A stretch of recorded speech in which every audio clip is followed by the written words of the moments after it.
Hey guys, just setting up. Just thought I'd go live quickly. I got held up as per usual. Bloody cat messing me about.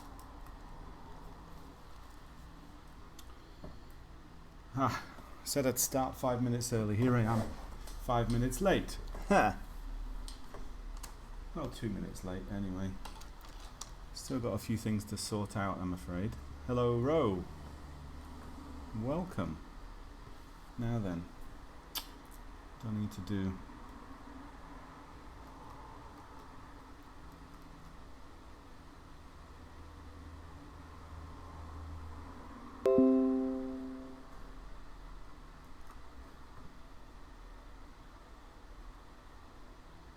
Get Discord and everything set up. I hope we have a decent internet connection.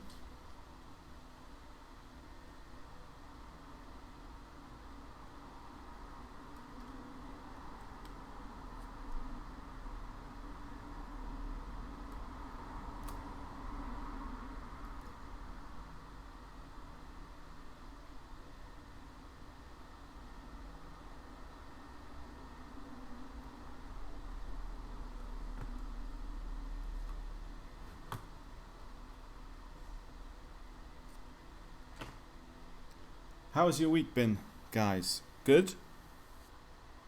Mine's been alright.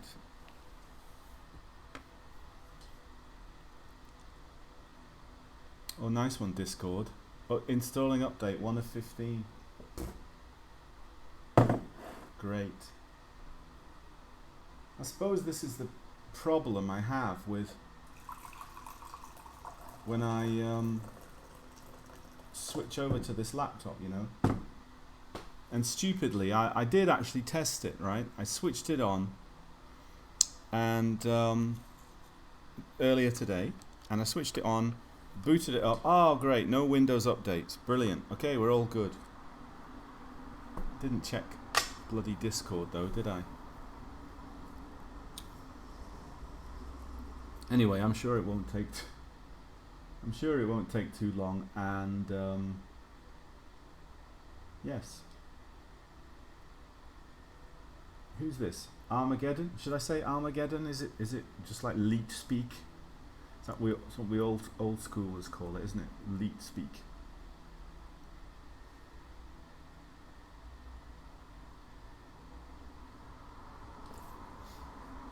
I guess leet is old school, right? It's not. People don't really say that anymore, do they? If you said that to a Gen Z or Gen Z, would they know what it meant? Leet.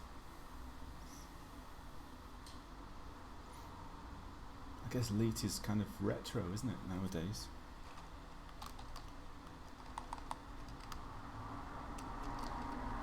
Anyway, Discord is up, which is good.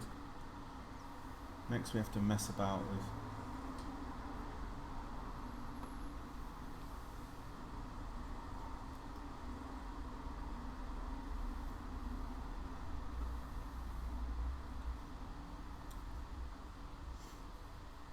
so yeah, leet originates in the 80s.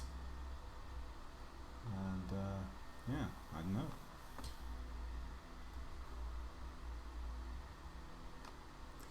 These days they tend to use other symbols, don't they?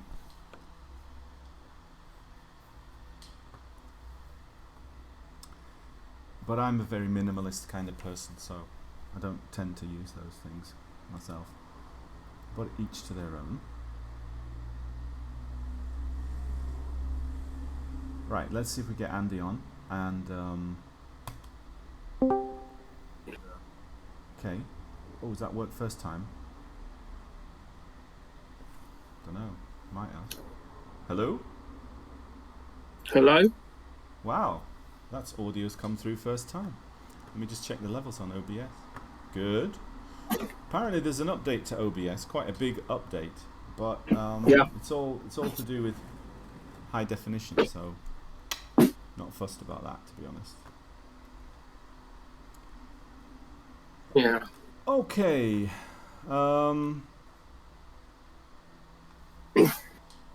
Now, I had a long chat with. Sorry, guys, a bit of context here, right? So we were talking about a game to take a look at. Hello, Mr. Yama, and we decided to look at this game called Nothing, which I'm a kind of big fan of. I thought it was a great bit of coding. It's by a guy called Sergei Smirnov, who's from St. Petersburg, which is the kind of nice, friendly part of Russia. No, I'm not. Listen, there are all parts of Russia that are friendly, but Putin, although he is from St. Petersburg, I think, is not so popular up there, but who knows. Anyway, I said, oh, let's take a look at that game by Sergei. That's a great game. And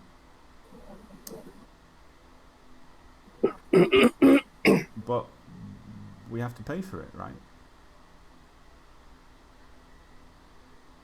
Is that right, Andy? Sorry. Yes. Yeah. Yeah. It's So three quid. yes. I'm just Now playing listen. the I mean, demo. I'm quite happy to pay for something that I think I'll play and so on. But just for the purposes of the review, and the fact is, I know I had a really long conversation with the author, and he gave me a copy, but I can't find it. So I'll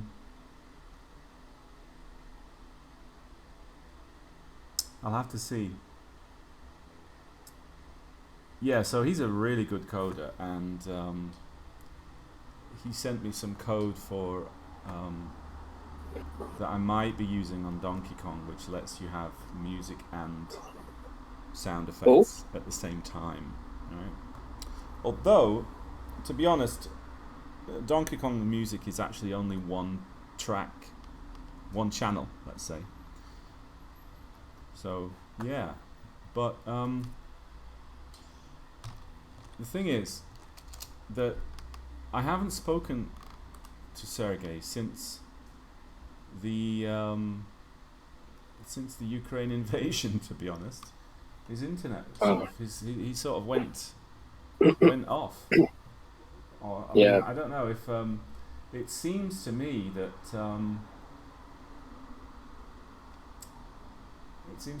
maybe things like Discord have just been completely shut down in Russia, and he went off. Doesn't surprise me. He went off Facebook as well.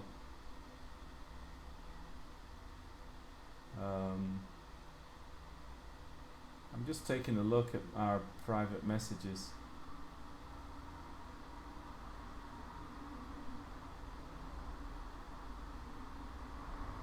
Just to see if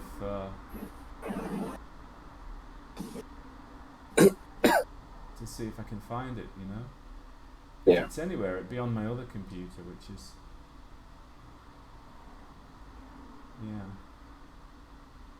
But if not, we can perhaps we can just chat a bit anyway. It's a really hard game. Well, we could play it online, actually, couldn't we? That's true. You can Yeah, that's play it what I'm online, doing. So Yeah. we could do that. Although it's only the demo. Well, that's enough, I mean, we only need to talk about a few things. Yeah.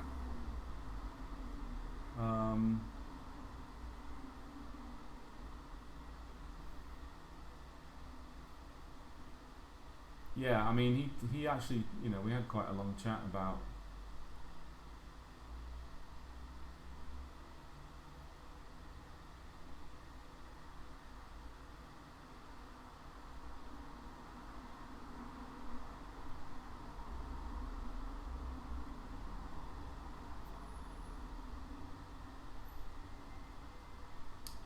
He said, well,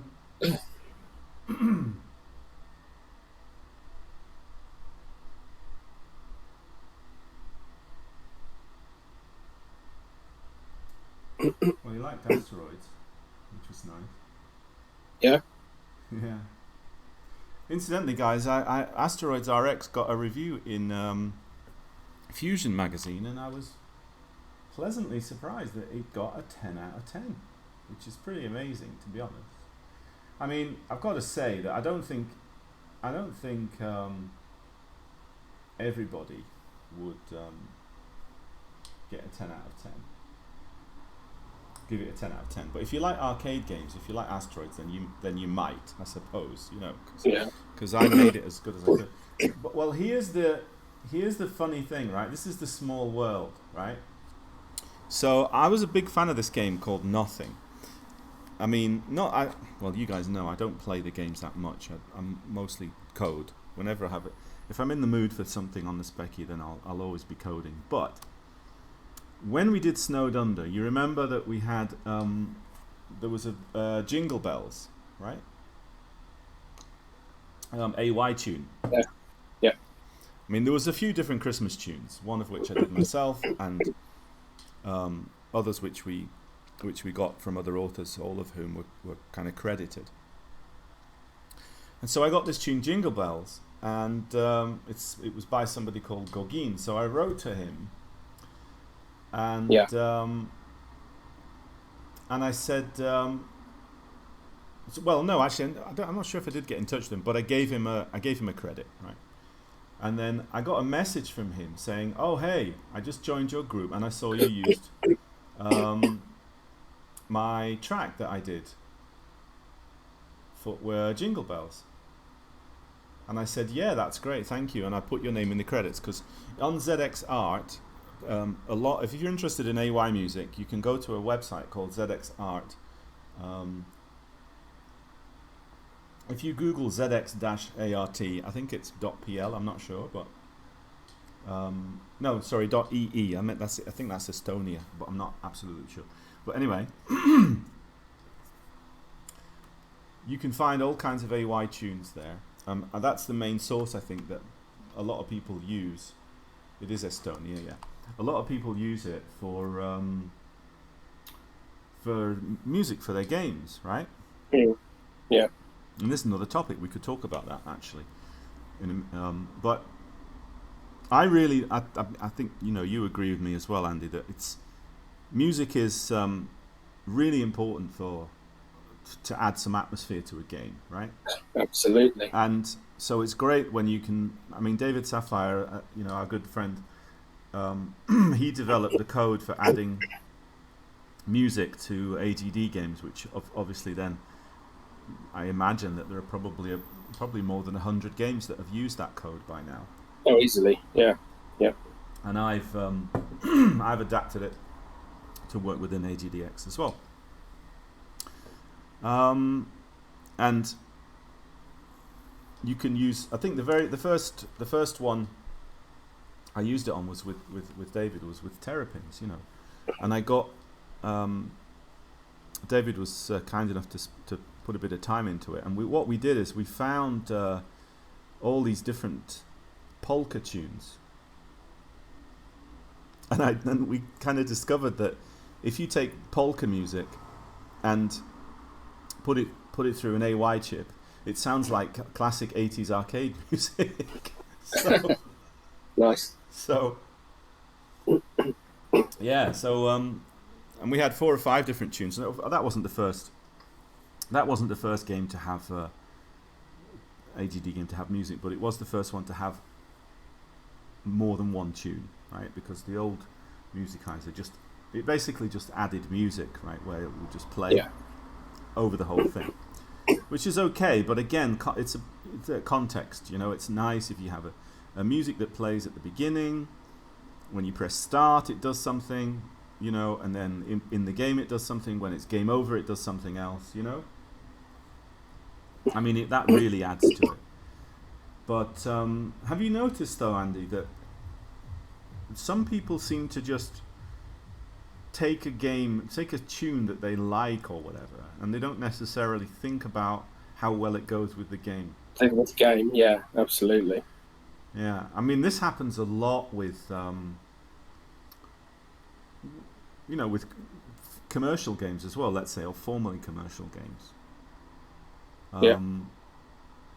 One of my favorites from the 80s was Dunderak, which is like an adventure game. It's a very slow-paced game. Perhaps Tin and Og as well. Good games. Yeah, great, and not fast-paced and not arcadey. Explore, adventure, wandering around the city. It's almost like a sandbox where you can Yeah. go into shops and you can gamble and you can meet people and various things. Try to discover the secrets of the game. Quite a tricky game to finish, but Very. anyway, somebody put music on that, right? And I think I remember you showing me that. it's just ridiculous, unbelievable. You know, you think, what are you doing? Why have you done that? You know, it just doesn't make any sense. Yeah. So I'm going to see if I can find that, right? It's worth a laugh. Is it this one? This one doesn't seem to have any. No. I'll see if I can find it while I'm chatting. So, but you know, imagine it's like playing techno at a garden party or something, you know. Or, I mean, well, I suppose that might not necessarily be a bad thing. It'd be fairly amusing, wouldn't it? I suppose. A word. But you see, what it is let me just see if I can get this on here. Maybe this isn't it.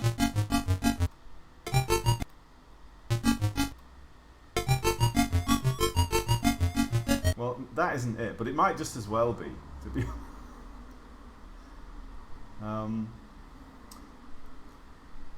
well, you see, the thing is, putting music into old games which didn't have it originally, right? So you've got the 48K Spectrum, just with a beeper, right? Yeah. And then the 128K came along with the AY chip, right? So then there becomes an option for you to add AY music into older games, right? Yeah. So, I mean, again, this is something that David and I, when I first met David, this is something that we kind of bonded over, and we had a bit of a laugh. He was quite into adding music to games, and I was coming up with a few ideas, and that's when we did. We put the Airwolf music into Airwolf, and I didn't know you'd done that. really, No, I knew you changed the graphic. I didn't know you put the music into it. yeah. Didn't know that. Oh, the music makes a big difference as well. Yeah, I bet. Just a second. Well, I can certainly bring that one up. Right. It's available. If you guys want it, by the way, it's available on my itch site, highriser.itch.io, and it is completely free, no questions asked. Little patches like this and things, they're just well, I'll be honest, if I was to do it today, I would probably make it for my patrons and then maybe release it later for others, but this one's just completely free, so let me see if I can just fire it up. And we also put the Benny Hill music into the game Benny Hill's Madcap Dash, which adds to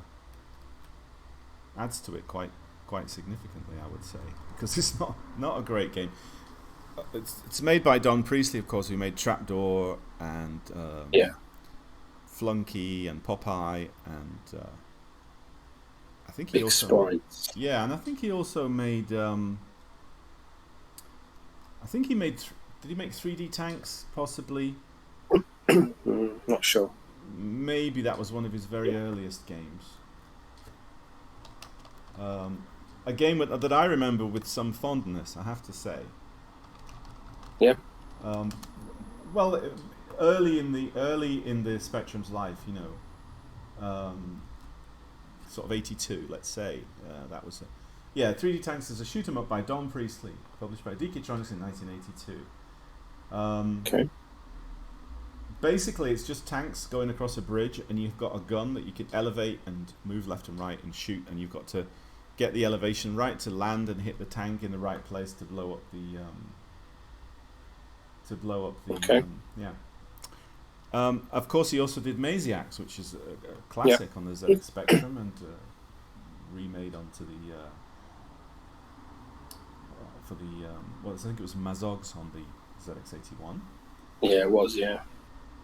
So yeah, 3D tanks and Maziacs, and then later on, he did Benny Hill's Madcap Chase, Trapdoor, Through the Trapdoor, Gregory Loses His Clock, which is a very unusual game.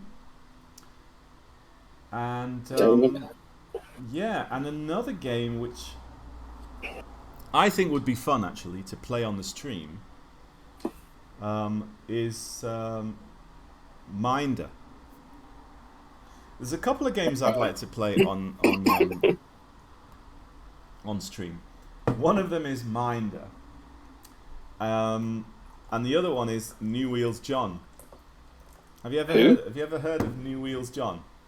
No. Well, listen. Since we can't seem to get hold of Sergey, and I can't seem to get David hasn't sent me the game either. Maybe let's just talk about Don Priestley then. Why not? Okay. Or well, actually, we could talk about Don Priestley and play Minder. Or yeah, okay, why not? Let's. So, and the thing is about Don Priestley, as I understand it, he's retired, and he went to live in Ireland, and no one has really heard from him for a few years, and sadly, he may well have passed. You know, I honestly don't know, but he was not a bedroom coder really. He was a little bit older. He was born in 1940. Although he has a Wikipedia page, and it says that he is a teacher and former video game programmer. But obviously, you know, that puts him into his 80s now. Yeah. He was born in 1940. So whether he's still around, I'd like to think so. 80's not so old, is it? You know. Nowadays, be great, wouldn't it, if someone could get in touch with him and sort of have a chat. So Aaron and Mike both covered Minder on an episode of R. Sinclair. I see. Yeah. So New Wheels John, by the way, is a used car game. Used car. You have to sell used cars. And that's written by another kind of legendary coder. You know, the guy who did, you know, the Pi Mania and all of those. Yeah, they were great games. The Piebald, the Cubert one, loved that. Yeah, Mel Croucher. So perhaps we could do a little feature on this. Some of our favourite coders, you know, maybe, I don't know. But Mel Croucher is interesting because we mentioned Mel Croucher, didn't we, briefly, when we mentioned that game Deus Ex Machina, in terms of games that are more of an experience. And he's still very active, I believe. You know, he's got he's on Facebook and various things like that. So cool. Yeah, he's in his 70s, but pretty sprightly, as you might imagine, given the kind of games that he wrote. You could imagine him still taking all the joy that he can from life, which is always good. Anyway, well, okay, guys. Well, let's say, what do we want to look at? Do you want to look at Minder, or do you want to look at New Wheels John? Because we'll just have a little play, and then we'll do some coding. Because or we could, I guess we could play this game Nothing online. Maybe we should stick to the original. I don't know. I'm pretty flexible. I don't like to have a plan, really.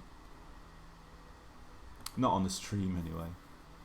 What's Yeah, well, normally we've been pretty good at getting games and stuff together, haven't we? But this week, well, we we should just have we should have got it together and figured it out, instead of yeah. actually live. Oh, let me try and get it live. I am absolutely loving this game. I'm going to buy it. The what nothing? Yeah, It's so good. I mean, it it really is. is. It's frustrating as hell. It To reminds me be of Celeste. yes, yeah. Now that's a wonderful game as well, isn't it? I nearly threw my Switch out of the train window.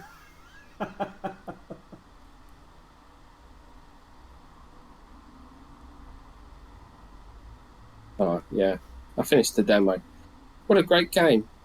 Animation's lovely. Well, The it's the graphics are thing is the yeah. Okay, well we'll do that. We'll if we have time tonight, well, maybe we'll come back and yeah. play a couple of games. Or I mean, you're not here next week, are you? So No, no, I'm on holiday. let's see.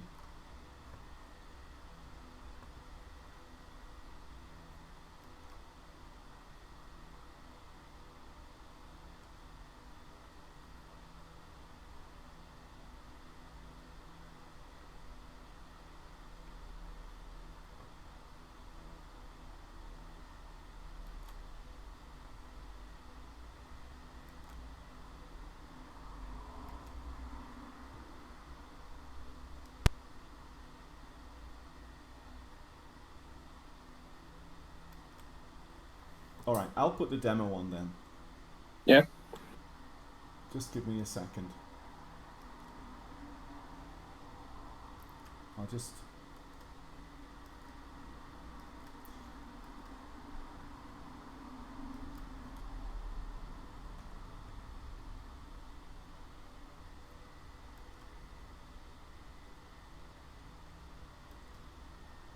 So there's a guy called who goes by the name of Joe Likes Pigs.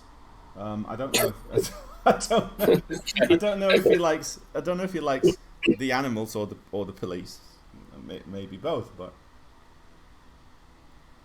um, which was a competition, and he created this game called Nothing, and I think it has a pretty novel premise because you start literally with nothing, right? I mean, Yeah. you have no control over the character. There's no music. There's just basically it just a sort of you're just falling, right? Yeah. Yeah. Literally, and you can't control anything. So you'll see. Now he's actually added a few other extras to the game. It's a bit longer. It has more levels, more upgrades, and yeah. Now, what he's done here is he has developed a four-way scrolling engine, which I have to say, and David, as we mentioned, David Sapphire, who's a long-time coder. I've never seen it done before, and certainly not as well as that on the Spectrum. In my opinion, and I don't say these kind of things lightly, but in my opinion, this is the technically the best homebrew game that I've played on a Spectrum. Technically, Yeah. because I'd agree. it goes to something which, you and I, we aspire to try and make games that don't feel like they're made in AGD, right? Or Yeah. but this basically feels like something it practically feels like a PC game. I don't want to big it up too much, but it is.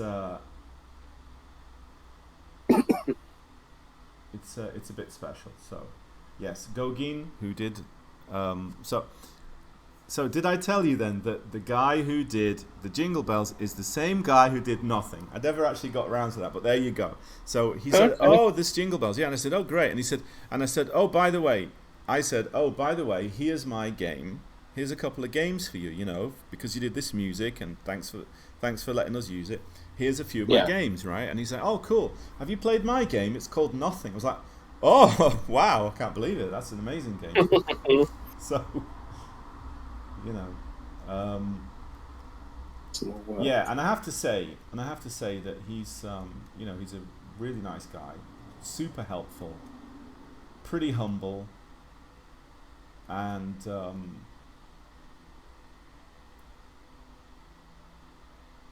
you know, at a time when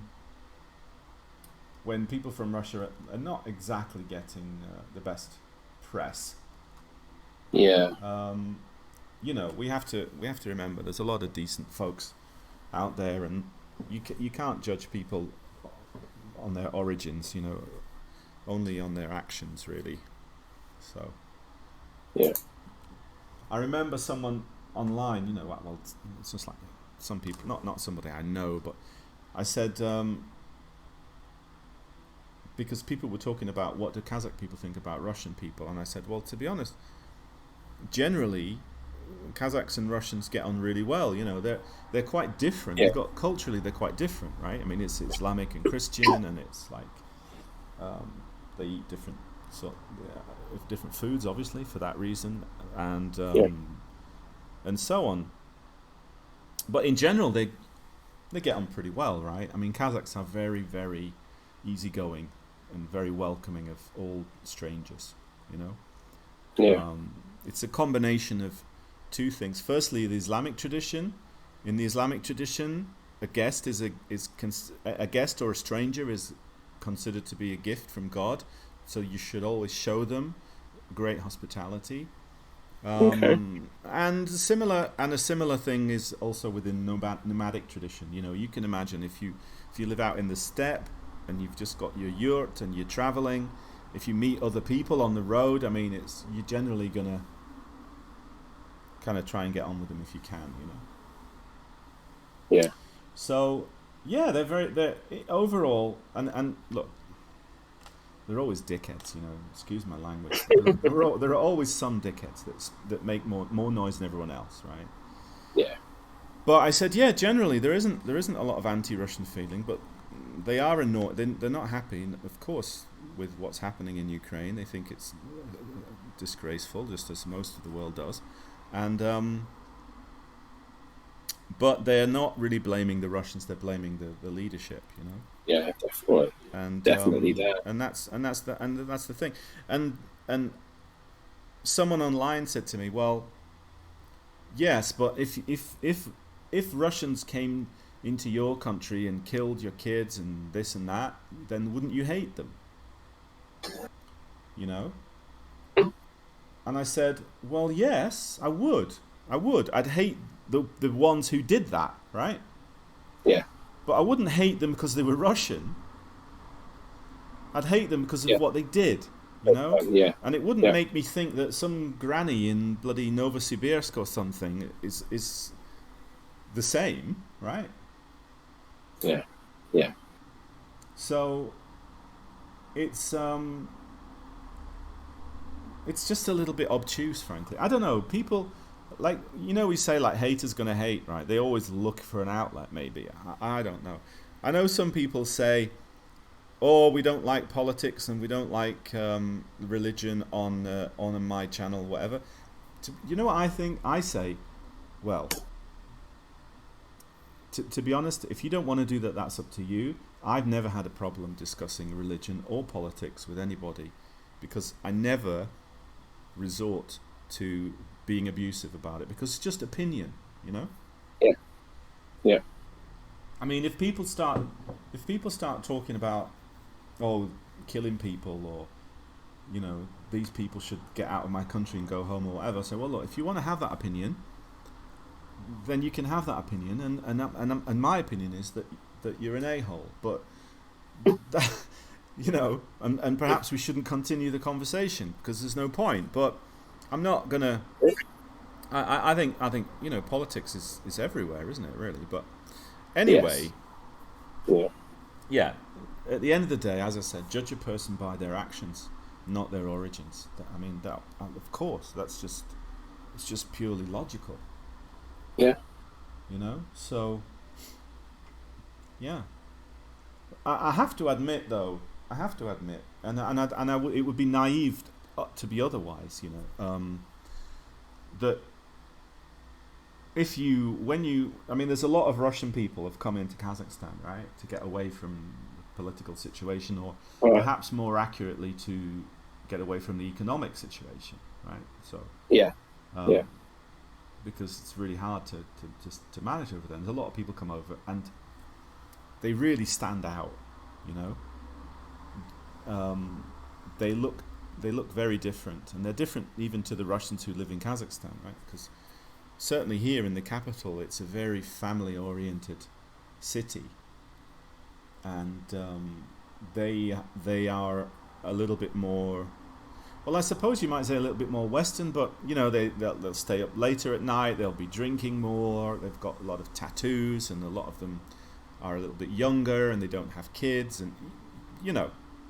Mm. And again, like I said, I mean, I don't judge people on that basis. But I'd be a liar if I said I wasn't a little bit more wary, you know? Yeah. Because Yeah. if you don't know people, you don't judge them. But at the same time, if you don't know somebody, then of course you're going to be a bit more wary. And I don't think it's prejudice to be wary of the unknown, because it's not. You're not being prejudiced against them specific because they're Russian. It's just more to do with the fact that you don't really know what they're like, Yeah. right? Yeah. Yeah. I mean, when I go, I mean, one of the things I really enjoy is I like going to bazaars and and because I love cooking and I like to find bargains, and so I often go to the slightly more, well, the poorer part of town. Frankly, that's, you know, Right. and you have to be a little bit wary with what. You don't go there wearing a suit, right? You got to you got to fit in. You know what I mean? And Yeah. just be a little bit wary of what's going on around you, because maybe there'll be pickpockets and things. Yeah. When people see a white person like me, most people are just going to be curious and friendly, right? But there's always going to be a few a-holes, like I said, and in whether people are rich or poor, there's always going to be a few. Yep. And I wish there weren't, but you have to be a little bit careful. Simple as that, really. So,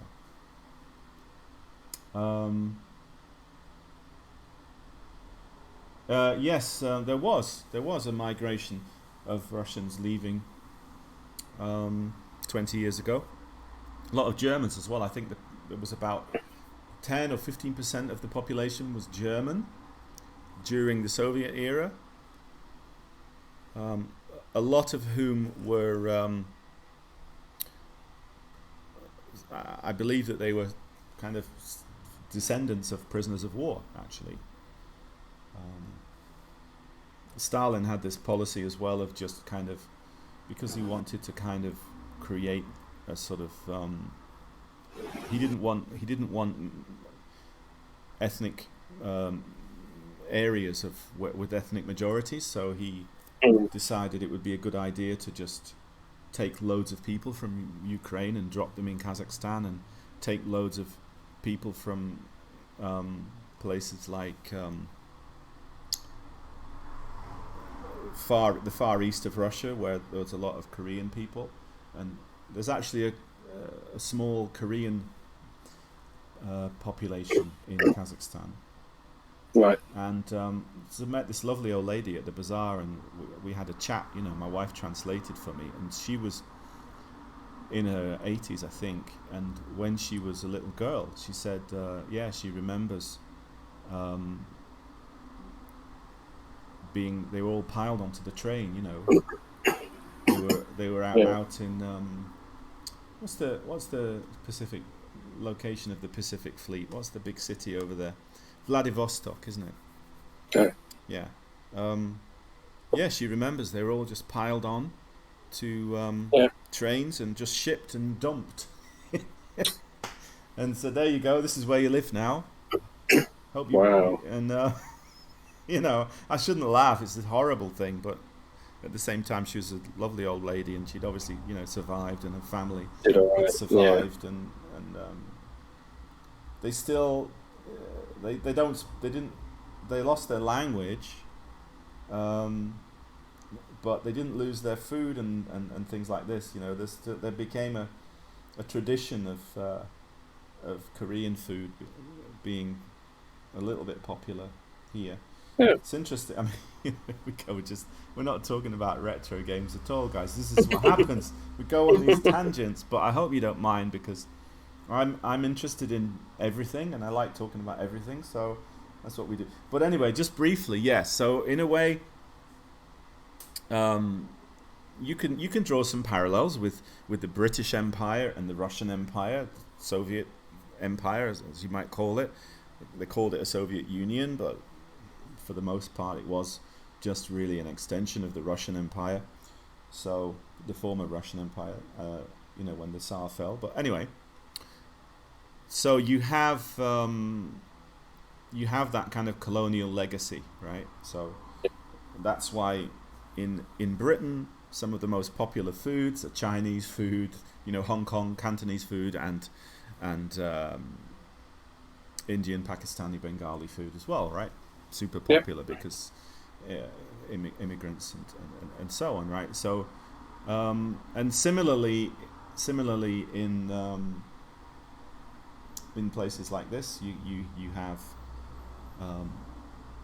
restaurants with certain popular ethnic foods that have been popular for some time, like you won't find a lot. There are some Italian restaurants now, let's say, but that's trendy, like it is in Britain. Like in Britain, it started becoming trendy in the 80s, right? Like Italian food and pasta and pizza.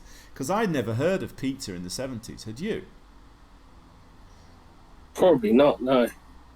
Yeah, I had no idea what it was.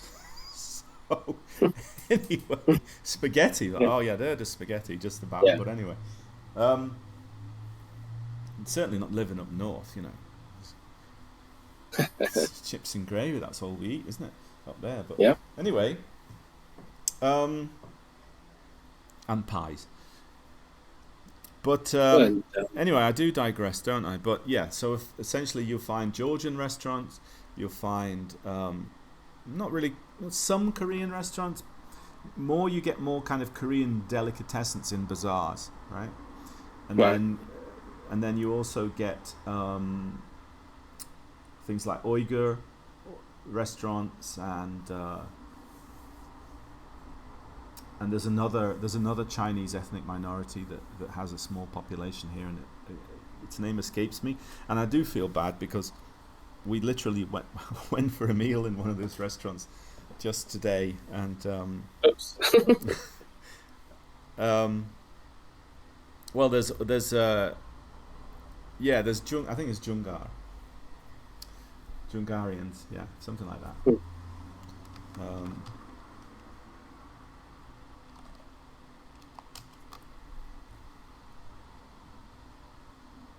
Is it? No, not Jungars. I think the Jungars were completely. I think the Jungars were the victims of a genocide, actually.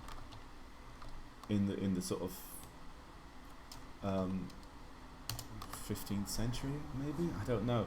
But the Dungan people, are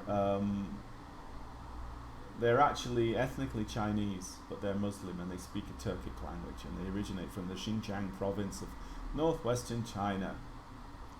Oh.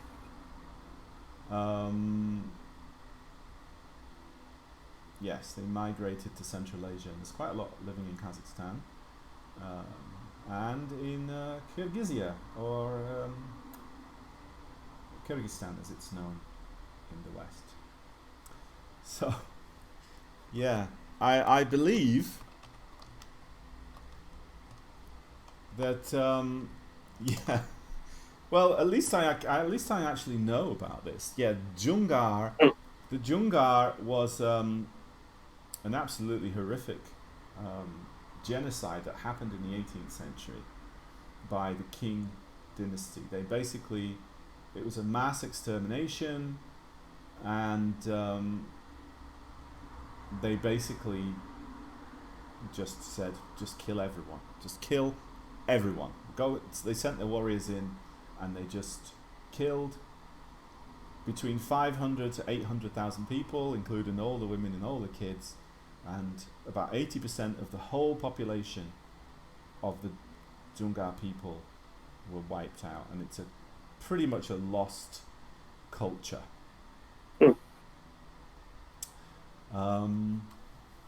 But having said that, I believe, and I am going to stop and go on to games in a minute, I promise, guys, but I believe that they, some of them did manage to escape, and they may be in a part of Russia called Kalmykia, which you may not have heard of either, right? Have you heard of Kalmykia? See, there's a whole history. There's a whole. You see, people look at this huge Russian country, right, and on the Soviet Union during the 80s or whatever. You know, we just called them Russians, didn't we? I mean, everybody from the whole place, we just called them Russians, which is a mistake, of course, because so many of those who and let's be honest, most of the time when we talked about Russians, it was about like the Second World War and things like this, but a huge number of people who fought for the Soviet Union weren't ethnically Russian, you know, and don't really get the credit that they deserve. But anyway, there are regions, whole different areas and places within Russia that are kind of pretty much autonomous, and one of the more interesting ones is Kalmykia. They are people who are descended from the Mongols, and they are Buddhist, and they have a population of 300,000 or 400,000, and yeah, because that whole region was just such a melting pot, you know, on the Silk Road and everything else. So yeah. Anyway, guys, if you're interested, you can do some more reading on the Dzungar genocide and Kalmykia and everything else. If anyone is still even here, if you haven't left, they're like, so sod this. I came here for a retro game, and I didn't come here for history lessons. Anyway, do we still have people watching? I hope so. Oh yes. I hope you guys find it interesting, you know, I do. Because I do. Well, we've got 8 people watching still. So there you go. Perhaps we had 20 people watching before I started on that, but... Anyway, let's... okay, let me see if I can share the game, and I'll ask you.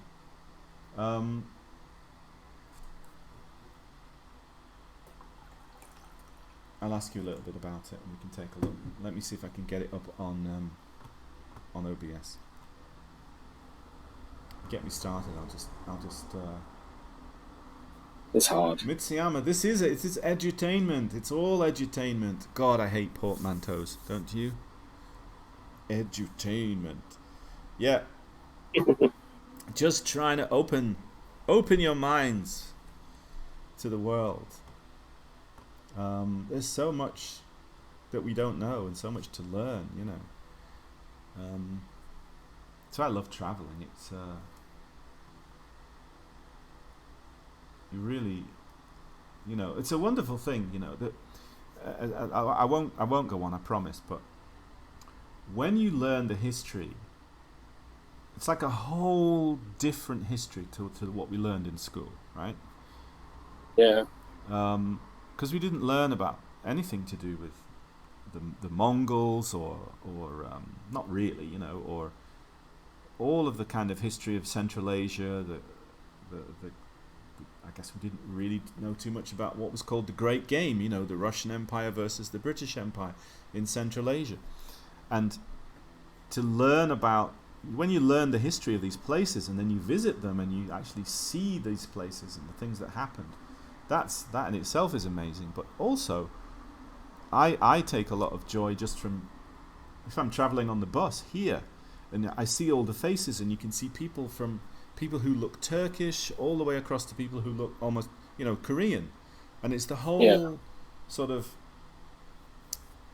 the whole Silk Road is on your bus, genetically speaking.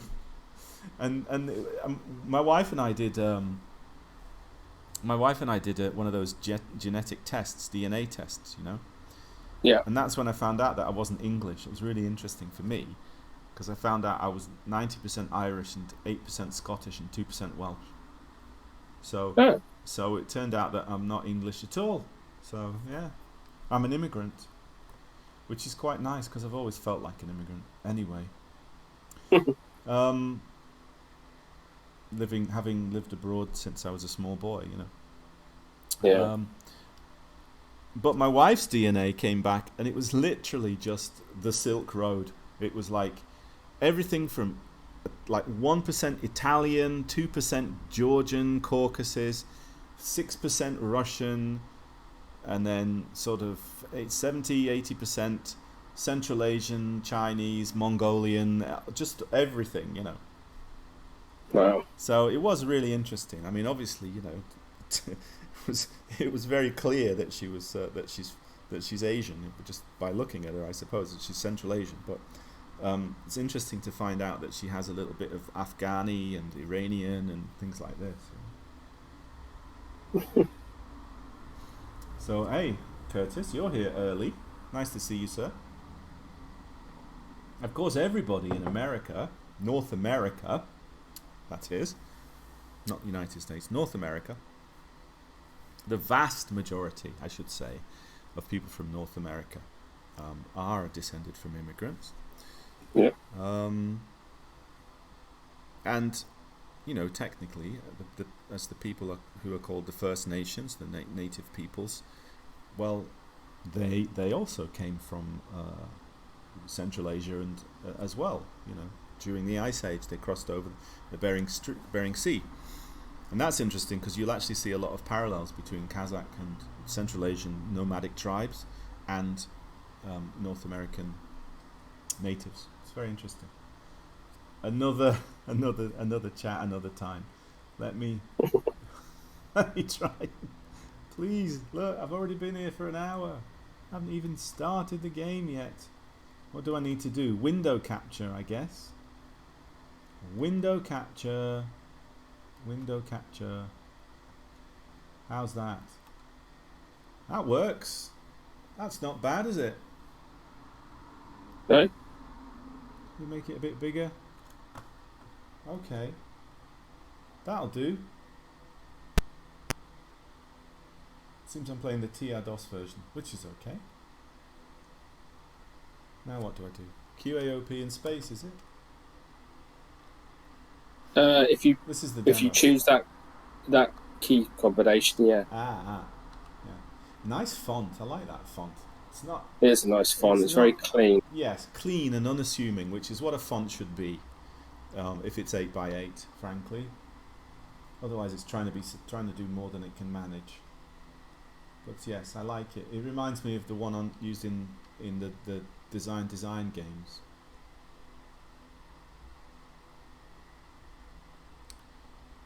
Okay. Start the game. Look at that little bounce there. Do you see that? Yeah. Now, I'm going to talk a little bit about this game, but L. Curtis Boyle, check this game out. This is running on an 8-bit machine. You ain't seen nothing like it. It's amazing.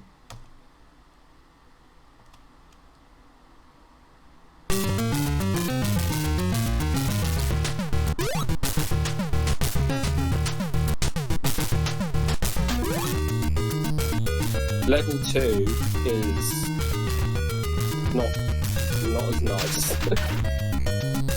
Ouch. Turn the volume down a little bit, guys. So right now, all I can do is go left, right? Yeah. Yeah, this is 1 to 8K. Just let me know, guys, if the music is too loud or is it okay now?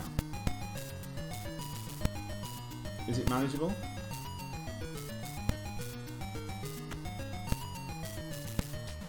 So I think I've got to...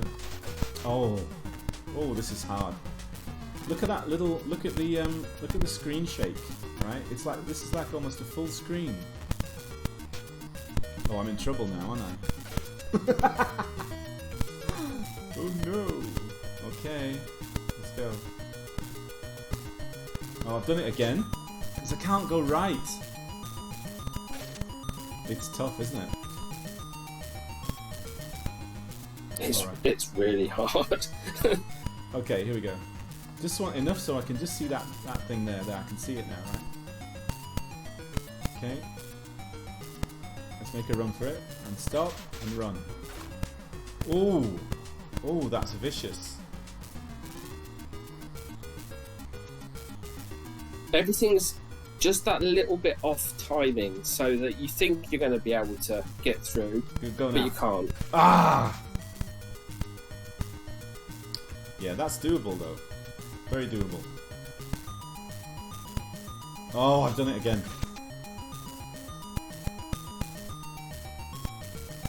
Yeah, this is all done brute force. Brute force redrawing of the screen. And that's what makes it so amazing, really, because it's... Go! Haha! Not gonna last long, am I? Okay. The thing is, because you can't go left... Okay, I'm not gonna make this. I'm gonna have to stand right here, right? Yes. Oh. Yes. Oh no. Oh, don't put me back there. You're gonna put me back there, aren't you? Oh, you sod. So yeah, what's just amazing about this is the fact, yeah, it's like this full screen scrolling thing going on. Oh, I made it. Scrolling is lovely. Hmm? The scrolling is lovely. Well, this is the thing. You just cannot do this on a Spectrum, right? It's just... Yeah. Should I make a run for it here, or do I think... Let me just see what this one does. It's really nasty, this one. Oh, I can't go right. Oh. Fudge. We're not going to see a lot of this game, guys.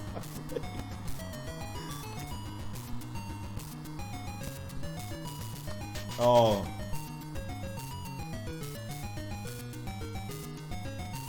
So, let me talk about this a little bit, yeah, because he's written his scrolling routine. Now, the thing with the Spectrum is that it's really... Oh. I'm supposed to be quite good at games. At least I like to think so. Oh, I don't believe it. How far have you got, Andy? I'm on to the second level. So I've done... Go.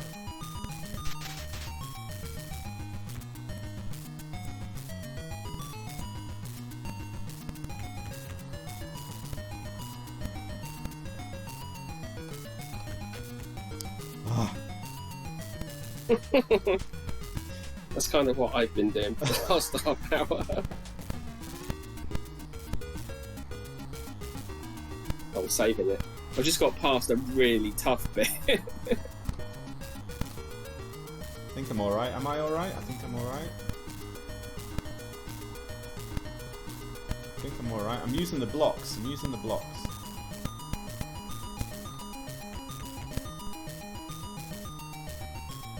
I guess I just shouldn't take any chances. Oh, I've done it. Yeah, but this bit's just as hard. I'm going to unlock something now. Am I? Am I going to unlock something? Yay! Yep. Is that a set? Is that a... Look at this jump. Look at that. Look at that. That's just good, isn't it? Look at that. That's just... Wow. I mean, I know this is nothing special for a modern game, right? But... It feels right, doesn't it? It just... Well, look, technically, I can't tell you how good this is, because trying... I mean, then there's music playing as well, which doesn't add a lot, but it does add a little bit. And there's sound effects. Yeah. Not much, but well... Oh, good. Okay, right. So we've that's a little baptism of fire, that bit, isn't it? Yeah. Oh. So yeah, if you look at Spectrum games, right, and they just don't do this. They just don't. They don't do scrolling well, right? There'd be jerky, there'd be some cutting. I mean, there are some examples, but this is, I think this is 2 pixel scrolling, which is amazing.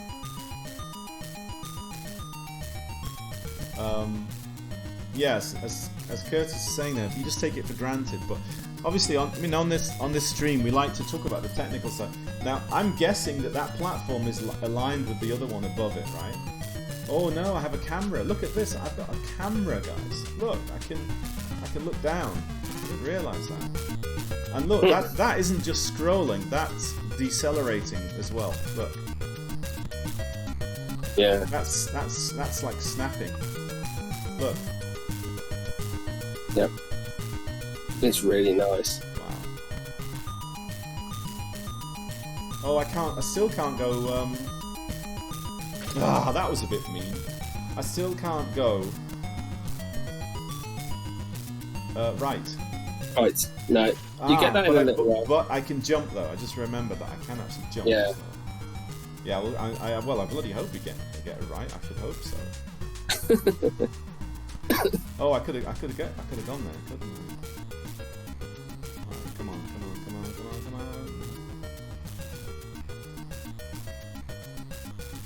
No, I think on the way back, yeah. Oh, that was harsh as well. Oh, look though, you can speedrun. Look, da-da-da, 1, 2, 3. Ah, okay, yeah, I can do that. Might even be able to double. 1, 2. Yes. This guy definitely played Celeste. Now, it's even got some of the same stuff. mechanics. That's trying to drop down. Well, you might want to check when this game came out. Whether it came out before or... Come on, I'm good. Is it right? Are you going to give me right now? I'm there, guys. I'm doing it.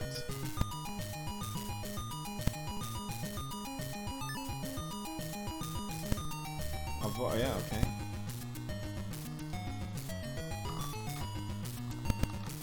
Ooh.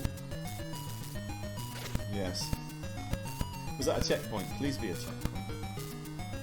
No. Oh, the reset's nice. Look, it's quick as well. Look how quick the reset is. There you go. Let's go. 1, 2, 3. Missed it. Reset. 1, 2.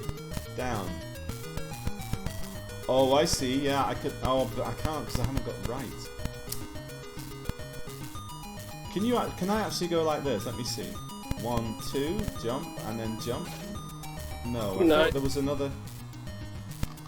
You just have to wait. Oh, look at that. That was good. Did you see that, Andy? What's that? I hit the second platform instead of the first one. Oh. Oh wow, look at this.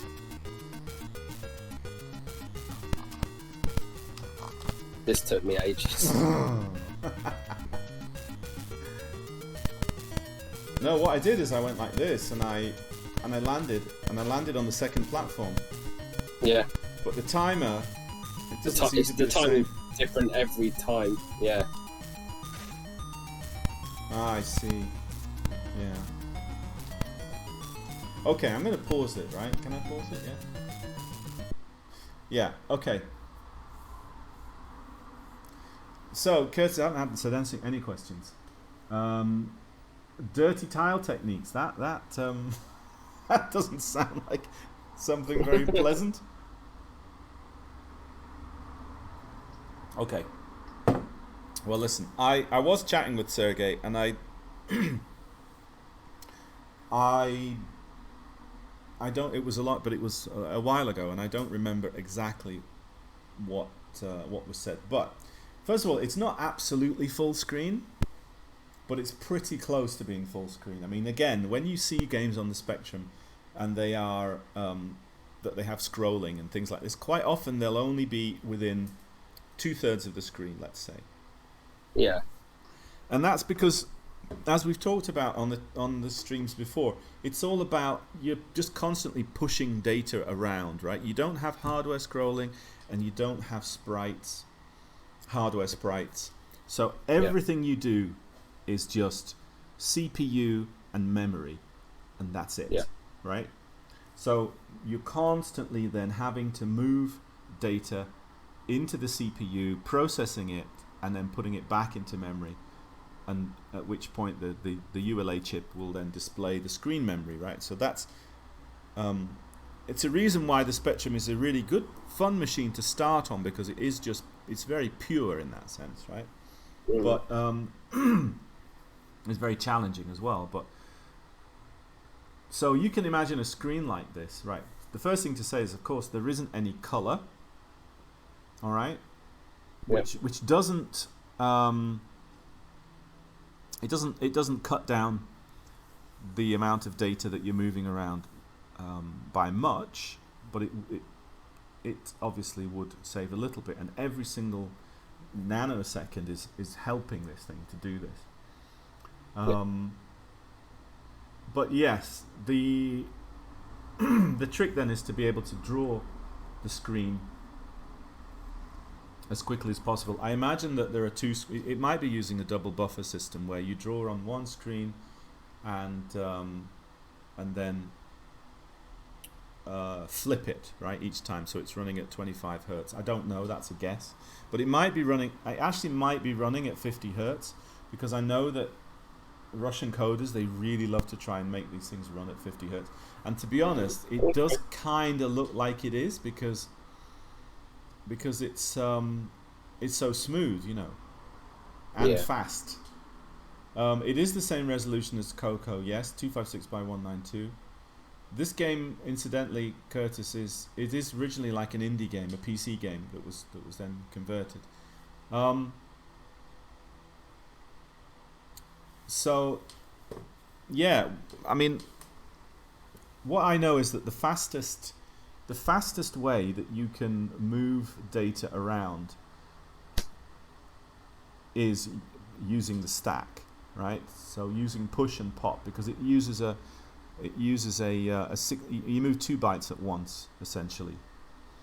So what that allows you to do is move data from one part of memory to another. Because if you remember the stack that we mentioned, you can put the stack anywhere in memory, and then you can push and pop data to it, if you remember, right? Yeah. So you can imagine then, if you load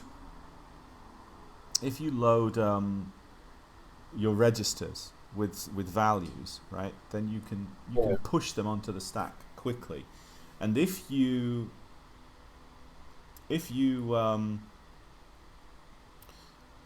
say, for example, put the stack onto the screen, into the screen memory, then you can literally just push data to the screen, right?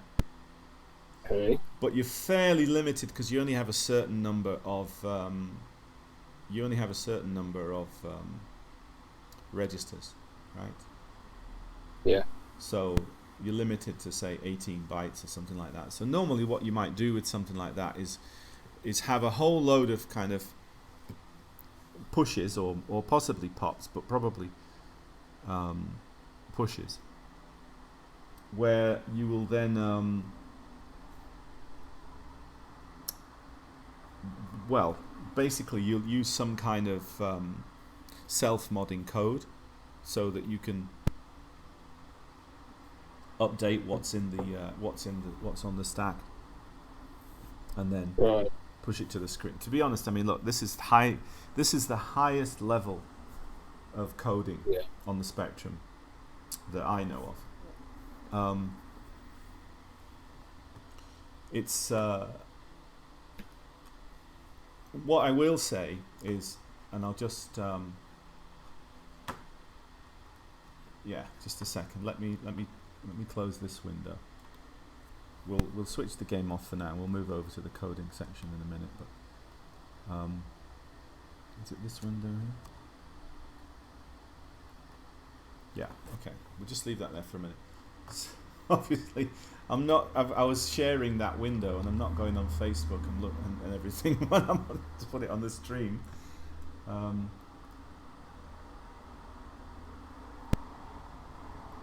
think David.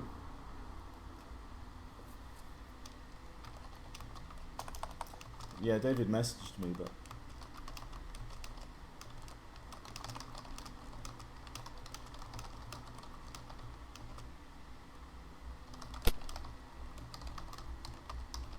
Bear with me. I'm just writing to David because he might be able to send me a copy of the game, and then we might have a closer look at what's going on. But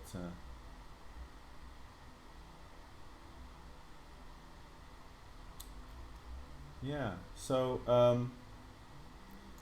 oh, incidentally, Andy. Yeah, Chris said he would get back to me today, but I haven't heard from him. So no. But you know, I guess. Well, probably won't hear from him now, but we'll see.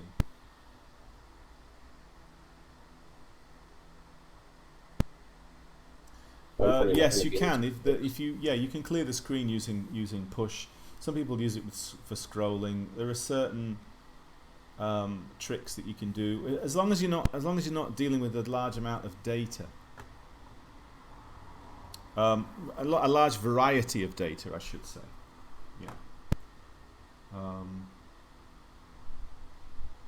Anyway, I'm just trying to figure. Yeah, that little clicky noise. Have I got something open though? Can you guys hear that? It's like a little click. Yeah. Yeah. That. I had it, and it was one of the games we had played. I can't remember which one it was. And it was sat in the background. Yeah. It was in Spectaculator. Ah, so I've probably got something open in Spectaculator. And at the end of the game, it sits there with a blank screen, but every now and then there's a click. Yeah.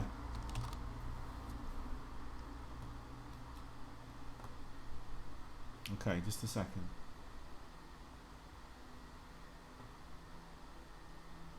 According to this, I'm looking in the task manager. Yeah. I haven't got Spectaculator open. Wow, it's really kicking my CPU. 100% CPU, it says. OBS Studio is giving 80% of my CPU. Yeah. Wow. That noise is going to get annoying. Oh, I think I've still got the demo open, maybe. I think that might have done it. Anyway.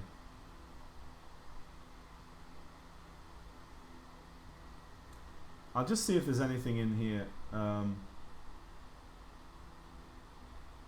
just see if what Sergey said about it. If I can. There might be a couple of comments.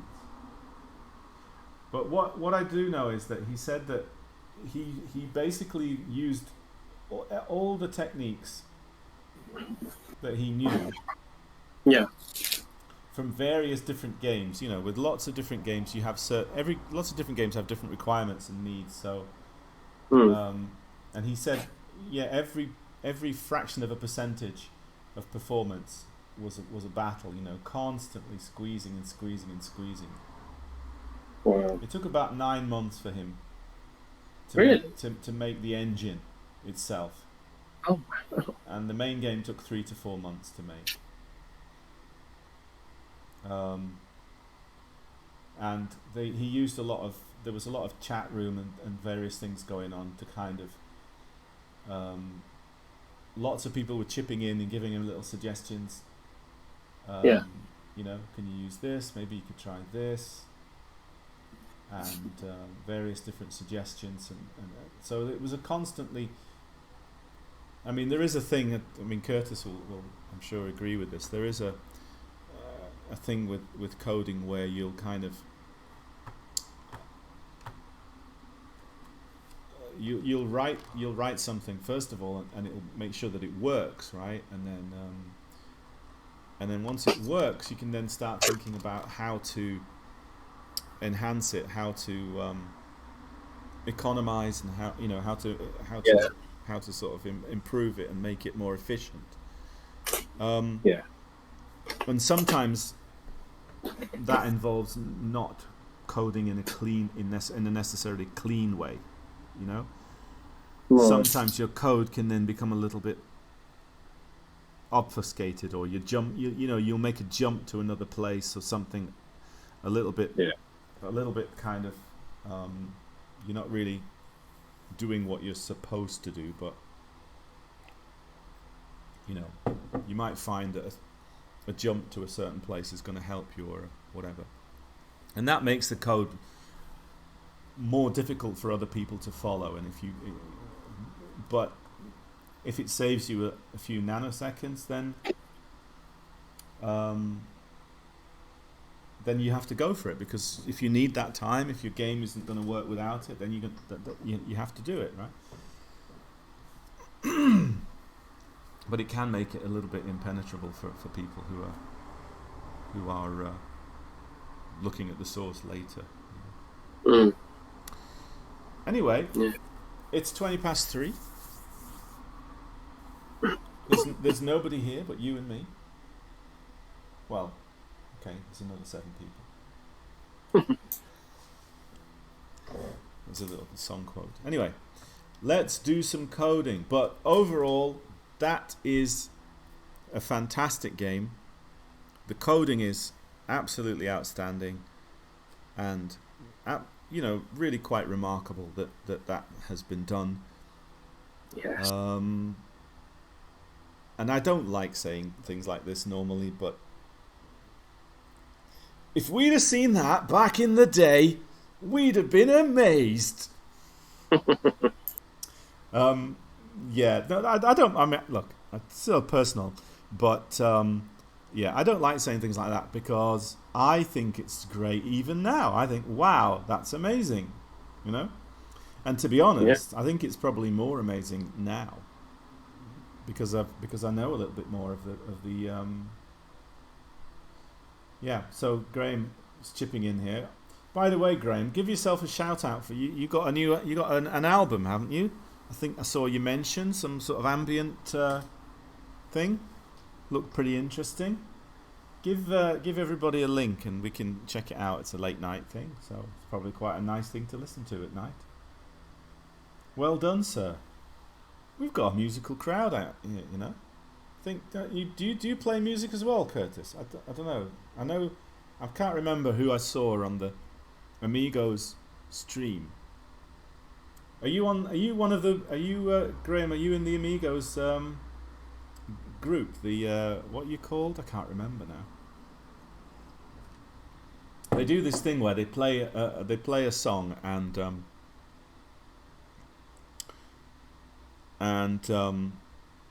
John Shawler reads out all the names of his patrons singing the song, but it's not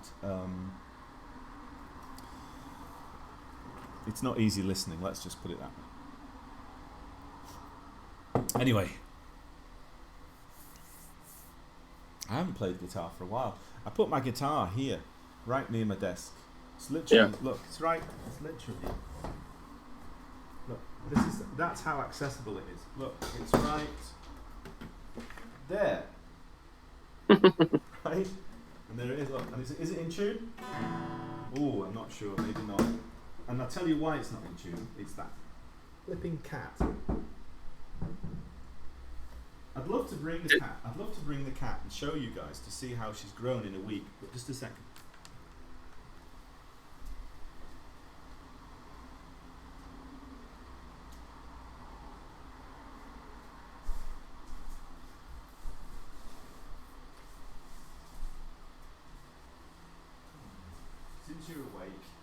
Since you're awake, you can say hello, just for a second, then you go back to sleep. Here she is.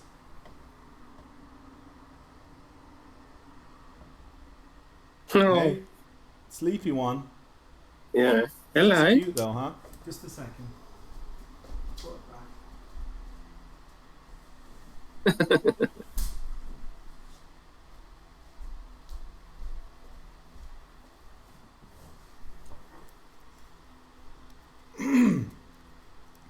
really hope I haven't disturbed her because she's in the hall and I blocked her in, Right. and she's got a bed there and everything, so she's all right. But Are you sometimes keeping her? I don't think so, because and it's not because it's not from my point of view or my wife's point of view really. It's just that she's so small, and she Yeah. really needs a lot more time and attention. Yeah. That and I can see that she's happy, and she really loves spending time with me, you know. Mm. But I know that I'm not giving her enough that she needs. Yeah. You know, because she's sleeping. My wife's still a bit scared of her, not as scared as she was, but so you know, she sleeps in the living room by herself, and then I give her breakfast in the morning, and then when I get up and I do some work, and she's always hanging around, and I try and give her half an hour of playtime and different things like this, and I have been doing it just for her own benefit because I know that she's growing and learning, right, and it's like a development stage. But I'm sorry, I'm just laughing at the comments. But anyway, we'll see. But I couldn't hear what you said when you saw her. But you can see she's grown, right? Oh yeah. Yeah, Yeah. she's a good eater. Yeah, she's meowing now. I knew that had happened. I should have just left her, but she was awake. I think she'd be alright. She'll just go and lie down again. What I noticed is that we tried to put, here we go, we'll get to the code in a minute, but what I noticed is that she, generally, if I put her in the kitchen or somewhere like this, when there's a door there, she really doesn't like it. Right. But, if she's kind of within the vicinity, even though she's blocked off from coming in here, she can sort of, I guess, smell that I'm around. Maybe. Yeah. And then she doesn't feel so bad. I don't know.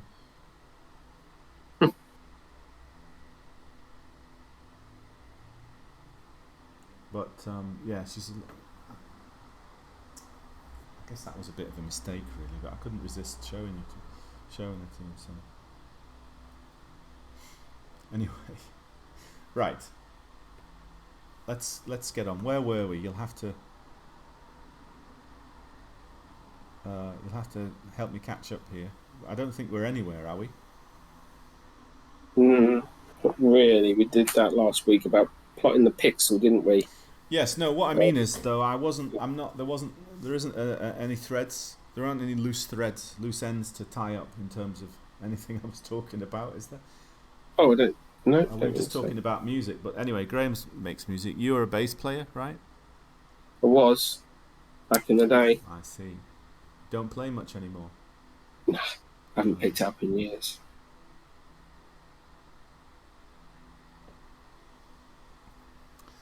But I tell you what, though, it was raining here just a couple of nights ago, and this city is built on a fairly marshy land, and when it rains, the mosquitoes, it's horrible. It's usually pretty dry, but when they've got water, they just go mental. Okay, let's talk about screen memory on the spectrum, and let's yeah,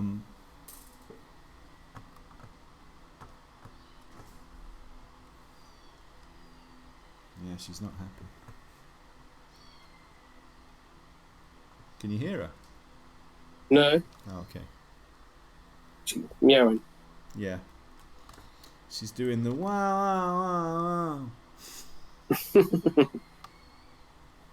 I just decided we were going to call her, I don't know if we'd give her a name really, but we were going to call her Elisa, which is from the Soviet thing I mentioned.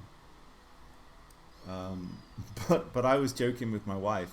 I said we should just call her Wawa Wiwa, because that's it's the noise that she makes, and secondly, it's the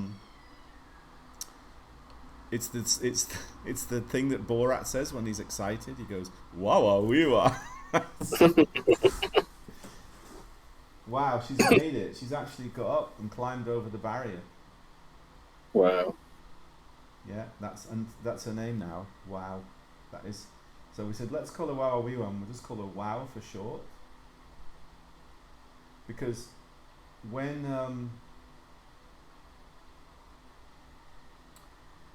I call her, because she doesn't have a name, because we're gonna find a home for her.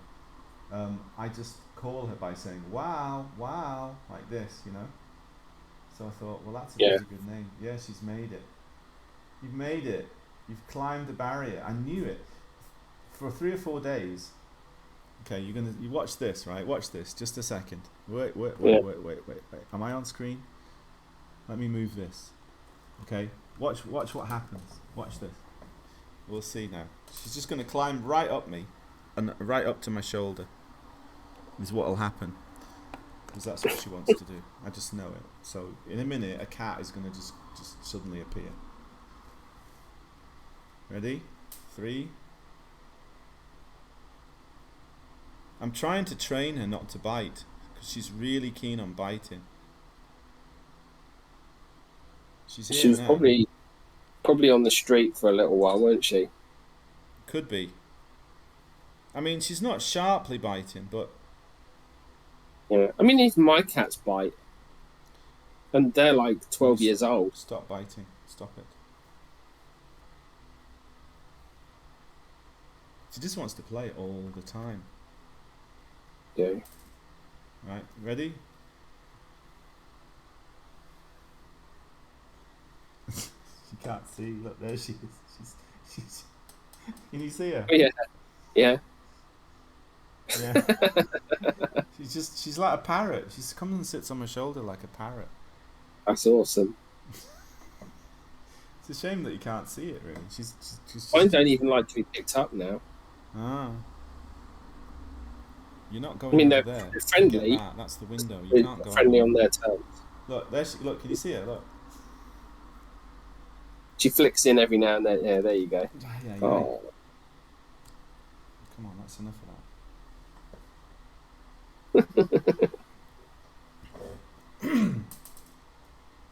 She's very active at very odd times of the day. I've been trying to. So, since they were talking about music and like melodic ambient music to code to, there was on YouTube a channel, and I thought I'd saved it, but I haven't. And basically, it's Star Wars music. What, like the Cantina? Oh, lo-fi. That's what it is. Yeah. Let me see if I can find it now. I was thinking. I'm trying to remember what it was called, but is it lo-fi hip hop? Oh, I've used that one before. Yeah. Yeah, the one where it's got Ahsoka looking at her screen and it's animating and the music's going on. Yeah, I've used that one before. Yeah, absolutely brilliant. Well, I like what I generally find, and please guys in the comments as well, if you do code, do you like to listen to music when you're coding, or do you prefer it just to be quiet? In general, I like to have music on that is very familiar, you know? Because I'm kind of hardwired to, my attention is hardwired to be drawn to, she's discovered the guitar cable and she's really enjoying it. Don't think she can pull the guitar over. I hope not. Anyway, I'm kind of hardwired to be attracted to new things if I haven't heard them before, right? And I'll be like, oh, that's interesting, and I'll stop what I'm doing and pay closer attention to it. So, for that reason, here she comes again. Get down, go and play with that. Okay. Anyway, so yeah, I like to listen. One of my favorites is I'm a big fan of Bob Dylan, but I like he did a soundtrack to Pat Garrett and Billy the Kid, and this Bob Dylan's soundtrack to Pat Garrett and Billy the Kid it's mostly just acoustic guitar and a little bit of singing, and I really enjoy it, and that's good. Right.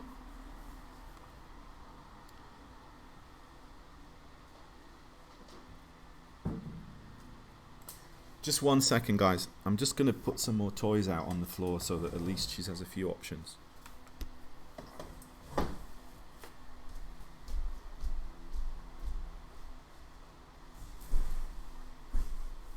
You knock that guitar over, then there will be trouble.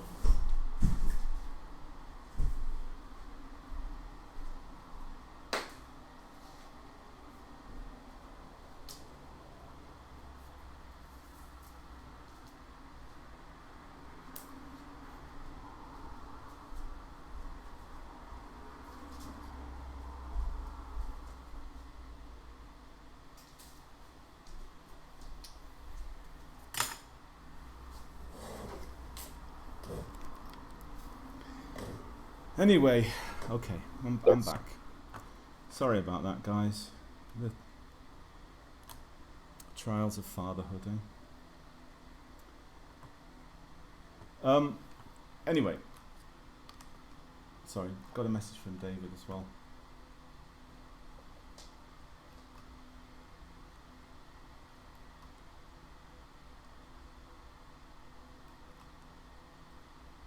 Oh, he sent it to me now. But we'll leave that for another time. Perhaps we'll look at it again next week. Who knows?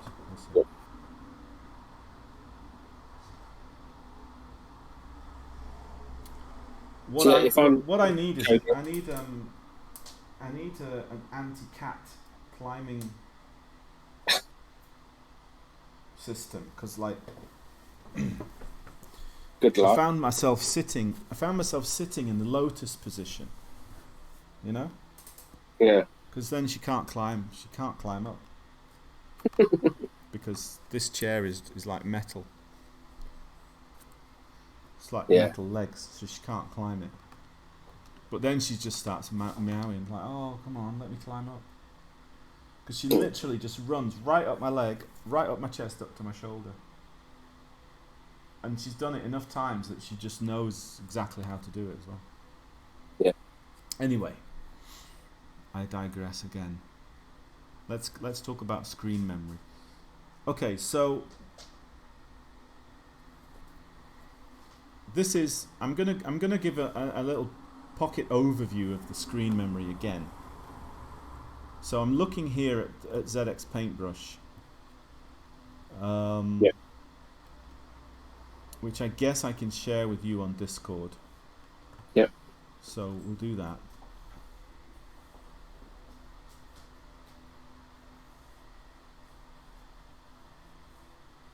I should never have let her out. Should never have brought her in to see you guys. That's what did it. Anyway. Thank you for your patience. We are now going to do some proper coding, and we're going to do that, and there's going to be no more diversions, okay? And I know you guys don't really mind the diversions, but that's in that first hour or hour and a half. Now we're going to do some coding, and she's happily playing with the various toys now, so hopefully. Get her a laser pointer. Oh, that's a good idea. Yeah. Mind you, it's interactive. You have to do it, well, but you'll have a climbing the walls. Yeah. Well, I've got it's pretty easy, really. I've got a few homemade things. I've got a toilet roll which I then cut into a spiral, and she loves that. So that was easy and cheap. And then I got some cardboard, and I folded it into a concertina and made it into a sort of butterfly, and then I put it on a string. And she really loves that as well. So I like this kind of DIY ethic, you know. She doesn't care that it's not shop bought, you know what I mean? Yeah. So, okay. So, a little overview of spectrum memory, because we've talked about the X coordinate, right? Yeah. And the x coordinate, we did that last week, and that's relatively easy, right? Because Yes. it's always going to be on the low byte, and it's Yeah. going to be the first 5 bits from 0 to 31, right? And then in terms of placing a pixel within the row, Yeah. it's depends on the byte that you poke. So that would be 128, Yeah. and that would be 64, and that would be 32, and so on, right? Yeah. So you read those 5 bits, and that essentially is all you need to know in terms of the x coordinate, right? But the y coordinate is more complicated because, sorry about the flickering, changing resolutions, because the screen memory is laid out in a way that is, I'm not going to say illogical, because it does kind of work for things like business software and so on. Are we lagging here? Seems like the stream is cut out. Yeah, it is a little bit, isn't it? It seemed to happen at this time at night last time, didn't it? Anyway, okay, so the first thing to remember is that there are 3 things. There are 3 things that you need to know with the y coordinate, right? It's made up of 3 Chunks. 3 sort of pieces of data that you need to put together. So the x coordinate is essentially, it's 2 pieces, right? One, it's the low byte, the 5 bits of the low byte, and secondly, it's the pattern, the bit pattern within the square itself, and that's it, right? Now the y coordinate works in a slightly different way, and it's more complicated, and there are 3 things to consider. The first thing that you want to consider is, as we know, the screen memory is divided up into 3 segments of 8 by 32, right? Yep. So there would be one here, another one here. Well, let's just say 1, 2, 3, 4, 5, 6, 7, 8. So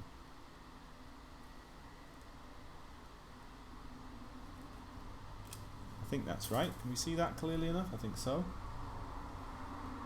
Yeah.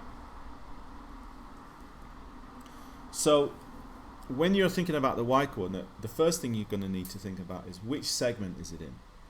Mm-hmm.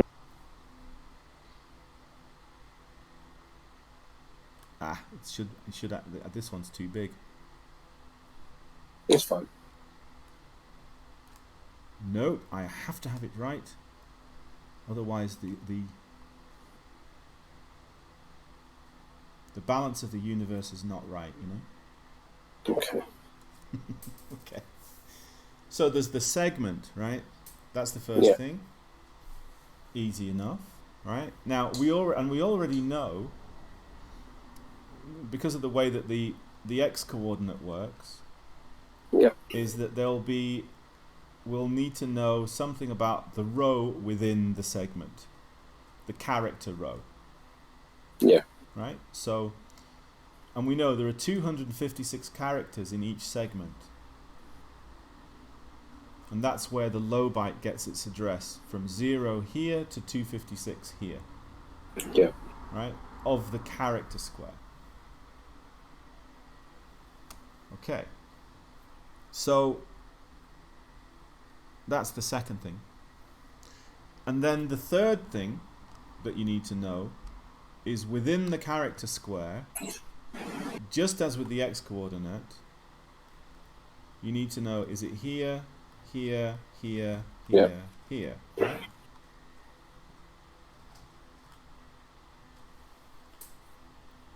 And as you may remember, this part is on the high byte.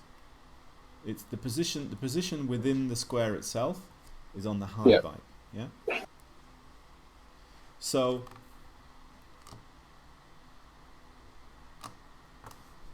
when you look at the screen address, I'll switch over to the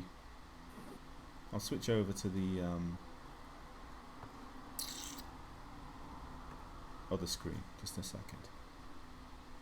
let me move that out of the way. And I'll also do the share. Switch the share. Just bear with me. Sorry about this, guys. We'll be back now. Okay, you got the code screen there, Andy, now, yeah? Yeah. Okay. So,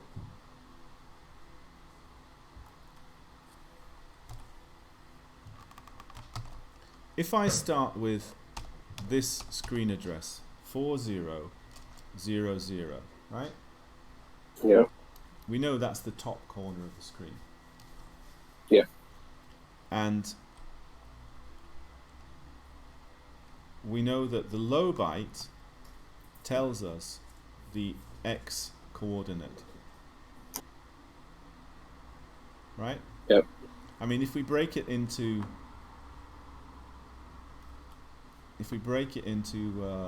binary, well, I don't think we really need to. You know that if this is the next character across, and again, right? Yeah. Yeah. Like that. Now, if let's deal with the top, just with the top segment first of all, yeah? Okay. So, within the square itself, you know that if I go to 41, that's 1 pixel down, right?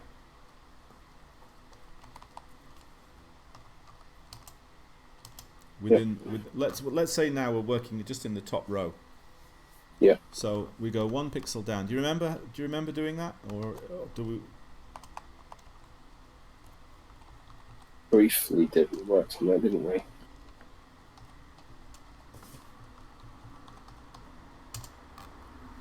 Yeah. So I smell cat farts. Not nice. Anyway.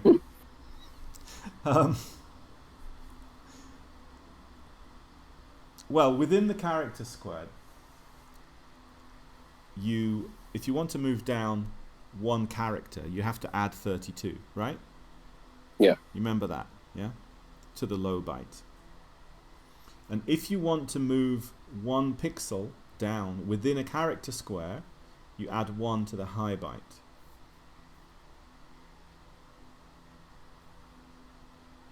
Yeah? Yeah. Have you not watched? Yeah. Have you watched the video that I did on this, or?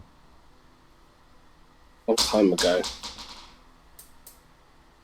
I see. Well, I definitely recommend you go back and watch it. Yeah. Okay. Well, look. Let's approach it again. So here, the first segment address is 4000, right? The second segment address is 4800, and the third segment address is 5000, right? Yeah. And so that means that everything in the top segment is going to be between 4000 and 47FF, right? Okay. Everything in this segment is going to be between 4800 to what?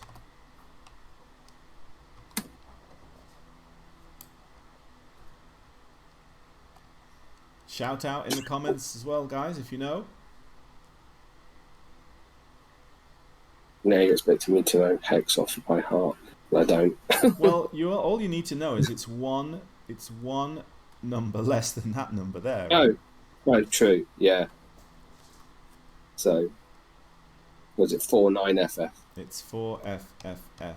Oh, now 4F. Curtis is not. Curtis is. You were an experienced coder, Curtis. So obviously you would know that. But anyway, and this one must be what then? 5 what? I'll give you 57FF? Yeah, exactly. There you go. 57FF, right? So that's all our screen addresses.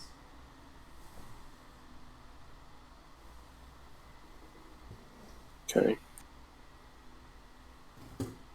See, I put my feet down now. See how long it takes before she decides to climb them. It's just, oh, feet, climb, let's go. Anyway, Do you know what she did the other day? What? She peed on my slippers. That's not funny.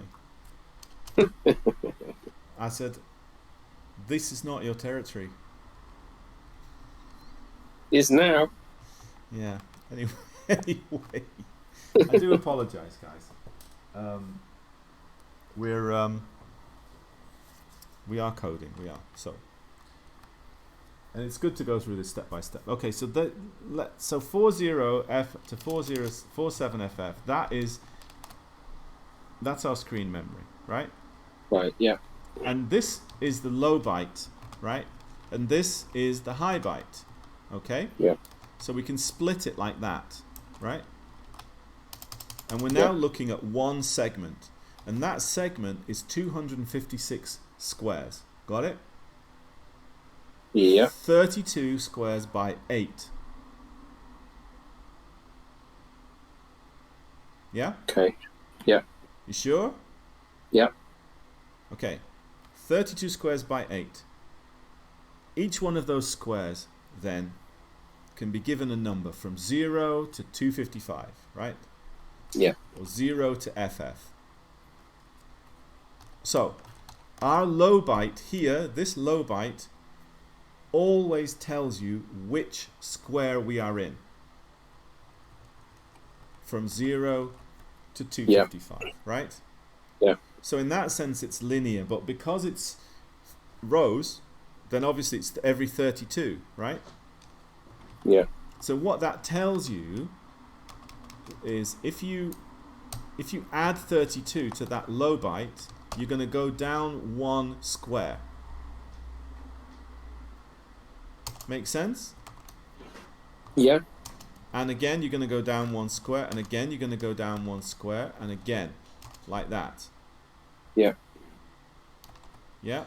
And then the next one will be that one, and the next one will be that one, and then the next one will be that one, right? F-O. And that, how many are there? 1, 2, 3, 4, 5, 6, 7, 8. See what I mean? Yes. Sure? Yeah, she's already up. She's climbing already. Here we go. She's literally, we've got a really long living room, and she just loves to run right up and down it all the time. Anyway. Okay, so that's clearer. How are you guys doing in the chat? Are you following? Mitsuyama, you following? All good? I know we're not learning a huge amount at this point, but it's important to go through this, because if you don't understand this, then you just can't code at all, really. Not games anyway. You need to have at least a fairly clear idea. Okay, so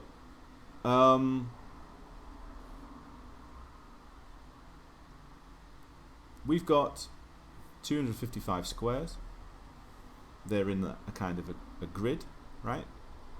And in terms of screen memory, if we want to locate anything within that grid, in the top segment, that's going to be 40, and it's going to be 00, or whichever number you want, right? From 0 to FF. And there are 255. That's clear, right? Yeah. Okay. And the second segment is the same, but it's 48. And the third segment is the same, but it's 50, right? Yeah. Yeah. Okay? So that's how we locate,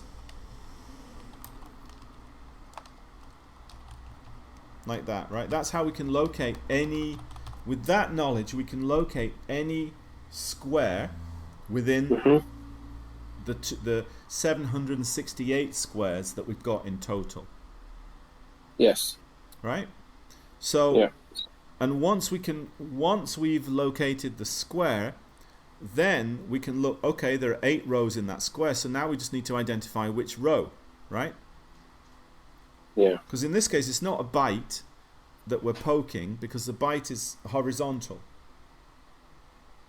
The pattern is horizontal, right? It's not vertical pattern. Yeah. So if you want to go down one line, if you go across 1 pixel, you'd be in a group of 8, and you'd be using the same byte. Yes. But if you go down 1 pixel, you're actually going to go to a different address. Yeah. Okay. Yep. So, as you can see, the low byte is completely used up, right, for the grid. Mhm. But you can also see that the high byte here, this is 40, and this is 48, right? Yeah. The second segment is 48, which means that we haven't used 41, 42, 43, 44, 45, 46. Got it? Yeah. And 47, right? And that part is used to tell you which row within the character square that you're on. Yeah. Right? Yeah. And that is, so from 0 to 7 in binary, that's 3 bits.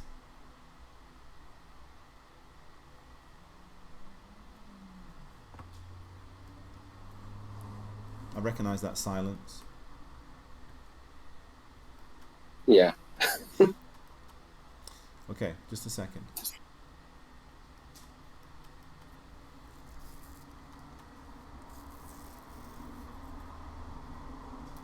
The top address.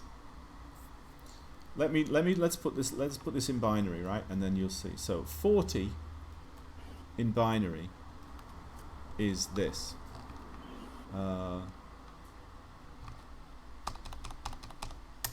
Yeah? 40. That's 40 in binary. Okay. No, that can't be right. Oh no, sorry, yes it is, because that's 64. Yeah, 64 in decimal. Yeah? Okay. 40 in hex is 64 in decimal. Oh, right. Yeah. Okay. Okay? Yeah. So Yeah. this address here is binary, is the binary equivalent of 40 and 00. Yeah? Yeah. Yeah. And that's the very top of the screen. Yeah. And if I add 1 to the low byte here, right, like that, Mhm. then which character am I on now? Well, you're just the next pixel along on the top, right? Not the next pixel along, Andy, no. Oh, the next character. The next character along, yeah? Yeah. So that would be 1, and 2 would be the next one along, and 3 would be the next one along, yeah? Yeah. And there are total, and when we get to 32, we'd actually go down a row, right? Yeah. Yeah. Yeah? Clear? Yeah. So Yeah. it would be like here, I think. Or here, actually, yeah. That would be down 1 row, yeah? Yeah. Okay. And so what's this one then?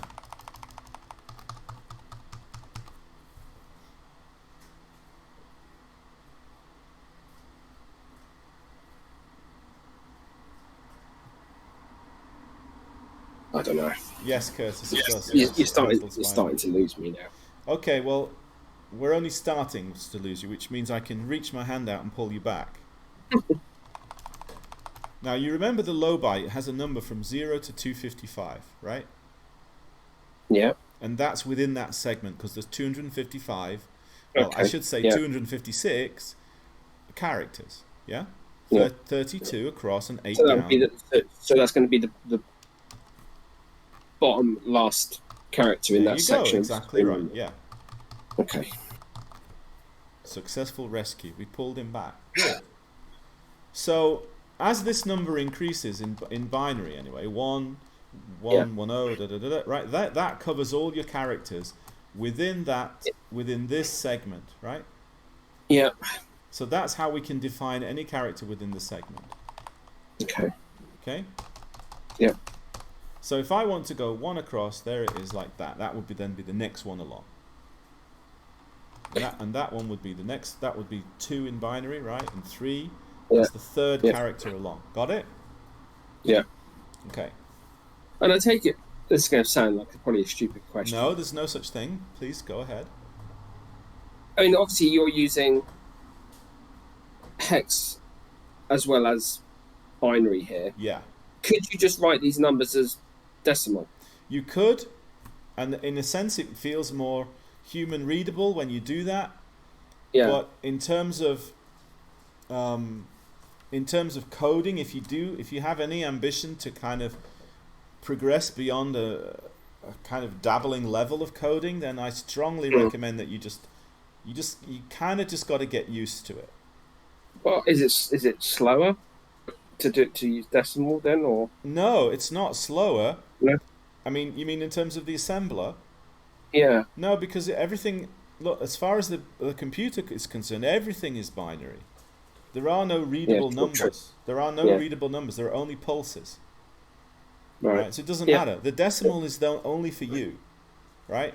I mean, look, in this particular example, you know, it kind of makes sense. The decimal is fine, and it's kind of easy to understand because you can see it doubling, right?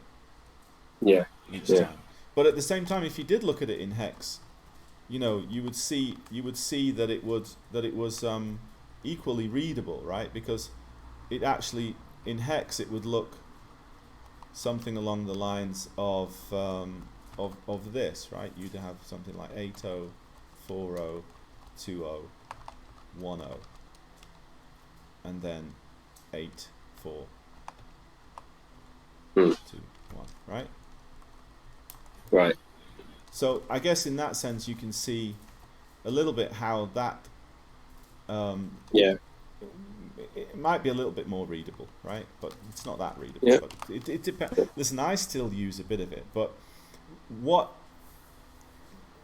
the good thing about using hex is that it's compact in terms of, you know, when you want to make an address, you just join the two together really easily. Sure. Yeah. Right? Yeah. So it's really clear. You can see, because you'll often be thinking, when you're working with register pairs, right? You'd be thinking, what have I got in H, what have I got in L, and that's what would be my HL address, right? Yeah. Yeah. So it's really easy in that sense. And of course, binary, logically, it's also helpful because you can actually see what the maths is, right? Yeah. Yeah. Okay. So as a general rule, it's just something that you need to practice and get used to and get a feel for. And yes, and as Curtis says here, I'll put the table in binary so we can see it. And that's what I'm doing really. I'm using binary and I'm using hex. I'm using binary so you can see kind of what's going on. Yeah? Yeah. And at the same time, I'm using hex so that we can read the address, because really what we want to know is the screen address. Yeah. We're trying to calculate a screen address, right? So, yeah.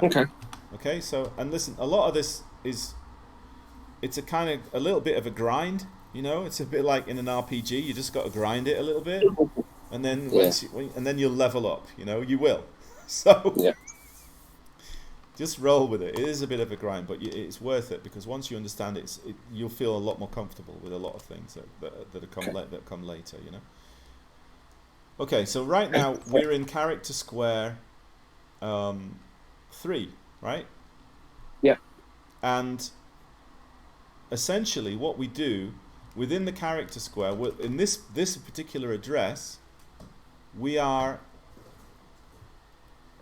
at the top, the top line, right? There are 8 lines within a character square, right? So we're on the top line. Top line, yeah. So if you poke that address, then you would get whatever binary pattern you wanted. It would go to that address, right? Yeah. It would be displayed there, right? Okay. So if we want to go down one line, so I'm going to separate the bits. These 3 bits here, right? Yeah. So 3 bits gives you possible values from 0 to 7, right? There are 8 possible combinations of bits. Okay. You got it? Because you've got, look, well, it's kind of logical really. So each one of these can be 0 or 1. So you can have this one, or you can have this one, that's 2, and that's 3, yeah? Yeah. And that's 4, and that's 5, and that's 6, and that's 7. So Yeah. that's 7 rather. So within, Yeah. so 0, 0, 0 to 1, 1, 1. A combination of lights, right? Imagine, just think of it like that, a combination of lights. Yeah. That can be on or off, right? And there's a total possible combinations from 0 to 7, which is 8 in total, right? Yes. Yeah. And how many lines are there within a character square? 8. Exactly. So that's this little bit here is how we determine the line within the character square. Okay. Right? Yeah. So, in conclusion, in terms of an address, if we want to get the character square, we need a segment, which is defined here, right? Yes. Because that's the 40 part, right? Well, the 4 part anyway. Let's say. Yeah. So that's our segment, and our segment will be you'll either have this number, or you'll have 4, 8. It'll start with 4, 8, right? I mean, what I mean is the second segment will be, yeah. Yeah. So you'll remember, right? When I was drawing earlier, right, I was increasing the high byte, and it was going down the character square like this. Next line in the character square, and the next one, right? Then I got to here, and then I increased it again. And then what will happen is that this would go back to 0, 0, 0, and this one would then increase, right? Yeah. And what happens then is you actually end up jumping to another segment. Right. Yeah. You see what I mean? Because the segments are defined here as this one, or this one, or that one, right? Okay. Because if you look, this part you don't really need, because that's just it's just where it is in memory, right? The start, the very start. But if I don't know if you can see the calculator or not. Let me just check. Yeah, I can't. Yeah. See if I can I'll bring it up on. Yeah, you'll see it on the stream. I'm Right? seeing it on stream. Yeah. Yeah. So if you look at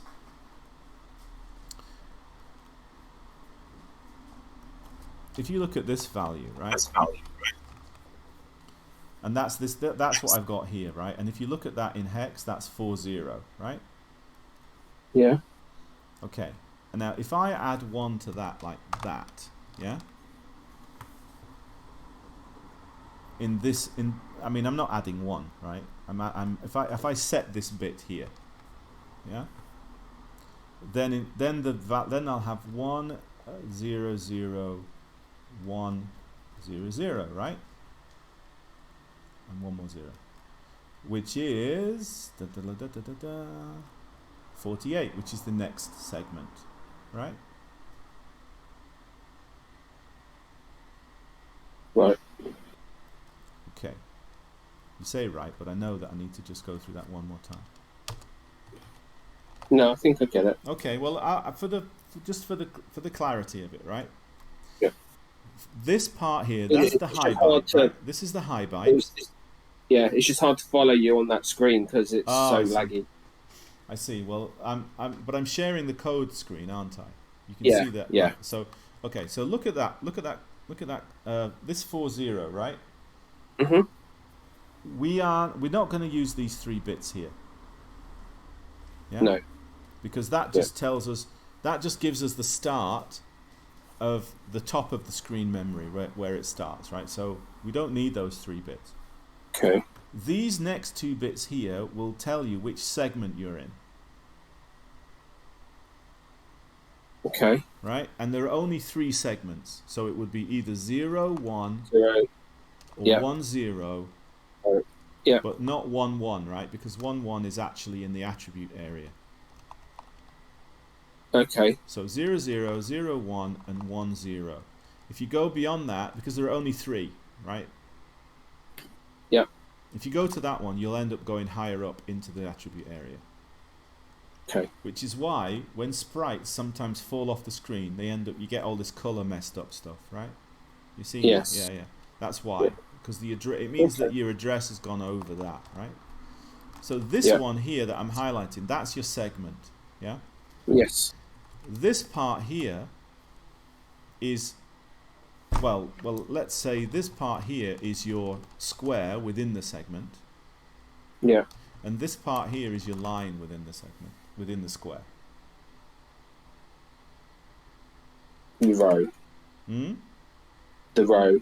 The row within the square, the pixel row, Where? yeah, Yeah. right? Yeah. Yeah. So as you can see, calculating a screen address from coordinates is a bit of a Yeah. pain in the Bit. backside, frankly, right? Yeah. So what you basically need to do when you have, let's say you want to plot a pixel at I don't know, let's say 37, x equals 37, right? Mm-hmm. And y equals what? Just name a number, right? 130. Okay. So what we need to do, we know how to do x already, right? Yeah. So we need to figure out which square that we're in for the x, but that's easy enough. We just divide it by, I think we just did, what did we do? Divide it by 8 and something else, I can't remember now. It's here, look. Yeah. We masked it off, do you remember? Yeah. Okay. So, however, if we want the y coordinate, it's a little bit trickier. So, but what we know is that if you go y from 0 to what would it be? 90. I think it would be 96, wouldn't it? 256. Sorry, it's 192 pixels, right? Yeah. Yeah. So you divide that by 3. Because there is 3 segments, yeah? Yeah. Hang on a second, she's crying and I don't know why. Oh. It's nothing, she just couldn't climb up, she didn't like it. Don't like that I can't climb. Oh, sorry, I'm working in hex, so that doesn't, no wonder that maths didn't make any sense. 192 divided by 3 is 64, right? Yeah. Okay, so that means that pixels 0 to 63 are in segment 1, right? And Yep. pixels address, for this is the y coordinate, right? 64 to 127. Those are in,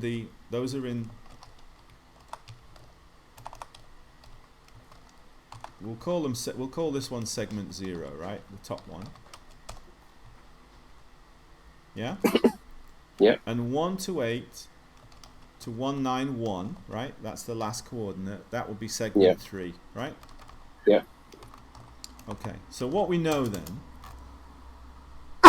looking at that, is if y is 130, yeah, that means we are in segment 2, right? Yeah. And that means here, this is where our segment is. So we'll put segment 2, that's binary, right? 0, 0, 0, right? Yeah. For now. Okay. So when we're looking at the y coordinate, we should be able to divide it by 64, and that would tell us the segment, correct? Yeah.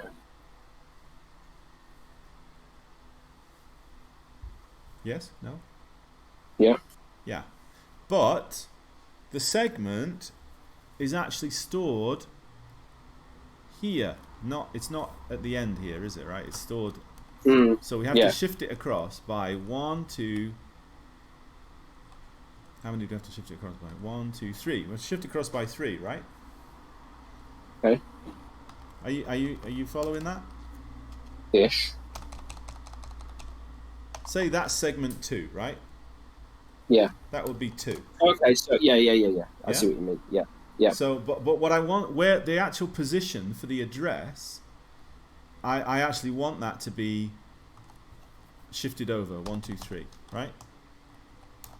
You see what I mean? So then it's in its right place here. Do you see what I mean? Yeah. Yeah. Sure. Yeah. I mean, in terms of determining the address, this is where the segment goes. It goes there, right? Yeah. Yeah. So I need to shift it across to the left by 3 to put it in the right position.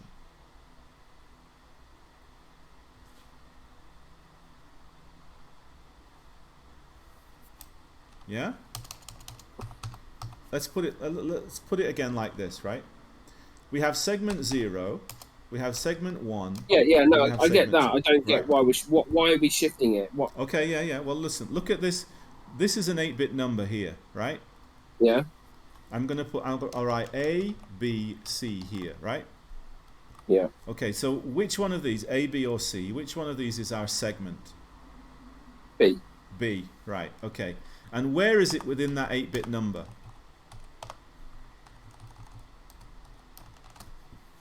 It's in the middle. It's in the middle, right? It's three shifts across, right? Yeah. So in order to place our segment within the address, we need to shift our segment across. Yeah, I get that. I just don't see what I'm missing something. Okay. Well, that's all right. I'm very patient. That's no problem. Now, look, we'll go over it. So where did you get the original number? What, this one? That we have to shift. Okay. Well, yeah. Okay. Good. Then that I'll explain. Okay. So what we want to know. We started with this, right? And we've got a y coordinate, right, of 130 in this example. Yeah? Yeah. And I want to know which segment is it in, 0, 1, or 2. Yeah. So it's in 2. In this case, it's in 2, right? But we can see that from looking. But how do we calculate it, though? We calculate it by dividing it. Dividing it by 3. By 64, isn't it? Oh, really? Yeah. Okay. Because there are 64 pixels in each segment. Yeah. So 130 divided by 64 is 2 and a bit. So 2. It would just be 2 in this case, right? Let's say we round it off. Okay. Yeah. So okay, give me another number. Let's say we're, I don't know, 75, right? Yeah. Divided by 64, that would be 1. Yeah. Right. Okay, so that's perhaps the bit I wasn't clear on. To know, if we've got a y coordinate, what we need to do to determine the segment is divide it by 64. Yeah? Yeah. Is that clear now? That's the bit I got. Okay, now that gives us a number, either 0, 1, or 2. Right? Yeah. Okay, yeah. But where do we want to place that number in our address that we're calculating? Because what we're doing is it's like a jigsaw. Yeah, right. Yeah. So you've got 0, you've got 0, 0, 0, 1, and 1, 0. Yeah. So what I'm going to have to do... So should that not be 6 zeros in front of that? Like, is that are these 2 digits at the end of? Well, look, if I put 3 digits at the if I add 3 there, right? Then it's going to be the same as that, isn't it? It's going to be the same as that one there. Think of it, it's like a jigsaw, you know? You've got to just put things in the right slot. See what I mean? Yeah. Yeah? I don't know. I'm still. It's gonna click in a minute, mate. I promise you it will. Okay. You see this address here? Yeah. Now, what I'm trying to do is build. I get that. I'm trying to build an 8-bit number from different components, right? Yes. The first bit here, there are 3 within this high byte. The first bit here doesn't matter, Yes. right? No. That's where we start from. That's our start point, right? Yeah. And these 3 over here is going to be the line within the square. Yeah. And these 2 here are going to be the segment, right? Yeah. Okay, so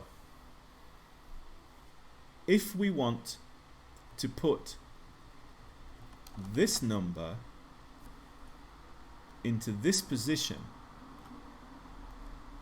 we need to shift it across by 3. You see what I mean? Right. So by shifting it, we're adding the zeros to the other to the right hand side of the segment bytes, are we? Like that, 1, 2, 3, like that, yeah. Yeah. So you're shifting it, it's creating those 3 zeros. Well, you could put it that way, yeah. I mean, essentially, This is what I'm trying to get, is that surely what we're getting out of these segments is, rather than it being 0, 0, 8 zeros, but the 2 we're worried about are on the right hand side. The 0, 1 would be 7 zeros and a 1, and then segment 2 would be 6 zeros, 1 0, because that's your 8 bits, right? Or am I completely on the wrong track? well, yeah, I'm not really following what you mean there. So, What I don't get is how you just get the 2. You get 0, 1, or 2 in binary, but surely it's a bigger number than that. It's 8. No? okay. Let's take a step back again, right? Yeah. Okay. This is our address. You've got that, yeah? Yes. Okay. And you know that these bits each have a number. Bit 7, Yeah. bit 6, bit 5, Yeah. yeah? Bit Yeah. 4, bit 3, Yeah. bit 2, bit 1, bit 0, right? Yeah. Okay. Yeah. The segment, which 2 bits are the segment? 4 and 3. I get Okay. that. No, that's all right. That's all right. Yeah.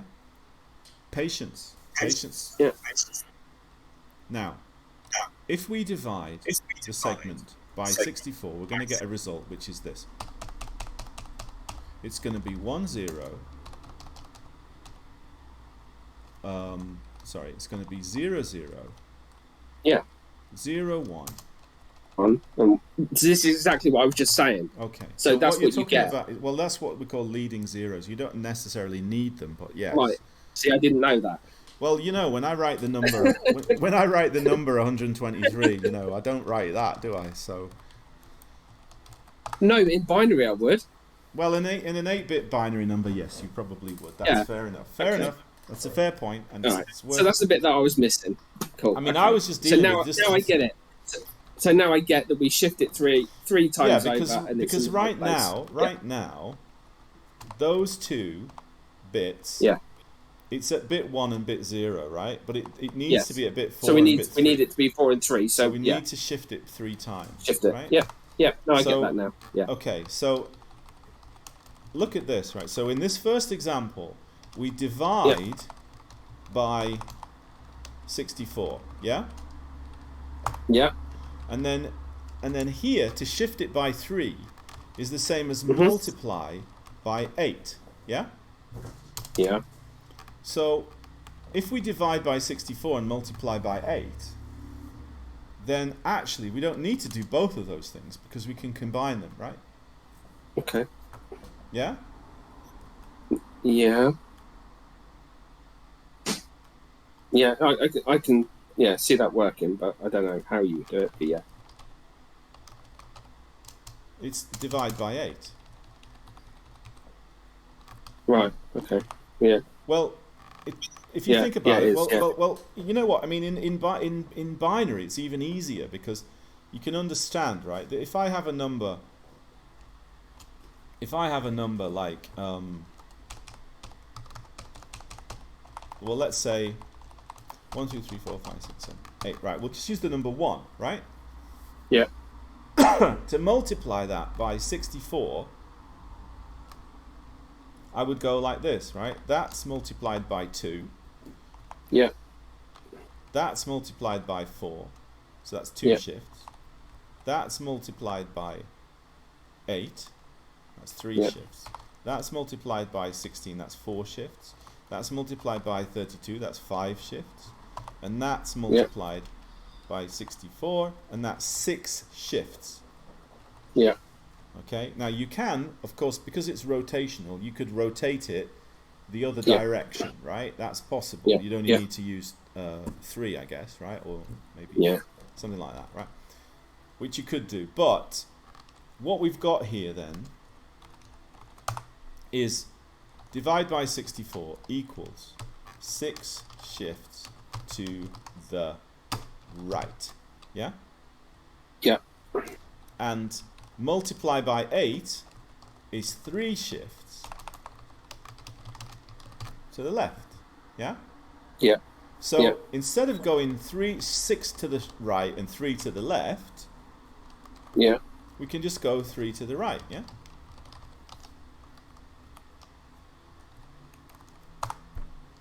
Okay. Yeah. You see what I mean? Like if you were standing on a square, Yeah. It just rotates around the other way. if you take 6 steps forward and 3 steps back, yeah? Yeah.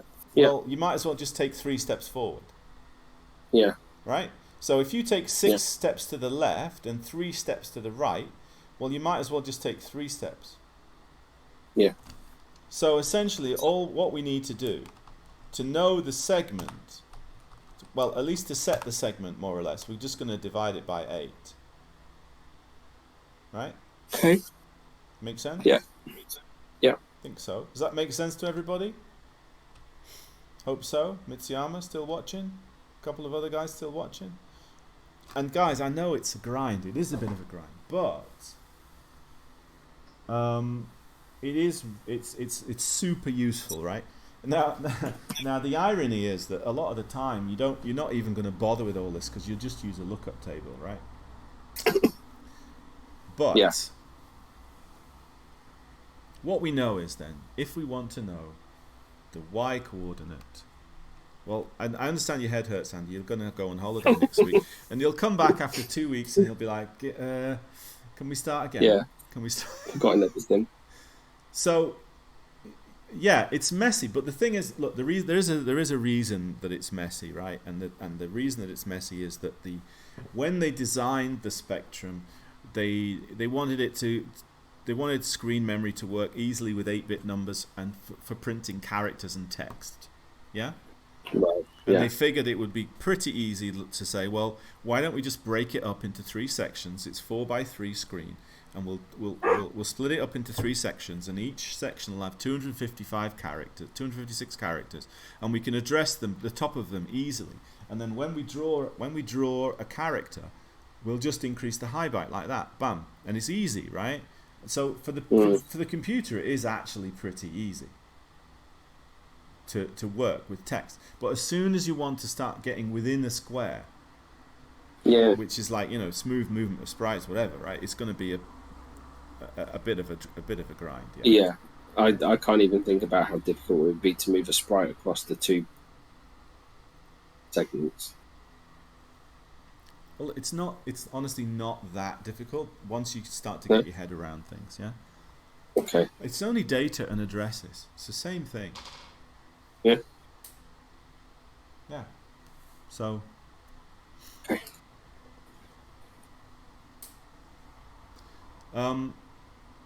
Yeah. So to determine the segment, we divide y by 8, right? Yeah. Okay. So, and then we're going to mask it off, right? Yes. Because we're going to think about which line within within the well, you know, if I go up, we need to work with these 3 bits here. Yeah. Yeah. So, just a second. Oh, you're a pest. Where have you peed? You peed somewhere. She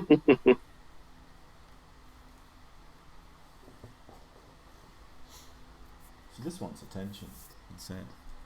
And you know, she's a little kid. It's normal. That's what I mean about like. That's why I can't keep her. Yeah. You know, she needs more than I can give, really. And if my wife was a cat person, if she was into it, if she was really into it, I mean, I could get myself in. I'm not massively into it. I kind of enjoy it. It's kind of fun, and you know, but I like the. I'm more like an uncle. I'm more of an uncle to a cat than a dad though, because I can't, you know. Yeah. I enjoy it, and I enjoy the, you know, the affection and everything like this. It is nice, and it's nice to kind of sort of commune with an animal, you know, from different species. And Yeah. so it's you know, it's sort of a spiritual thing, isn't it? But yeah. Well, I was just going to say, if my wife was into it as well, if we both had that same interest. Because she's just really nervous, and she doesn't mind stroking her, and she might pick her up now and again, but but only when if the cat's relaxed. If the cat wants to play, she can't do it. She just cannot play with the cat because she can't deal with the scratching and the other stuff like this. You know? So that's how that is. So yeah, if we were both, then we perhaps we could find more or less enough time between us. Yeah. And it also, you know, would be more of a shared interest maybe, but as it is now, it's like when the cat wants to play, I can't, I have to play with the cat, and my wife has to go in the bedroom. So, you know, so it doesn't. And then when we're watching telly, we have to put her in the hallway and with a barrier, so she can't come in. Which is, you know, it's just not working out really. It's not fair. It's not fair on the cat. That's what I think. Yeah. She needs to be with, like. Well, I suppose it's a bit of a generalization to say that it's usually little girls that really like cats, right? But I imagine that if she had a little girl, you know, 9 or 10 years old or something, that really loved her and looked after her and did everything, that would be perfect for her, because she's so small and she needs that attention. Yeah. You know? Yeah. Anyway, getting back to what we were doing, I hope you haven't forgotten everything. So to determine the y coordinate, the segment, we divide by 8, right? Yeah. And then we mask it off. So for example, if we had you know, we were calling it. What's he crying about? You just want to climb, don't you? We were calling it my x, but that's not very My good. X. If we call it my y, it's a bit. Well, I suppose it's all right, right? We could call it X pos and Y pos. Okay. As you like.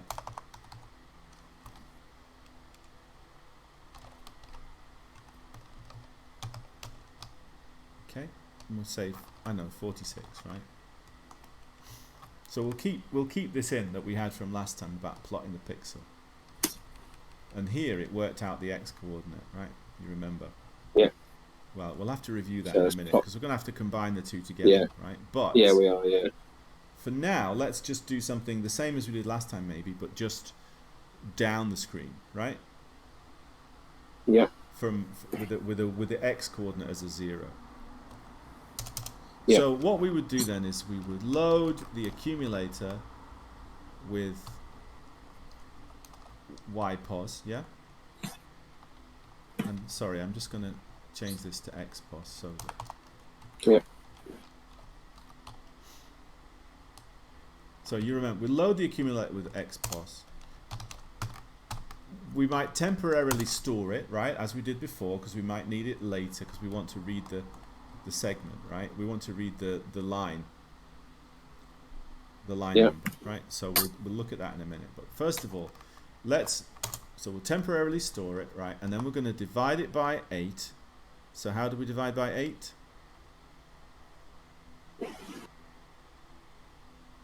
Rotate it.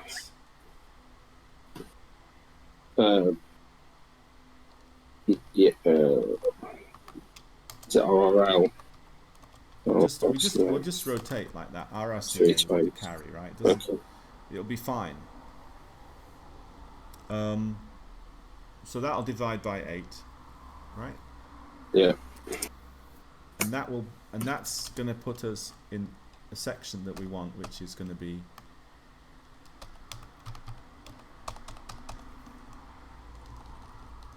it's there, isn't it? Remember? Yeah. Yeah. It's there. So we're going to have that little chunk, right? Yeah. Okay. So what we'll do then is we'll just mask it off like this. Yeah. Yeah? Yeah.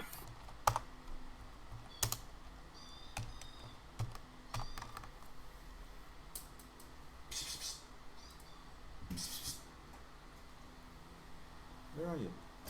What are you doing now? Flipping heck.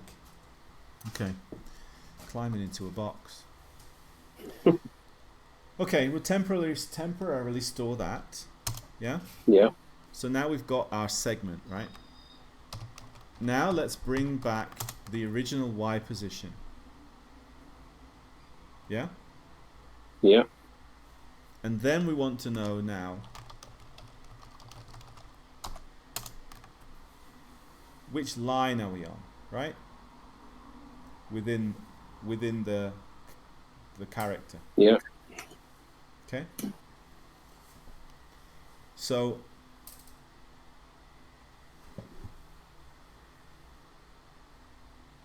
to determine which line we're on, we need to do what? It's the same as with X.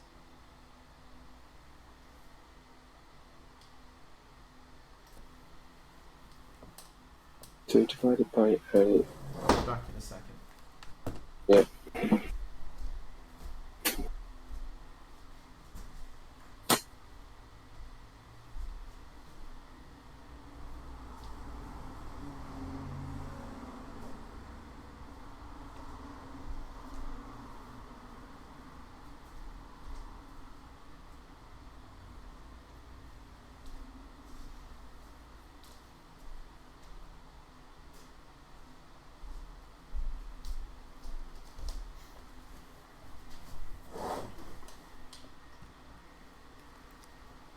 You can teach cats things, can't you?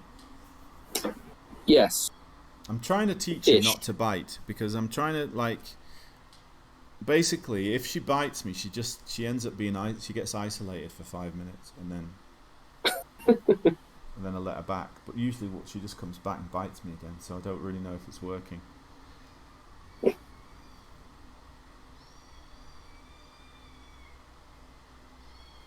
Anyway, if we want to determine the line we're on, right, it's 3 bits, yeah? Yeah. So it's the similar thing to the X, right? When we were working out which point, Yeah. right? So it's always going to be from 0 to 7. Yeah. And it's always actually going to be, it's this point here, so it's in the right place The last as well, 3. right? Yeah. Yeah. So actually all we need to do with that is that. Right? Yeah. And that gives us that point, right? And then if we add that to D, right? Then that would give us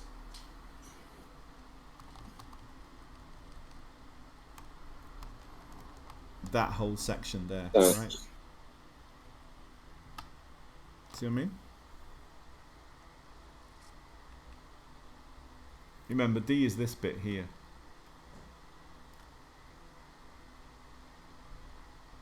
Yeah, that's what I was just looking at. Where did we put that in?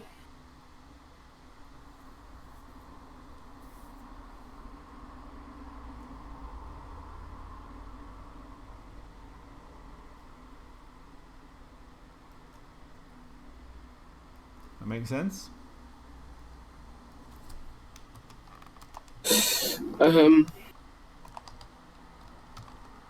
No, the D bit doesn't. Okay. Well, what is D?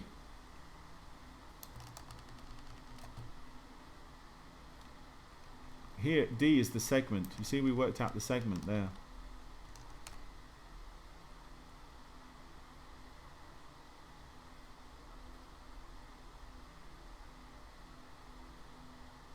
Right. Yeah? Well, I see what we did there, but I don't. Where did we get D from? Where does?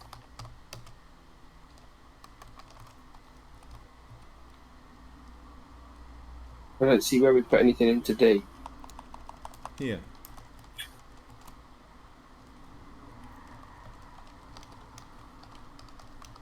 Okay. All right. Yeah? Got it? Yeah. Yeah. Incidentally, guys, yeah, I mean, this is all a lot of kind of roundabout stuff that we're doing here. We're just learning. That's for the purpose. So there are ways that you can do this slightly more quickly, and hopefully we might take a look if we have a chance. In fact, give me a second. You guys have any questions, by the way? So is that clear, Andy, what we've done there? Combine those two things together. Yeah. Yeah. Okay, and then what we could do is, obviously we want to put it in the right place. So if I OR it with 1 0,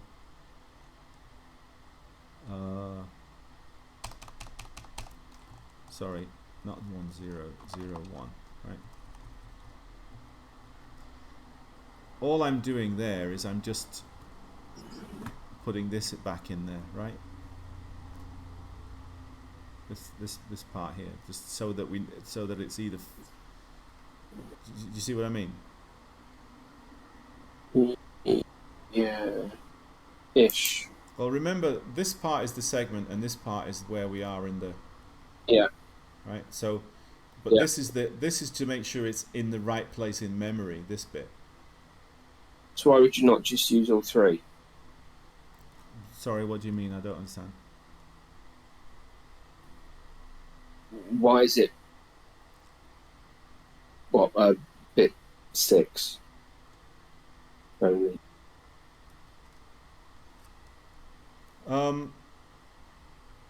Well, because that is just a second. I'll show you. One minute. If we look at the binary, this should be on the stream, right?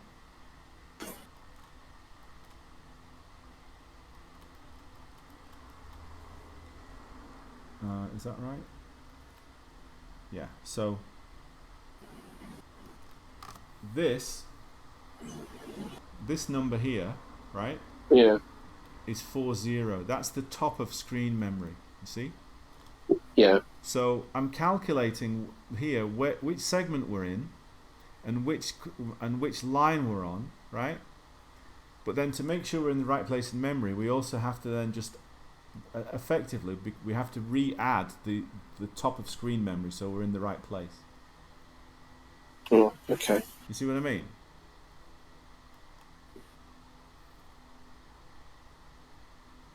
No?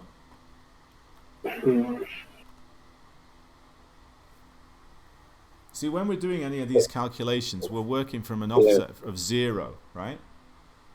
Because that makes it easy to deal with. But if we want to put that into the screen memory, we're going to have to start with we're going to have to add 4000 to it. Yeah, no, I get that we're kind of just concatenating the numbers together in binary. I think it's because it's in binary. I'm not getting it. It's hard to understand because it's the masking, isn't it? It's like you're not actually dealing with the numbers. You're dealing with what's in Yeah, I'm each just flicking switches byte. basically. Yeah, Yeah, yeah, and that's just it's hard for me to make that jump. yeah, yeah. It can be tricky, and it's important that you start doing it, because that's really what it's all about. You know, once you I know. understand it, it's honestly it is fine. Once you got your head around it, it's, you know. Yeah. Now let me just see if I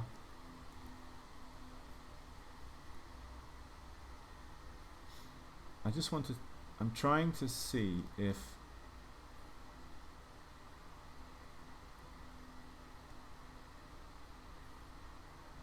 I do actually have code on here that I can use. Just a minute. I thought I did a. Yes, I do have a backup. Ah, good. Okay.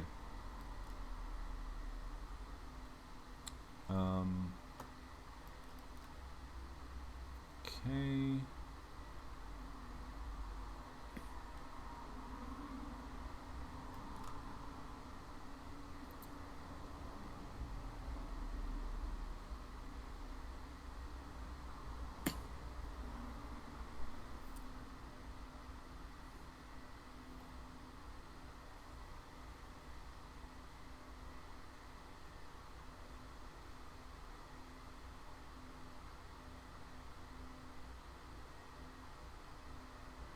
I don't suppose it really matters which one of these I open, so.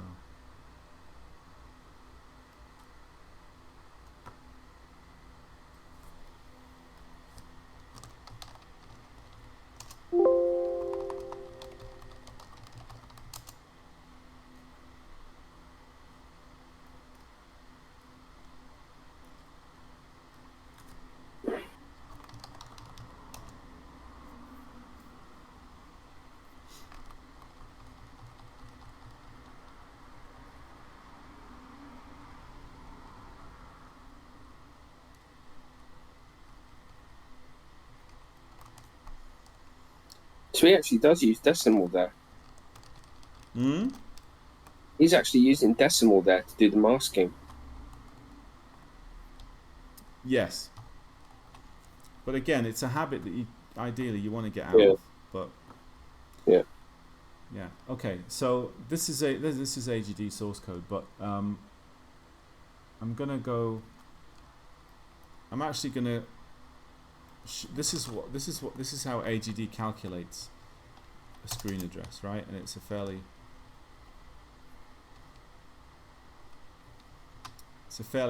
straightforward routine, and it's similar to what we've got here, right? So this is our x coordinate, right? Yeah. And he stores it in L. The x coordinate is stored in L temporarily, right?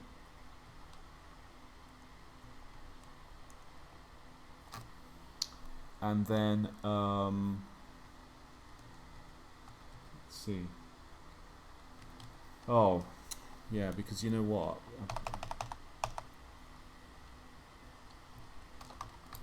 He has his bloody x and y the wrong way around, doesn't He does, yes. he? So it's like, why does that doesn't make any sense? Okay. Okay. So if you see here, there he's and Yeah. 7, right? And I'm gonna Yeah. switch this. I'm gonna change this to binary to make it so you understand. And right. Yeah. So Yeah. that's getting the line 0 to 7 within the character square. Yeah. Yeah. Yeah. Okay. And then it's adding 64, right? Which is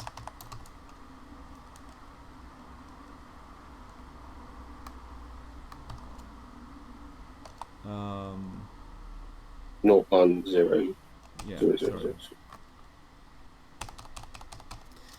Yeah, so that one, I've put that as a hex. I should put it as a decimal. Right. That's the offset for the 16384 address, which is the start of the screen, right? Okay. Okay. And then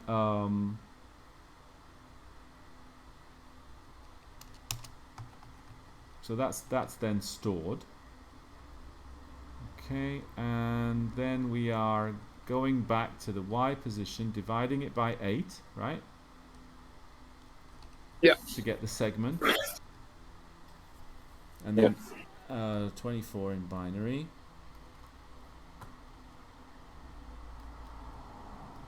So that is 0, 0, 0. Yeah, okay.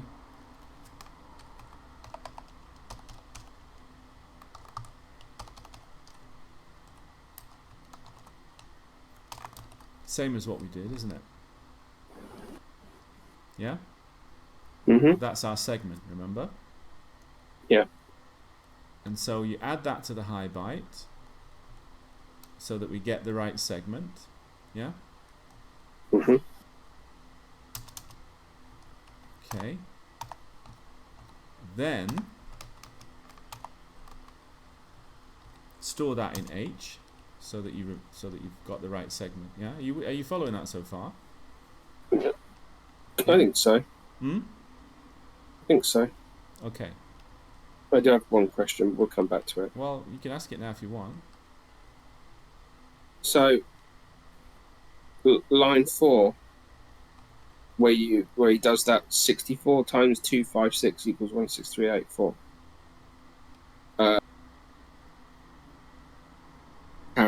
How's he doing that? I get that there's 64 there in binary. Yeah. Well, he's saying 256 because it's a high byte, you see. So high bytes are 256, 512, and so on. They're Yeah. Okay. See what I mean? Right. So you're just loading. Add 64 into A, and then. Yeah, no, I don't put that at all. I don't get how you're doing that math. Which bit?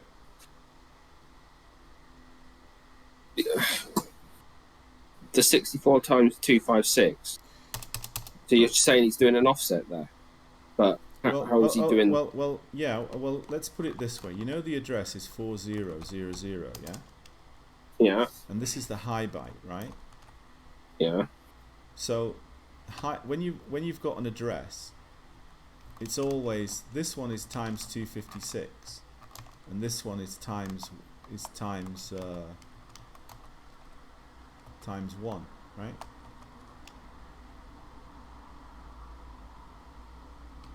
Okay. You see what I mean? Yeah. Because each one of these represents a page of 256 numbers. You understand that, right?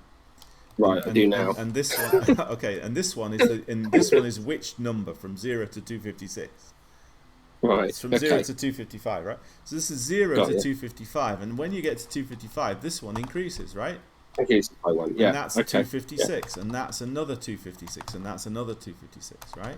Yeah. And this number in binary, this number in decimal is 64.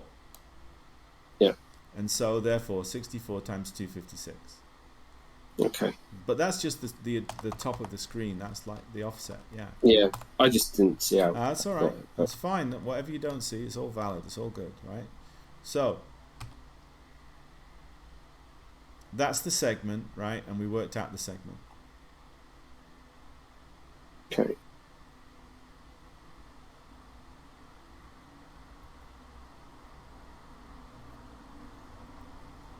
Now, this next bit is going to be very confusing for you because he's doing two things at once, right? He's doing two things at once because remember, yeah, we might be getting ahead of ourselves a little bit here because. Yeah. All right, I tell you what,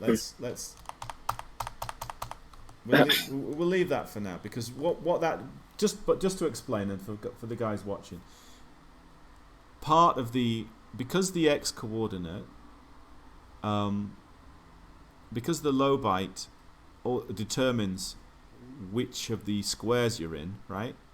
Then you do actually also need to do a calculation using the lobite to know which character square, right? Because so far we've calculated which segment, and we've also calculated which line within the within the square, but we haven't actually calculated the square. Square, right? Yeah. And so to calculate the square, we have to mask it off, I guess, and divide by 32, right? Yeah. That makes sense? Yeah. Because there are 32 squares on each line, right? So what we're looking for is the leftmost square, right? Because we're just moving down. Basically which row of squares we're on. Yeah? Yeah. The other part, which square from 0 to 31, that's in the x-coordinate. See what I mean? Yes. But we need to know which row. So to know which row, we'd have to divide by y by what, 32? Or actually no, we'd need to mask it off. Okay. And then divide. Essentially, well, let's look at it. Let's look at how we do that, because once we've done that, we'll have got all of it done, right? So we might as well plow through. You're okay with this so far, right? Yeah. Okay. Yeah. How are we doing in the chat? We've only got 3 people, but they're getting there. I think so.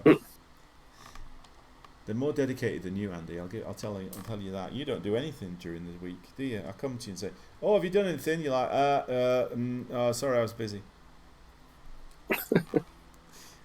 It's fine. It's a hobby. You do it as and when you have time. Okay, good. So we are looking at figuring out, right? We know which segment, right, and we know which line within the character square. Those 2 things we did, but perhaps we should have figured out which square within the segment we were in before we did anything else, right? To do that, we have to look at the lobite. Yeah. Okay. And the lobite is from 0 to 255, right? Yep. So what we have to do to know which one, there are 8 in total, right? Mm-hmm. So we just have to divide it by 32. Okay. Right? Yeah. I think. So for example, what was our y coordinate? It was 130, 130. right? Yeah. Okay. So it's slightly more complicated than just divided by 32, in fact, but we'll not by much, not by much, right? 130 in binary is 1, 2. Is that 8? Yeah, that's right.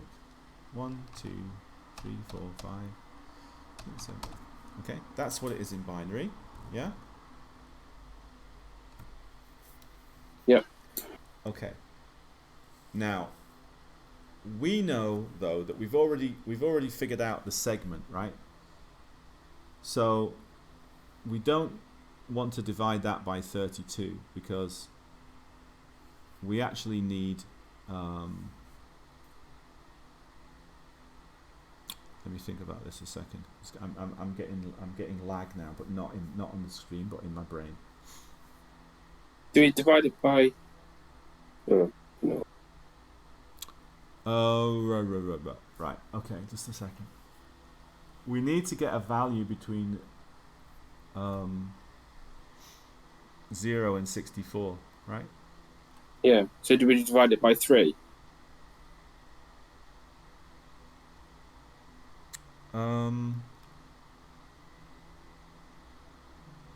I suppose so, but that isn't what. No.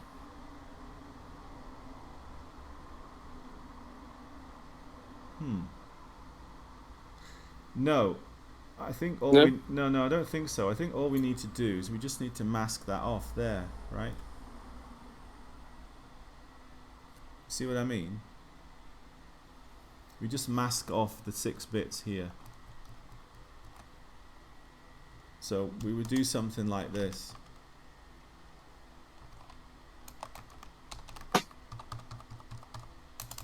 Right? Okay. So 130, you see 130 Yeah. would be the second character, the third character along, wouldn't it? Second, yeah. 0, 1, 2. Yeah? Yeah. You clear on that? Because look, you see here 128. Yeah. So, no, sorry, just a minute.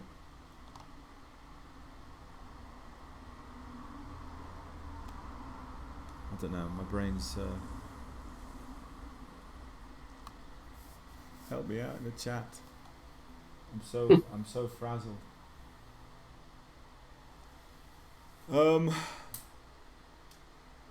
Sorry, I'm thinking vertically, right? We should be.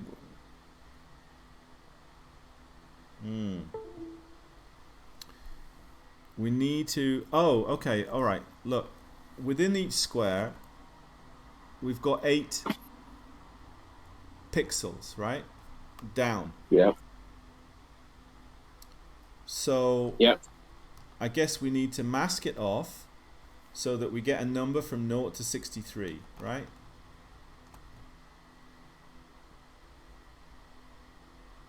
Yeah. And then what? Divide by 8? Yeah, that gives you your character square.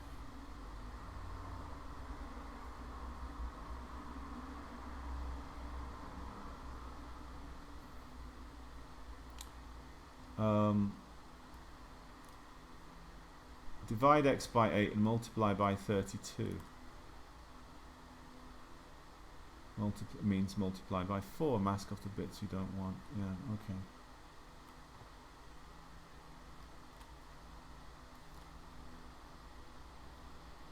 Oh. This is why I use lookup tables, you know? That's why you use lookup tables, because it's just a drag. But anyway, let's try and figure it out, even though I'm absolutely knackered. It's 5 in the morning.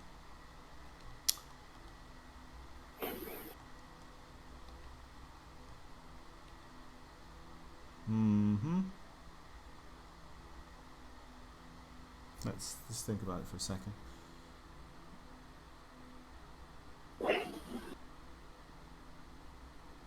Okay, so the character square is in the low byte, right? Yeah. And there are 255 of them. So, yeah, we should divide by 8, and that would give us the character square, I think. Yeah, sorry, I was thinking completely cross purposes. So, for example, then 130, right? Yeah.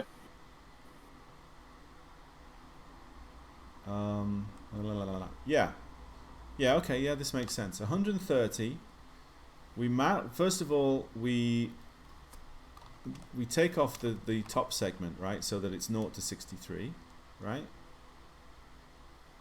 Yep. So we basically go like that. Yeah. Yeah? Yeah. And then we divide by 8. Yeah. Yeah? Yeah. And then because it's a rotation, I'm sorry, I put this as a... Keep doing that, look at that. We get back to that. It's a bad habit. Okay, and then...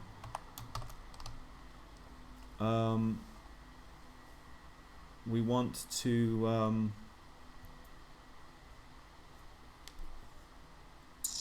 we need to mask. We've divided it by 8, so we also want to mask off the front part, I think. Yeah, we're going to have to do that, so that whatever comes off here, whatever gets shifted off here, right, is we don't want it in here, do we? Because we're dividing it by 8, so we don't want the rotation. See what I mean? Yeah. Yeah. Yeah. So let's just see if that actually works. So 130 masked off. What did we say 130 was? 1000010, something like that, right? Yeah, that's 130, right? 0, 1. Yeah. So that would then mask that up. Take away that top part, and you get that, right? Yeah. Rotate it 3 times, and you get that, yeah? Yeah. And then AND it with that, and you get that, which is 0, which is the correct square for 130. It should be in 0, yeah, right? Because it's that very first one, right? First one, yeah. So that's correct. And if we went to say, if we go down a couple of characters, let's say 148. I hope that makes sense, Mitziam. I don't know if anyone else is watching, anyone on the stream, whatever. Yeah, there's only a dozen or 2 people who watch. But anyway. Okay. The main reason I thought we'd do this is just to give you a bit of a workout, really. And then you go, oh, this is a lot of hassle. Let's just use a lookup table. But anyway, 148, that's the binary, right? So the binary of 148, 100101010101010. That's 148, right? And is it? I think so. Yeah, 128 plus 16 plus 4. 10010100. Yeah. Yeah? Yeah. Okay. So what happens is, what would happen? We would lose that value. Yeah? When we do the AND, yeah? We'll cut that off. And then we'll rotate it.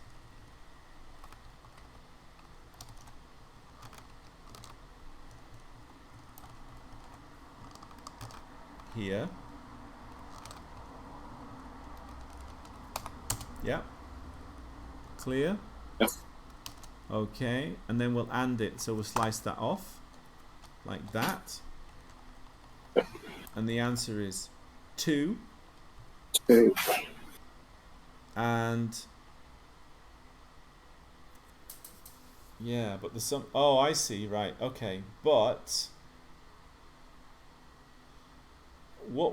so the result that we're getting here is 2, that means 2 columns down, right? Yeah? Yeah.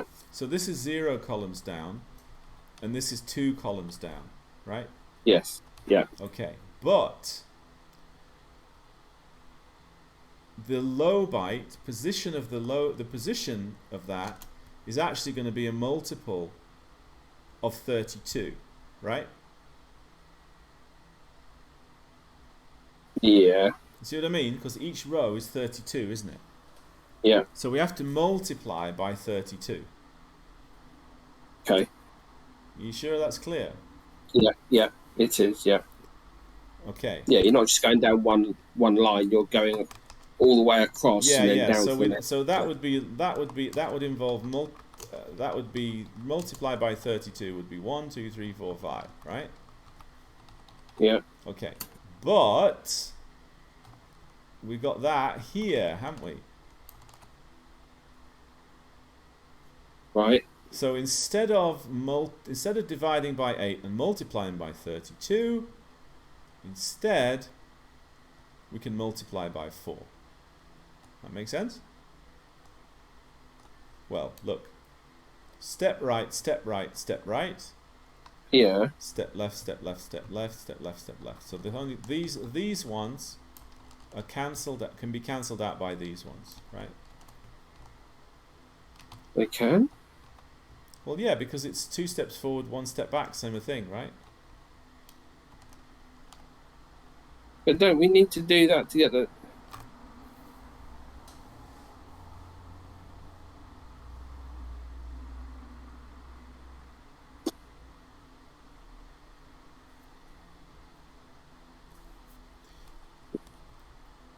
I mean, what I mean, look, we may need to change we may need to change the masks. Well, we will need to change the masks, right? But essentially, Yeah.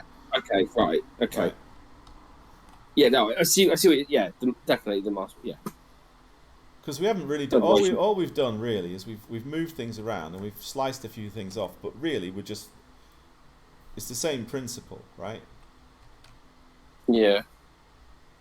So, in other words, if we cut that off, right, and then here, instead of multiplying it, we're going to divide it, right? Yeah. Okay, so we would divide it like this.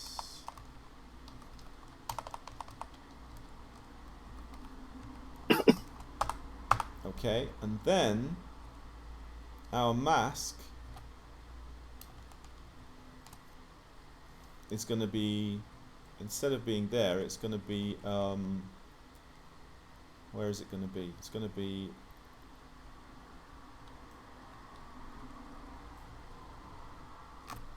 sorry, that should only be 2, right?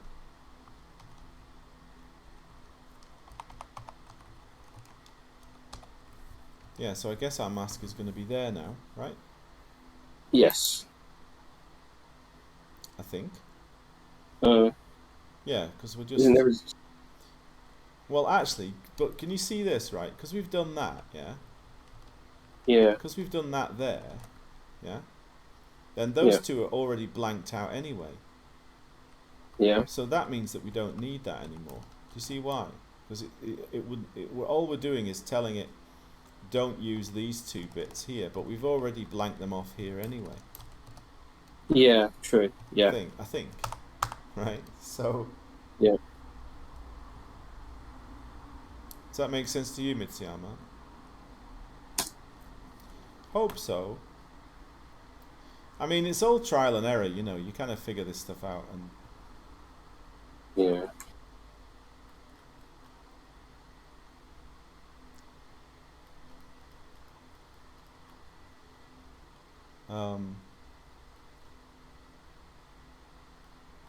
Yeah, I think so.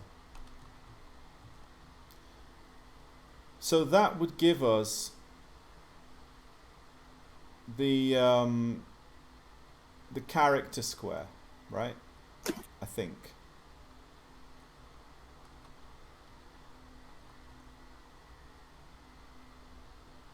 Yeah. I think so.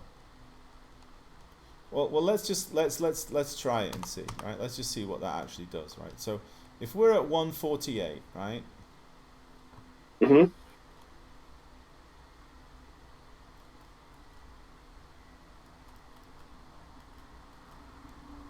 Yeah, fancy teaching lessons at 5:10 in the morning. Who does that and thinks that they're going to be a good teacher? But anyway, it's fine though, isn't it? Because I mean, I'm figuring this stuff out a little bit as I'm going along as well. Because I've never looked that closely at some of this stuff. I just said, oh yeah, that works. I'll use it, right? I can't more or less understand it, but I got a deeper understanding. So that's 148, right? Yeah. Yeah. Okay. So we scratch that off. Yeah. And then we rotate. Yes? Yeah. And that gives us a value of 1, 0, 1, 0, 1, 2, 3, 4, which is 80, right? In decimal. Okay. Which means 80 characters along Yeah. from in segment 3. Right? So 32 Yeah. plus 32. Yeah. Yes, Curtis said as long as the carry is clear. Yeah, well, the carry will be cleared by the AND anyway, right? So yeah, the carry, we know that the carry is clear. So, and that means 32, 32, and one more, right? So that means it's in the third column along, I think.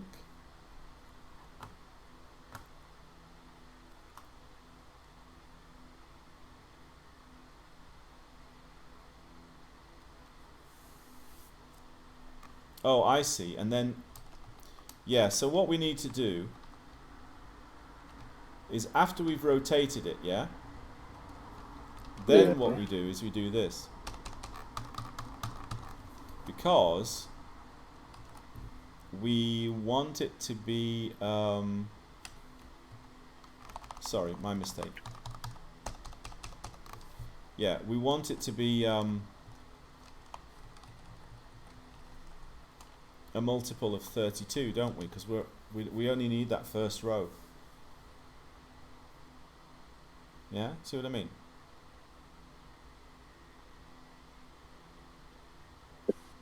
Done there. Hmm? I don't really get it. So, whichever number we're using, right? We're only determining the y segment, the y character square, right? And so it's always going to be a character square on the far left-hand side, right? Yes. Yeah. So it's always going to be a multiple of 32. It's going to be 0, or 32, or 64, or and so on, right? Yeah. Yeah. So that's what that's why I'm anding it there, so that I won't get anything that's less than 32. Okay. You see what I mean? Yeah. Okay. Yeah? So that will give me a result then. So the final result then of the calculation here would be 0, 0, 0, 1, 0, 0, 0, 0, which is 32, right? Yeah. And that makes sense because, yeah, 48, well, 148 would be in section,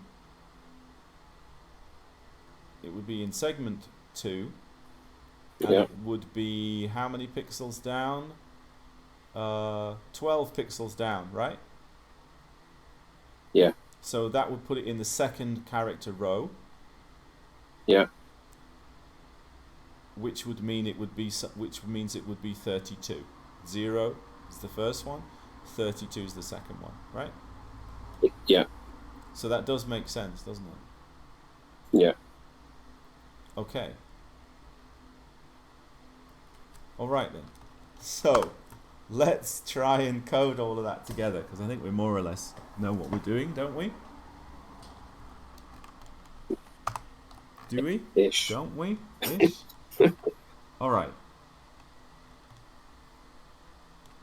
So, and again, there are quicker ways of doing this, because you can combine what you do with X and Y. But right now, we just want a pixel that goes down the screen, right? All the way down to the bottom. Okay. Or that we can plot in any position on that far left-hand side, right? So. Yeah. Yeah. And as I said, this is grinding, but honestly, once we get our heads around this is a big step. It's a big step. So. Okay. So stick with it. Okay, so we know our segment, right? Yeah. Okay.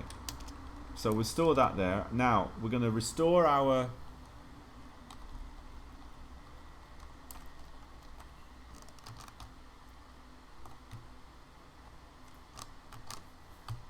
Okay.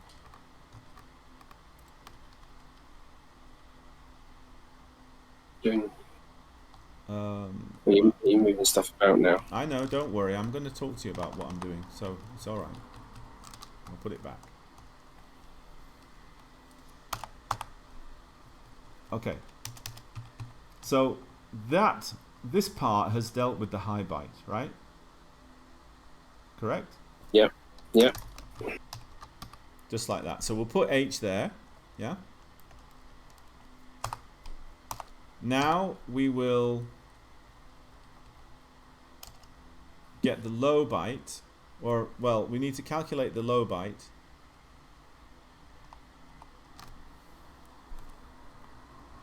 So we'll get the value back, and we'll do the calculation that gives us that value, and then we'll put that into L, right? Does that make sense? Is that all good? Yeah? Yeah. Yeah. Okay, and then all we need to do is just load HL with this value. Yeah?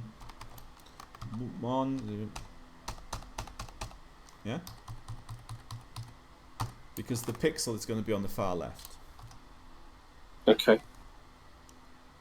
Okay, so let's see if it works.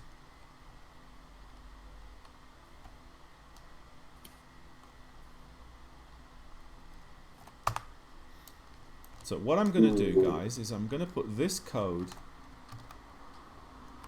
and I'm going to clear anything else I've done out of the way, right? I've got an error. Line 47. Well, don't compile it or anything yet.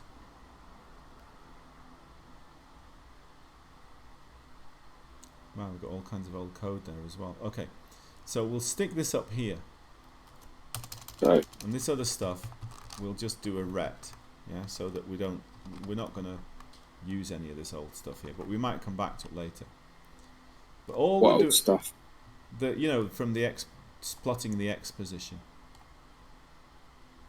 So right now we're going to just plot on the far left hand side, and we've set y to be, instead of y pos, right, I'll put it as 46, right? We want it 46 pixels down, yeah? All I'm going to do now is just run this simple routine to plot a single pixel, and then I'm going to change this value just to see if it works. See what I mean? Okay. And then we'll talk through it, and then that'll be it for the stream, really. Oh, errors. What errors am I getting? Label not found my x. Oh yeah, that's expected. Let me just wait a second.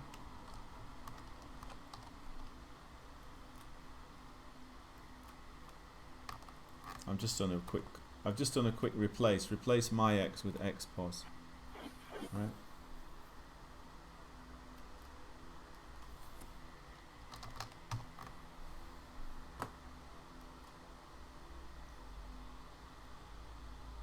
Look at that, we are 3 hours and 20 minutes into the stream, and it's the first time we've loaded Spectaculator.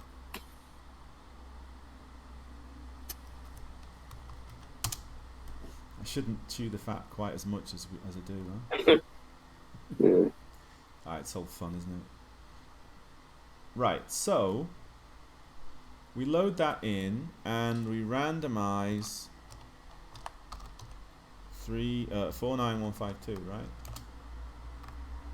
And our survey says Oh, I'm on the wrong screen. No.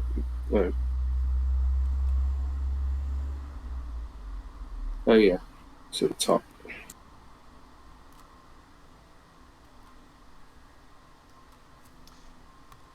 yeah, it didn't work. So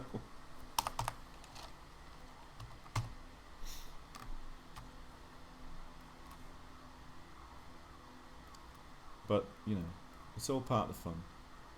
We'll figure it out.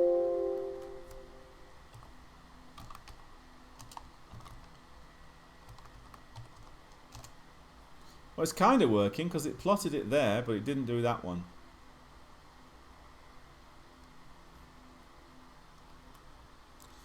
Let's see.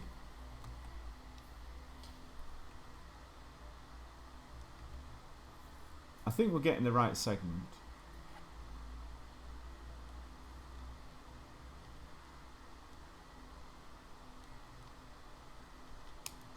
I think that part up to there is okay. Ah, right, okay, but we need to, yeah, we need to do a couple more things here, I think.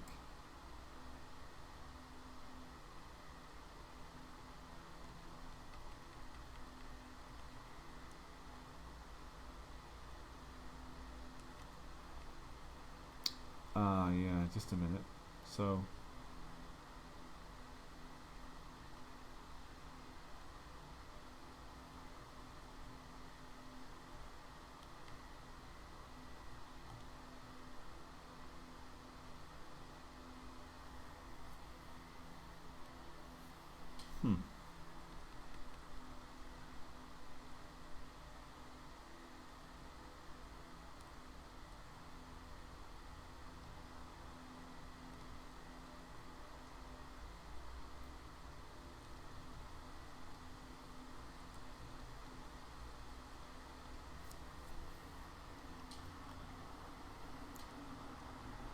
well, let's take a look in the debugger and figure it out. How are you getting on there? You all right? Me, yeah, I'm just moving stuff over different file. What that error again?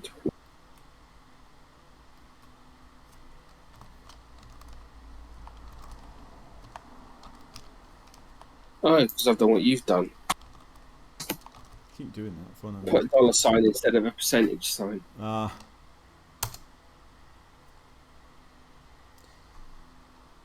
Okay, I'm gonna have a look on the debugger and figure out what we've done wrong.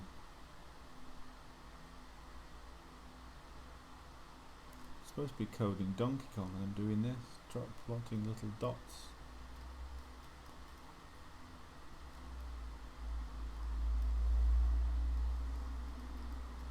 But as I said, yeah, it's good practice.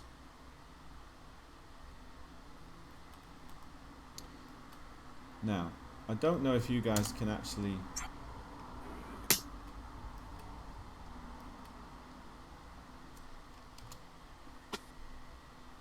oh, it would help if I had an actual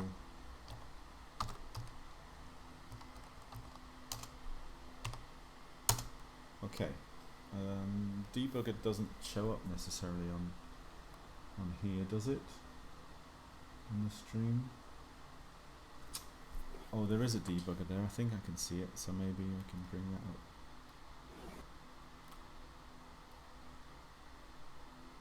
Okay. That's our code. I think mine works. Yeah? What? Mine doesn't plot 46 in the right place.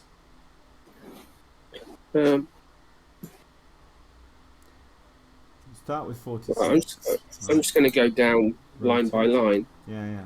So 8.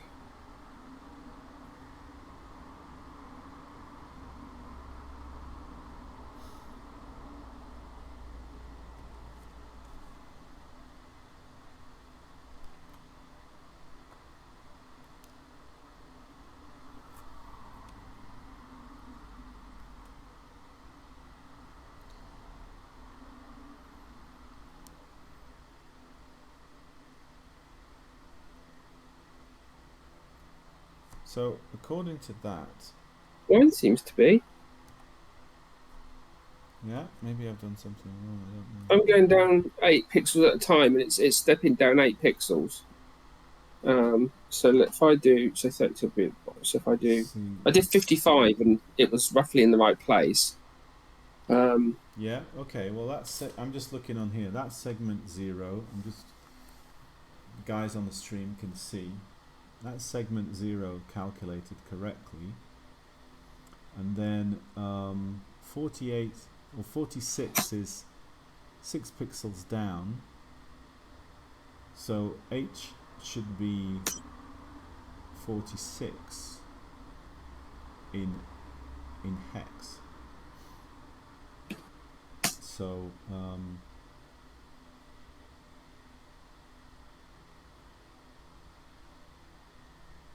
Yeah. This let me send you my code just to put it against yours. I don't know.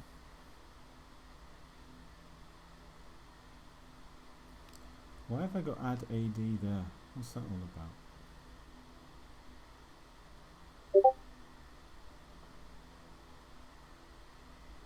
Okay, I'll have a look in a second.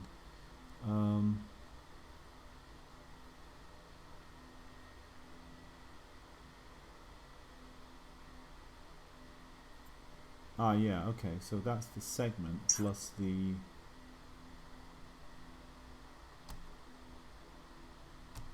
that's correct. So our address is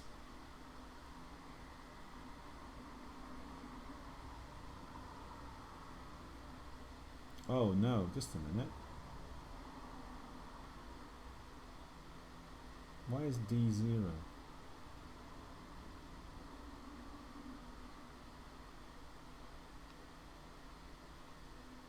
Oh yes, okay.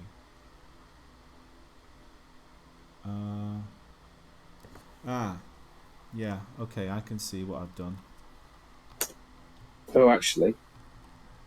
Oh. Load Okay. AE. We need to restore that so that we know which line we're on. I think.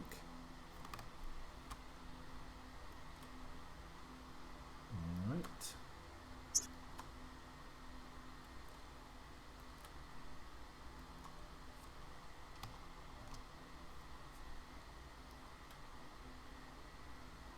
Yeah, I think that's right now. Well, okay. Oh, actually. Yeah, well, I've tried to put what I did 191 is in I there. had to restore the line. I had to restore, which I didn't do. I had to restore the original value so that then it could determine which one it was on, right? Roughly where is that then?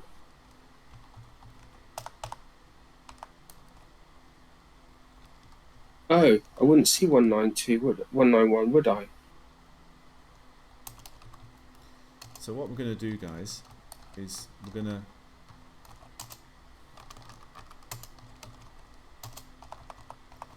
let's try and go down by say 48, right? Compare to 48, and then we will ret if it is correct, and if it's not correct, we'll just climb down pixel by pixel.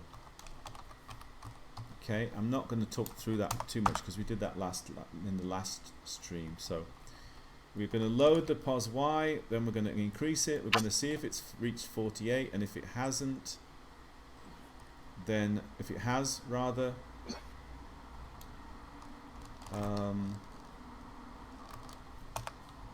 we're going to ret, and if it hasn't, we're going to go to there, and then we're going to go to Okay, that's weird. draw y, and we'll call this draw y. So we're basically going to keep looping and increasing pos y by 1 each time. Yeah. And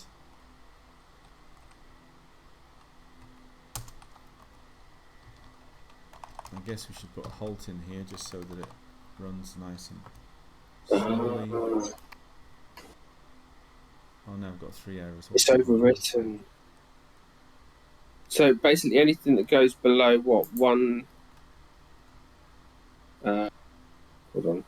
Oh, it's not pos y, it's y pos. Duh. 172.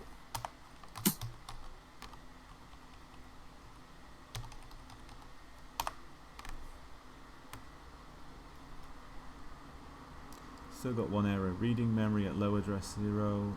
I've just done some sort of a typo here, haven't I? Line 9.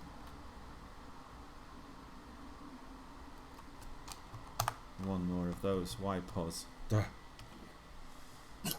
Okay, that's done. And what's this gonna do? Let's see. Oh, it did something, didn't it? It didn't get very far though. Oh, because we're starting from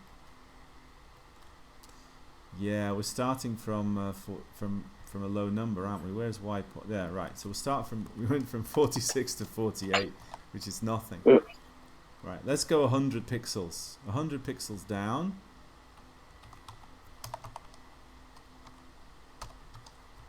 Or 99 pixels or whatever. Yeah, that'll be all right. Either way, it's all good. Looking promising anyway, isn't it? Right. So that should work. I hope so anyway. No, it didn't work. Look, the segment is wrong. God, the Spectrum screen memory is a bugger, isn't it? Ah. So why did it get that wrong?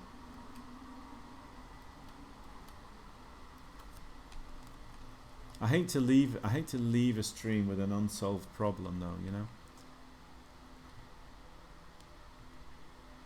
I've definitely missed something somewhere.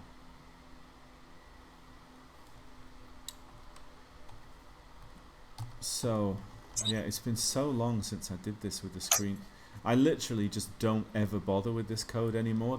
I was doing this when I was learning, and I just have never bothered with it anymore because all the code that I write would be using a lookup table. And just be like, nah, I'm not bothering with all this because it's just a hassle, right?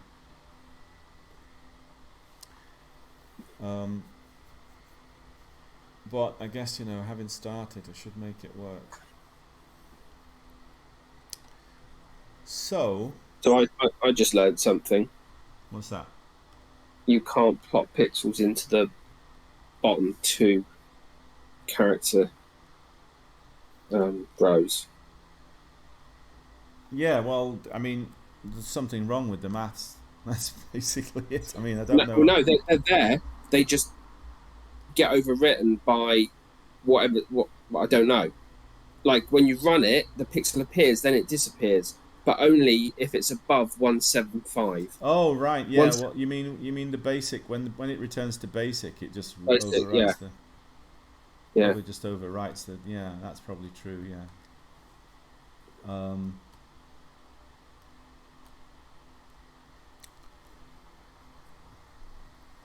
Okay, let's figure this out.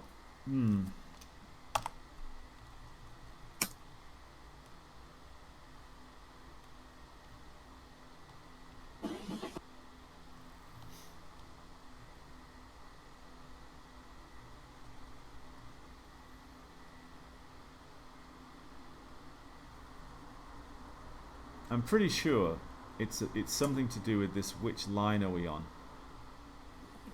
I'm almost certain that that's what it is. Yeah. So I'm gonna I'll put a ret in here, so we only do one. I'm only gonna plot one value, and I'm gonna put y position as. Let's put it as say 36. Okay.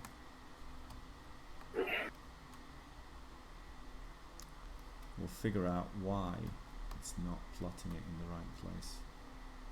How are you doing, Mitsuyama? Still following? Following our confusion.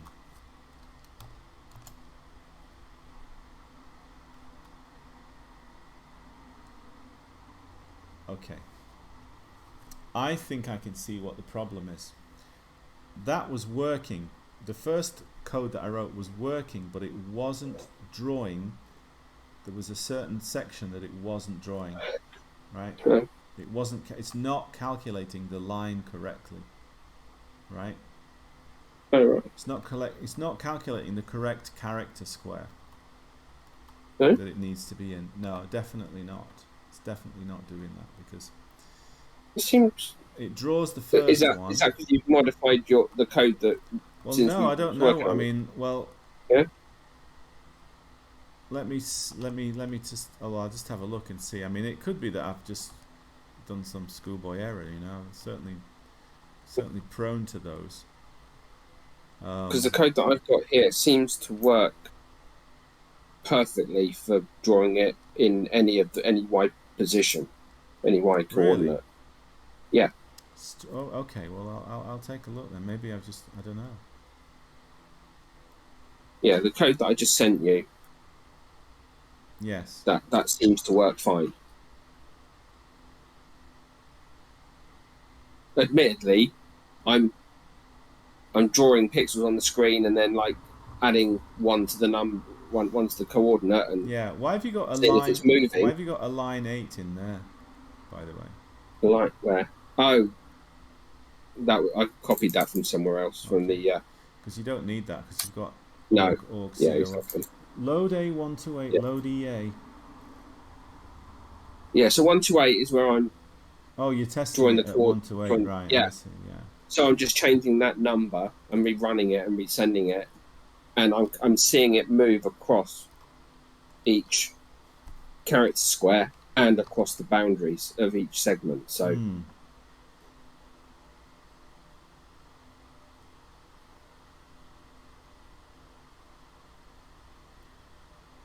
Yeah. Okay.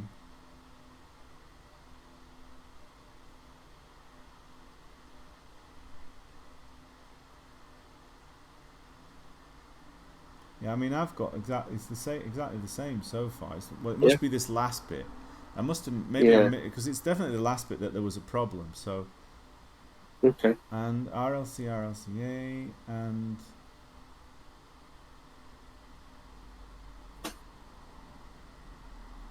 ah, I've got a bloody.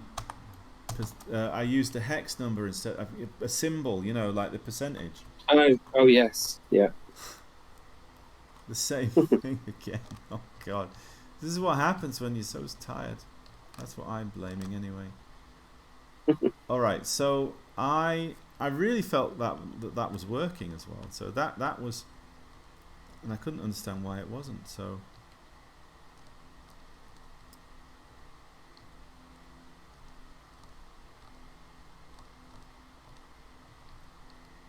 okay, hang on, that's 0. Right. Okay, so this is what I had before, and there's my Yeah. mistake. Stupid. Bloody. Yeah. Okay.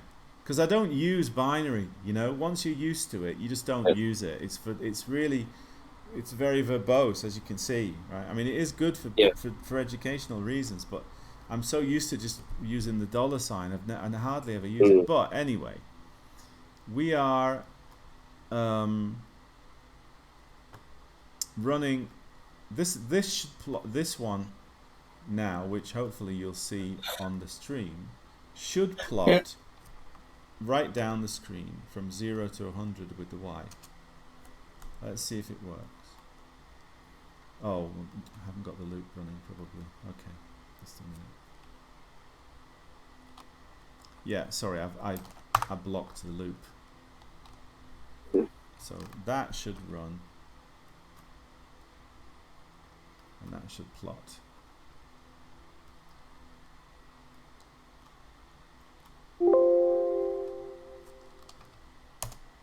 Yay! Look, it worked.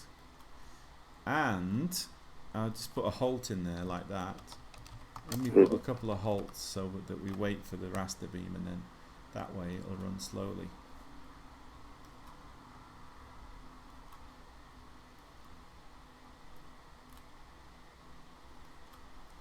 Because we've got to have code that we can paste in the Discord that actually works. Otherwise, there's no point, is there? And then Yeah, exactly. we can just pretend that we got it right the first time, right? There we go. Until they look at the string. Yeah. I know. I'm just kidding. But anyway, there we go. Yeah, Curtis, it is. Yeah, no problem, Mitsuyama. No problem at all, sir. Thanks for your loyalty. We're more or less there anyway. We got it to work. We can plot a Y coordinate, right? And all we have to do then is combine the maths for the X coordinate, yeah? Yeah. Yeah. And the entire screen will what do they say? Be your playground. Well, yeah. Well, I was going to say our biatch, but I think playground is probably more appropriate. Yeah. Anyway. Okay. Let's. What time is it there? It's 20-1. Okay. Right. Let's play New Wheels John really quickly. Yeah, just to relax. It's only Curtis. Curtis, you the only one left. He's in Canada. He's more than happy. Have you ever played a game called New Wheels John, Curtis? It's interesting because I believe that New Wheels John is a play. I believe a play on a song by Alexi Sale called "Hello, John Got a New Motor." John got a new motor. Yeah. Right? Yeah. I think it is. I'm pretty sure that that's where it comes from. I mean, you know, perhaps Mr. Croucher might. Okay, well, we're not going to play it long, Curtis, but if you'd like to stick around and watch us playing, just for a second, New Wheels John, just for the fun of it. Because Minder is a bit more, I think is a bit more involved, right? But New Wheels John is, they should definitely do it on Amigos. Because it's a basic, I think it's written in BASIC. And, yeah. We'll put Andy in charge. We'll put Andy and Curtis. You'll be in charge, right? And I'll just ask the questions, and then you tell me what to do. Right? I mean, I'm relying on the fact that I've got every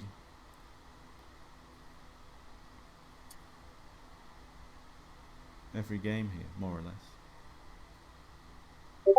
Neighbours. Oh my God, have you ever played Neighbours?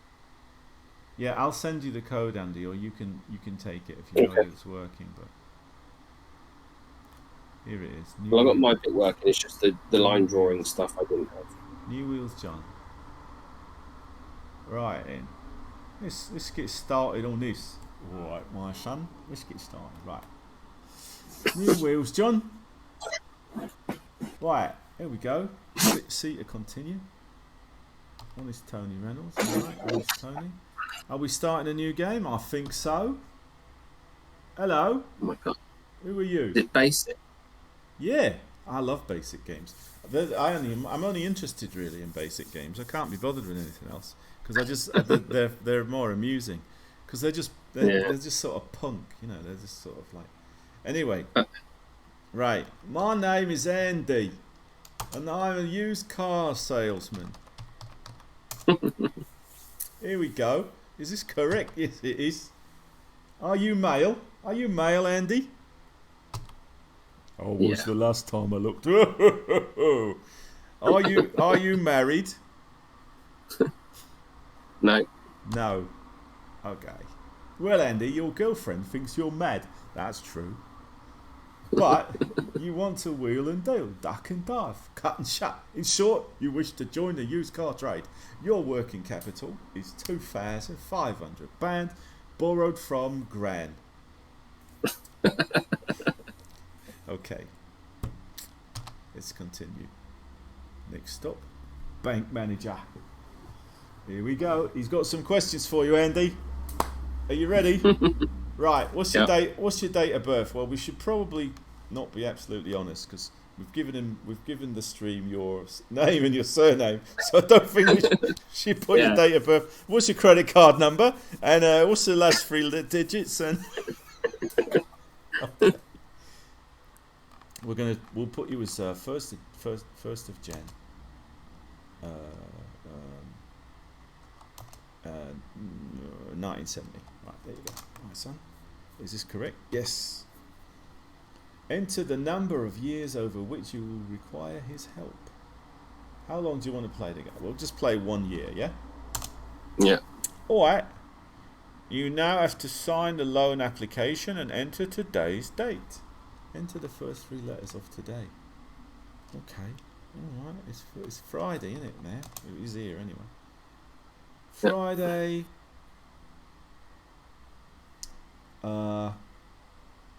Well, we'll put 1st of January. It doesn't. I'll go back to my normal thing. It doesn't even accept 20th, 21st century. Look, Doesn't it? no.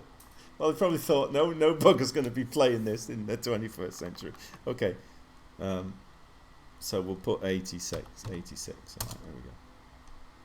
Is it correct? Yes, it is. Right. Oh, right. 1st of January 1986, and the bank manager says, right, overdraft facilities of 11,000 quid, and to a second mortgage on your drum of £7,000. Is a drum a house? I don't know, it's going to be Cockney Rhyming Slam or something, Well, isn't it? be it is, yeah. I think it's.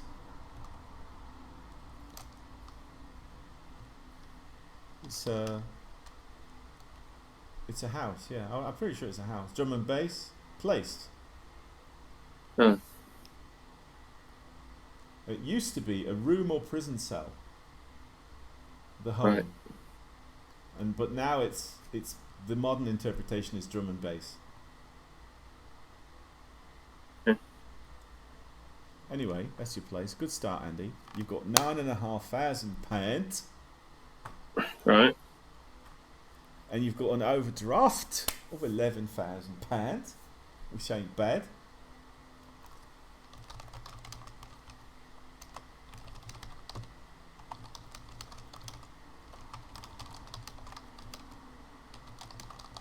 I'm just going to see if I can get David to join if he's about, because it'd be a laugh. Sorry, it won't be a laugh, will it? It'll be a giggle. That's what it'll be.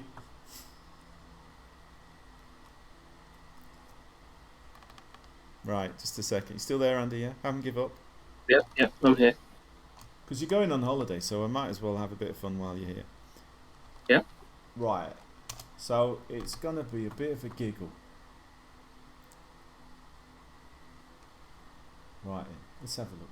Curtis, you still there, Curtis? I don't know. Maybe he's just popped in, watching it a little bit. Right. Let's get started. Here we go. Overdraft, yeah, okay. What do I do now?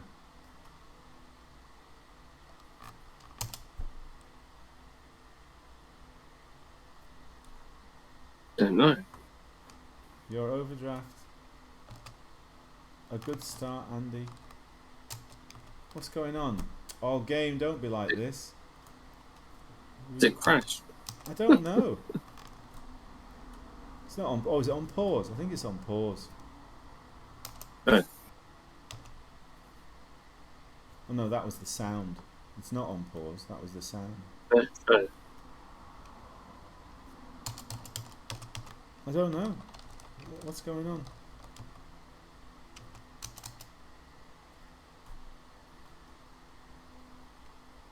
Press C to continue. Is it? No. No. Oh dear.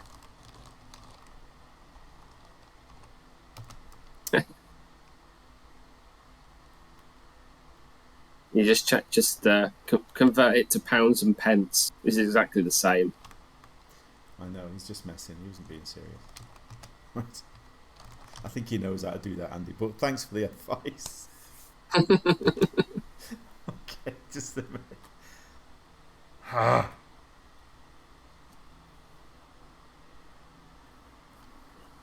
Well, there is a C to continue, right? Let's press new game.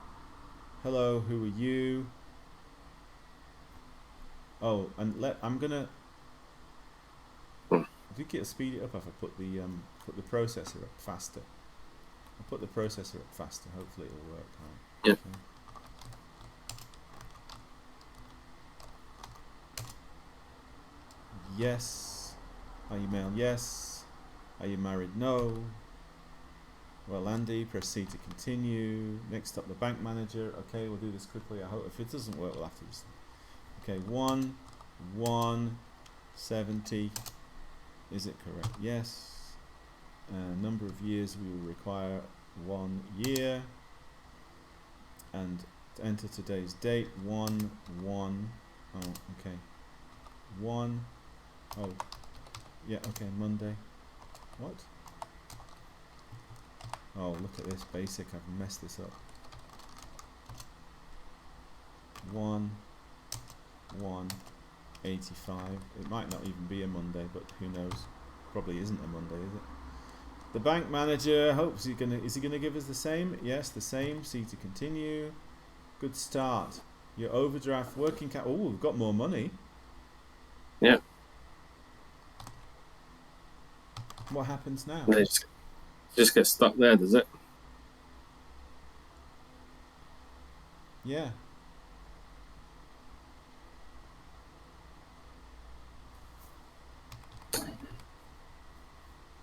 And this is why I don't like basic games. Is it going to actually do something, or? Yeah, you'll never stop me playing basic games. I mean, I don't play them on my own, but I think they're really good fun on the stream and stuff because they're just janky. Yeah, to be fair, that war one we played the other week was good. Right. This is the third time lucky. There should be. Can you go online? Is there an instructions? Something like this. Let's have a look. I never needed instructions on this game. Not that I had the instructions. Sorry, Mel Croucher, but I didn't. If you catch my drift. I lived in the Middle East. There weren't games. All the games were Andy John. That'll do. How you made? Oh my god! YouTube's got worse with its ads. Oh, I don't know. I use ad blocker. I never noticed. Have you not used it? Oh, I do, yeah, but not on this laptop. So, go to the bank manager.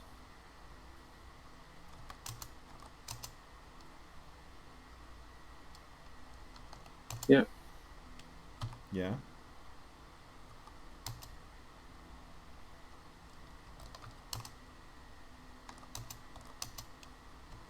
So, oh, right. On the video, there's a press C to continue on that screen that you're not seeing. Yeah, and now I've got it. Look, it's got the C to continue. Oh, okay. But not here.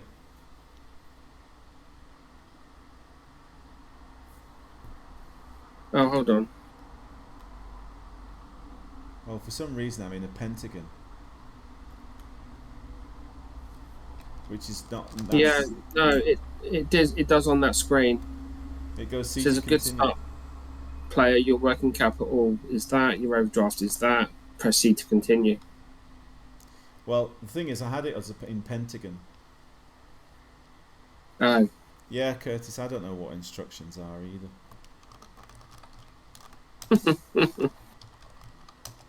It's all part of the fun, isn't it? Not using instructions. I mean, it says, "Are you male?" So then it definitely knows that you don't want instructions.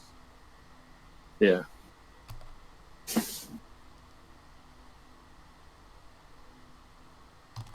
So. Right. Here we go. I think this is just random, isn't it? But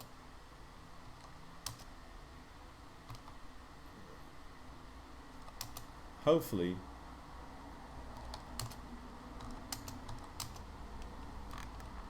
If it gets stuck this time, we're done, aren't we?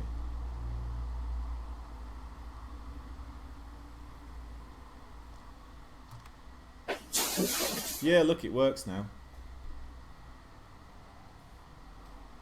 It works now. Alright, Andy, you set? Here we go.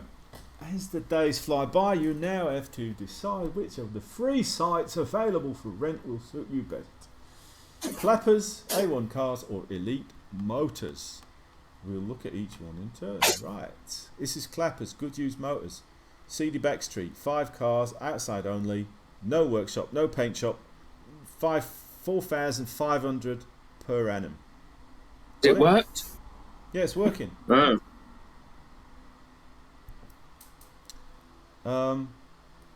Oh yeah, you know what? Let's do this. Just a sec.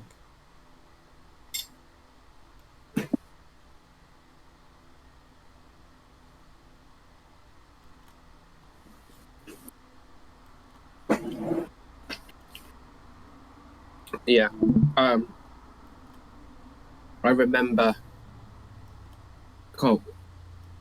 getting those Spectrum games and literally You load them up. There's no instructions in the box.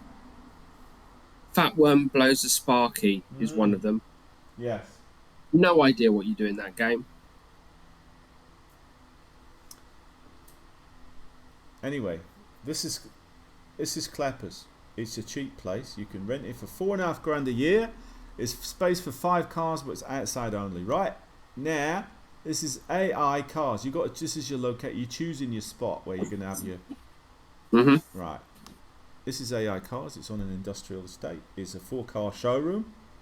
4 outside. Modest but profitable workshop. Paint shop. No paint shop. 13,500. Or Elite Motor Company. Prime main road site. 12-car modern showroom. Well equipped. High tech impressive. 27,000 per annum. What are you doing? Okay. Where are you going? Which one? I don't think we've got that much, have we? We have to go to the first one. We've got to go for Clappers, have we? All right, then. Clappers it is. I'm guessing we've got to buy our cars as well. Your brief, Mr. Snitchett, from the well-respected law firm of Messrs. Sue Grabbit and Run, will sort out any legal problems. Now, more decisions for you. We'll look at each one in turn. Right, how much do you want to be paid a month? What's your salary? This is 1985, remember? So go yeah, easy. Have to be 500? 500 quid? 500? 500 sounds pretty reasonable. You can't live on that? We'll try again. $1,000. $1,000 sounds alright. $1,000 a month? You're pretty well off in 85 for that, I think. Anyway, okay. After each day, type O for open or C for close. Right, which days are we going to be open? Quickly. Mondays, yeah? Open? Yeah. Tuesdays? Yeah. Wednesdays? Closed. Thursdays? Open. Fridays? Open. Saturdays? Open. And Sundays? Closed. Yeah, that seems fair. Fair, Squire. Will be open or closed on a bank holiday? Open. Yeah, I think so. It's good. Good move. Good move. Do you need a salesperson? 6,000 a year, plus overheads, and 10% profit. Do we need him? I don't think we need him right now, do we? We don't need him. Probably not. Nah, we don't need him right now. All right. Enter your monthly advertising budget. What do you think? 200 quid? Yeah. Seems right. Do you want to use extended warranty? If you don't, you'll have to pay any warranty costs yourself. Nah, we won't use them. Well done, Andy. Right. Now you need to look for stock. Car stock. Auction. Trade. Public. Alright.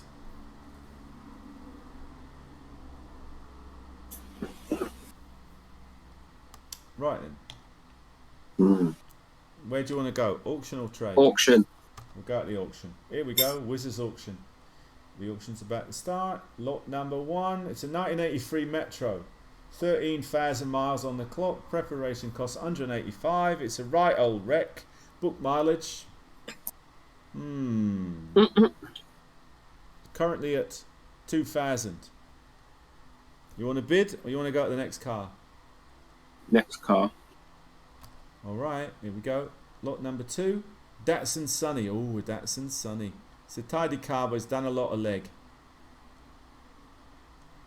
I think it's 73,000 miles on the clock, you see. We could always wind that back a bit, can't we? Retail, 2,000. Let's bid. Yeah, go on then. 1350. Go 1,600. We'll go 1350. We got it. 1350. Not bad. Do you want to clock the car? Do you want to what? Do you want to clock it? Roll back the miles. That's what we're going to do. I think we should. Yeah, go on then.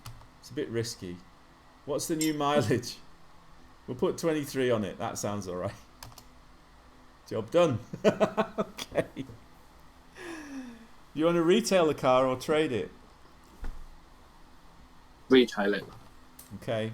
Proper preparation for sale will cost 295, or a bodge job 120. I think we should prepare it properly because we've clocked it anyway. Yeah. We might as well make it look good. Right, new car, Peugeot 205, 2 grand on the clock. Book price 3.5 grand. Currently going for 2.5 grand. This is not a bad car. I like this car. I think we should buy it. Yeah. Yeah. Go 2.8. Yeah, okay. 260, 2,750. Go in. I'll be happy with that. Yeah, that's good. That's a good price. Retail or trade? Retail, yeah? Let's retail. And I think we should do proper prep on it. 2865. Yeah. Okay. New car.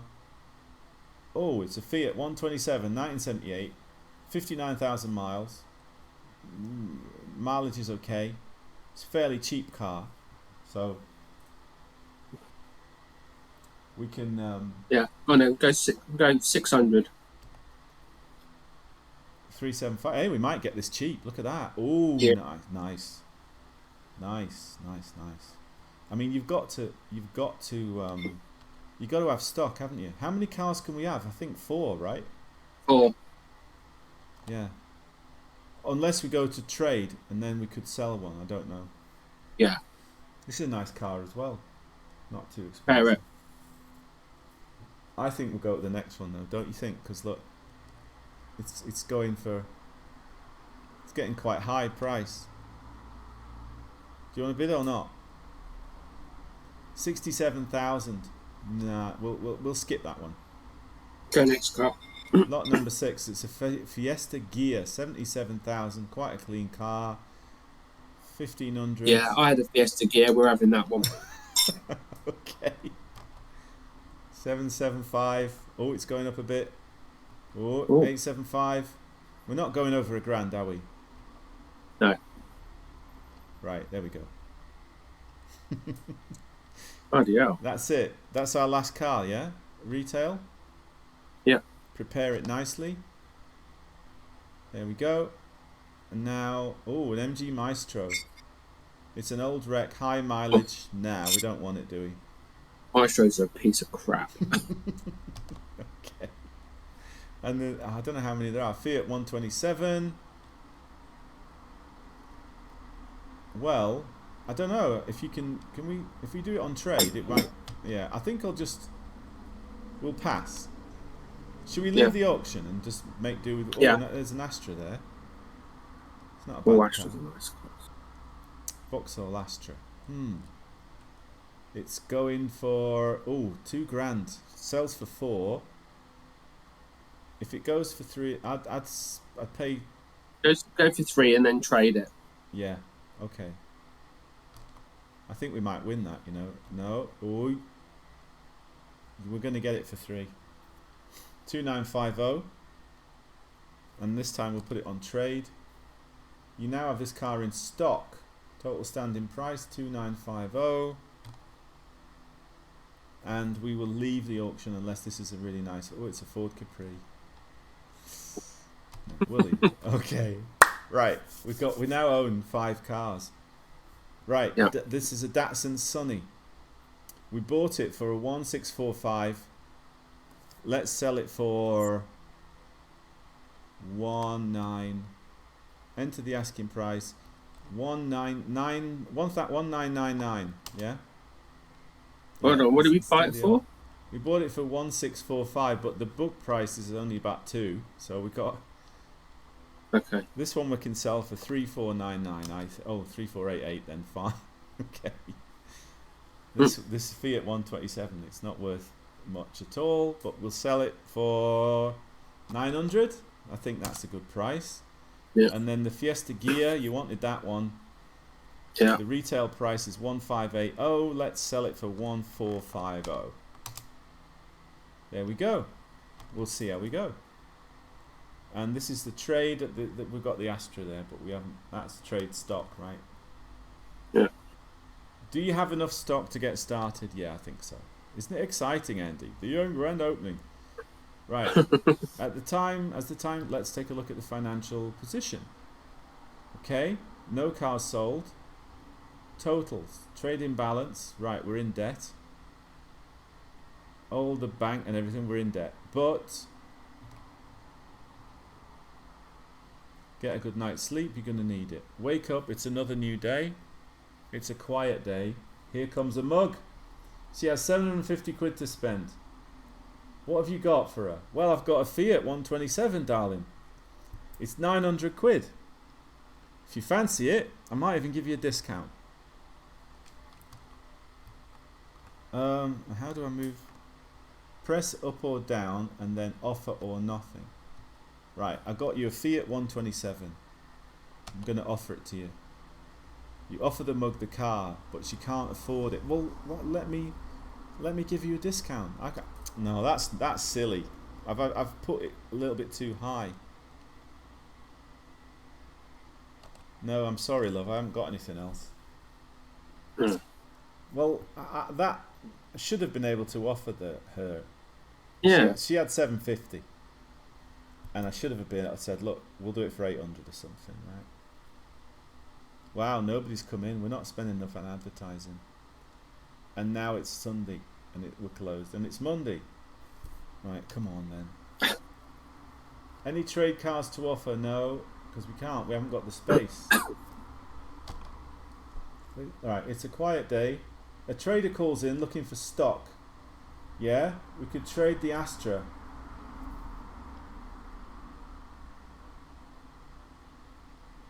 Yeah, come on then.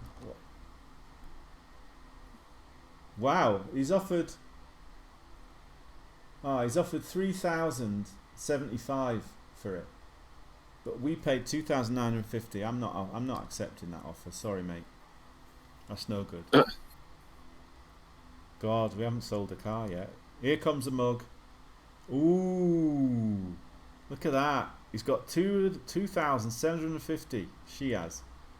Datsun Sunny. Should we offer the Datsun? Yeah. Yeah, we'll offer you this Datsun Sunny.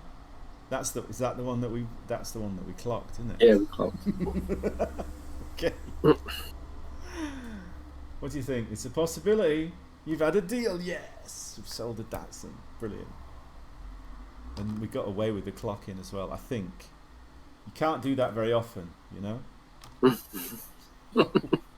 Oh, now we can put the. Are we going to the auction today? I suppose we should buy another car if we've got any money.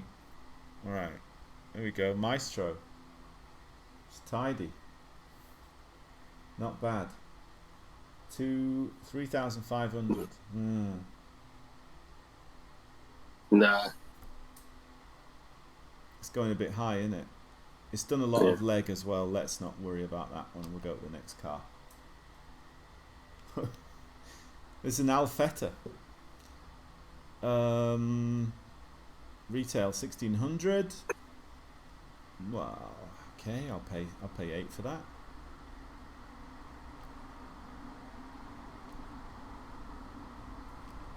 I'm not going higher than that.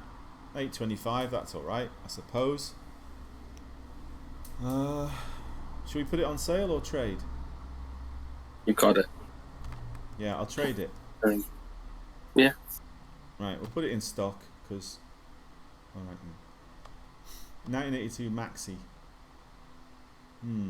We'll skip it. Next one. Cortina. Oh, yeah. You want it? Yeah. It's going up though. We don't want to pay more than £1,000 for it, really. I'll pay 1,100. 12? No. 1,200. 1250. Yeah, 1250 maybe. It's up to 1,300 already. Oh, is it? Oh, I'm way behind you. Okay, it's gone. An Audi 100. High mileage now. I don't like high mileage. Allegro. An Austin Allegro. Say, remember the old when Britain used to have its own cars. Right. You could buy that car new. It'd rain the next day, and then you need to buy a new car. Yeah, that's too expensive. I don't want to buy that car. Right. Oh, Chevette. Alpha Sud. Friend had one of those. Bloody hell, look at the mileage on that. I think we'll skip that one. Cool, yeah. Saab 99. Tidy car. Yeah, I like it. Yeah, Saabs are good. Yeah. Swedish. Can't beat that. I'm going to say we shouldn't pay more Oh, than fucking hell, spiders coming in. 850. 1900. I'm not bidding more than 2. 2. I got it for 2. It's a little bit over. Do you want to clock it? Oh, it has done a bit of leg, hasn't it? No, I'm not going to clock that one. We'll put it in retail, and we'll prepare it nicely. Okay. I don't know if we'll shift that, you know, but anyway. Right, we'll leave there. Let's go back and see if we can sell a car. I like this game. Right, the Saab. 2.5? No, 2.6. 2.650. We'll hope for the best. It's done a bit of leg though. It's got miles. That Fiesta gear, look, it's got 77 on the clock as well. Yeah. That Peugeot's nice, look. That'd be nice if we sell that. Well, it's only got 2 miles on the clock. 2,000 miles. Yeah. Quick, run and hide. He's an accessory salesman. You bought 1 dozen Ocelot seat covers. 50 quid. It's a quiet day. Come on. I think we need to spend more money on advertising. We're not getting enough people. I don't know what the best price would be. Yeah. I guess if you look on that YouTube, see what he did. We're not getting the punters. No. But we should be able to change that then. Trade cars to offer, yes. Yeah. Alright. I've got an Astra 1.3. Oh no, I won't be able to. I've just put it on retail, but we haven't got the space for it, have we?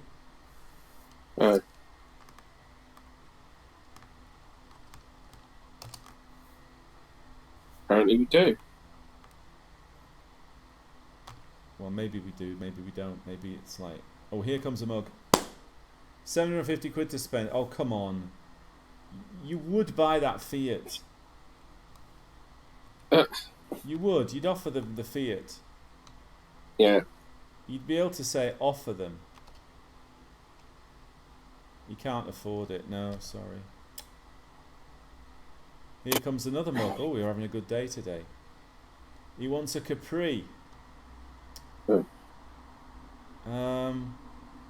we could offer him the Fiesta. I mean, you know. Yeah. Well, all right, mate. We ain't got a Capri, but how about a Fiesta? Nah, you don't want it. Okay, never mind. See you later, mate. This is the problem. VAT is increased to 19%. Oh, well, it's already 20. And checking the posts. Road tax refund. All right. Okay. The days gone by, we definitely needed to spend more on advertising. Are we going to the auction? I don't think we are, because we can't really buy any more cars. No. We need to sell a couple of cars until, I mean, here comes a mug. He's got a 1981 Alpha Sud. It's got 32,000 on the clock. Yeah, I'll be interested in that car. I'm gonna offer him £1,000 for it. No, I'll offer him 1,200 quid.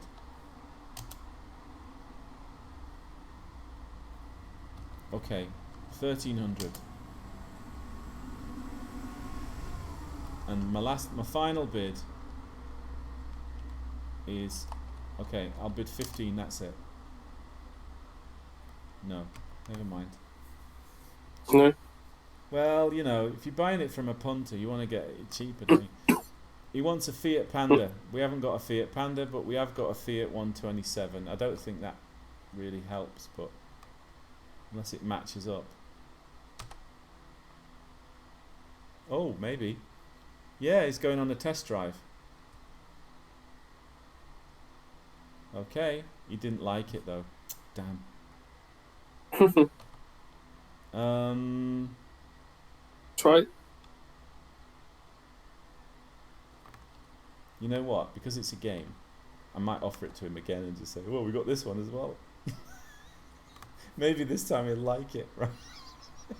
Same car. He doesn't know. Got nothing else to offer you. Uh-oh, it's the police, but we've got everything's clear. Oh, we've been nicked for speeding. Come on. Fiat Uno. We ain't got enough Fiat Uno. We'll give you this Fiesta though. No, the Fiat 127. Come on, you know you want it. Test drive. Go on, son. Go on, my son. It's a tidy motor. No, he didn't like it. Bloody hell.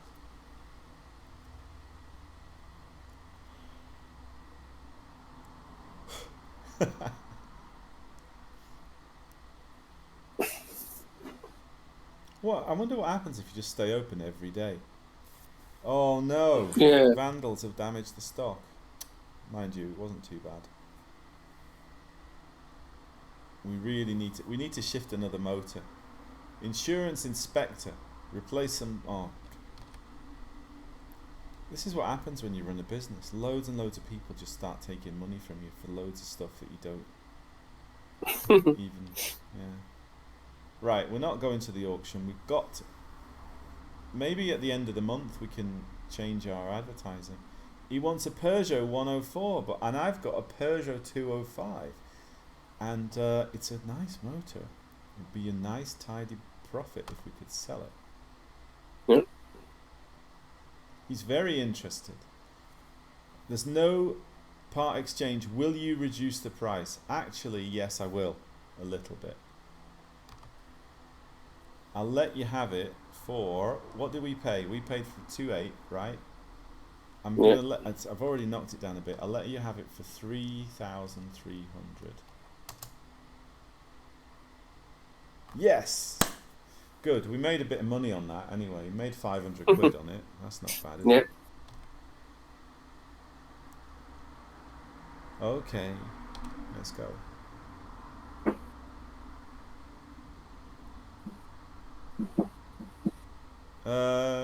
Well, I could trade this Alfetta for you, mate. Yes. Is it still lagging then? Yeah, probably by about quid. 5-10 seconds. I'm not giving you what I paid for it. That's ridiculous. I guess the trick is to have like a nice variety of cars, so that when someone comes in, an Opel Manta, I've no idea if any of those cars are similar to that. The Astra and the Manta are very similar. Oh yeah? Yeah. The Manta is the Astra is kind of a hatchback. The Manta has got a boot.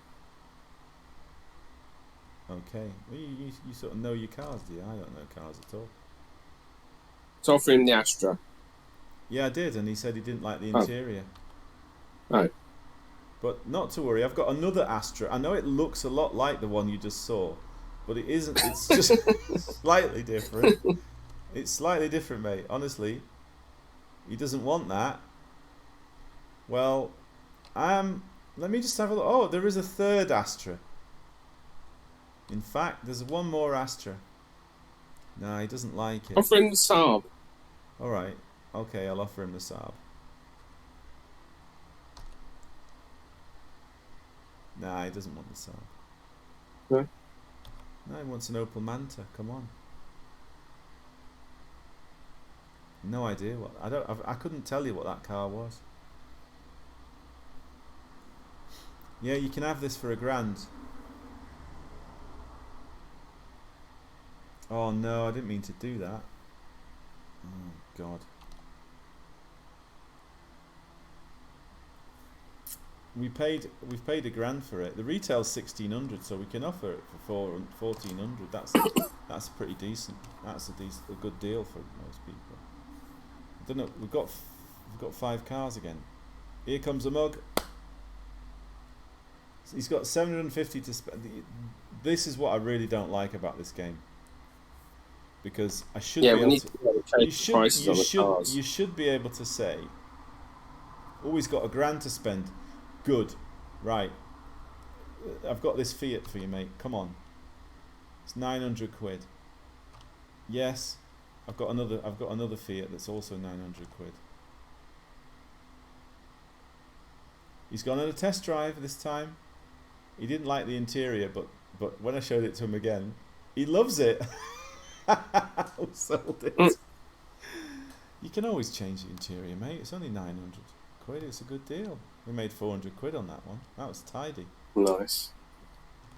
How are we doing then? We were probably doing all right now then. I mean, I don't know, how many cars a week do you think you need to sell? 1 a week or something?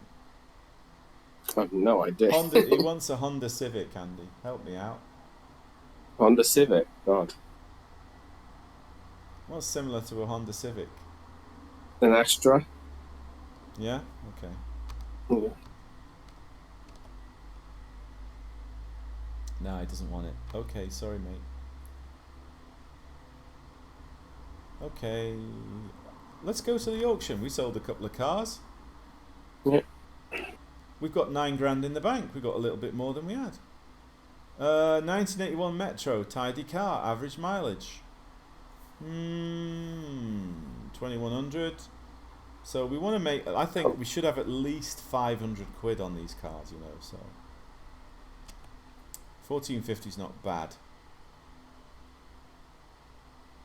Yeah, that's not bad. The mileage is all right. We'll put it on sale. Yeah, that's fine. Okay. Escort gear. It's done a lot of leg. Okay, you say which cars you want. Nissan Micra? Yeah, get the Escort.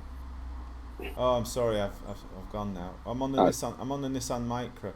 Are you following it on the stream or on the on the? No, I think the stream's Discord? gone. Oh, maybe it hasn't gone. I put it on Discord. Oh, I'm on there now. What would David say?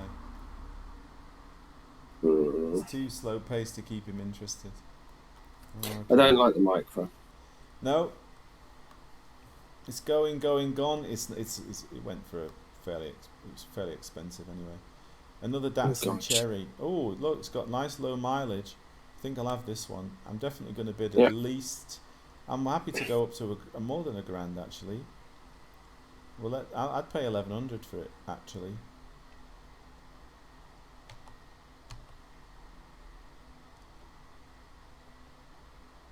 Oh, look at that! I got it for exactly 1,100. That's a nice one. Low mileage, you see. Yeah. And no more room in the retail. Let's put in the trade. All right, this is trade stock now.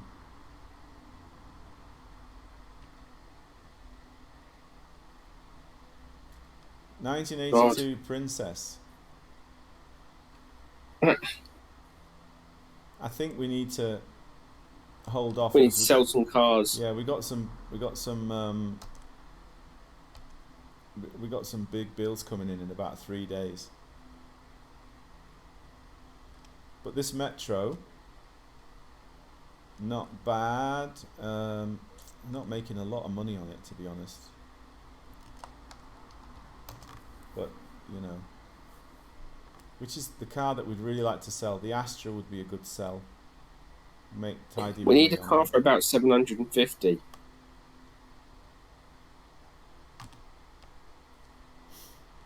Right, come on then, punters. There's going to be a load of bills coming in now. Look, it's the end of April. Mm. Here we go. Here comes a mug. A Viva 1300. Vauxhall Viva. Try the Fiesta. Alright, mate. You fancy a Fiesta? He doesn't want it. Alright then. Well, Don't know what an Alfetta is. Well, you want is it a Vauxhall Viva, yeah? Did you say? Yeah. Well, why don't we offer him the Astra then?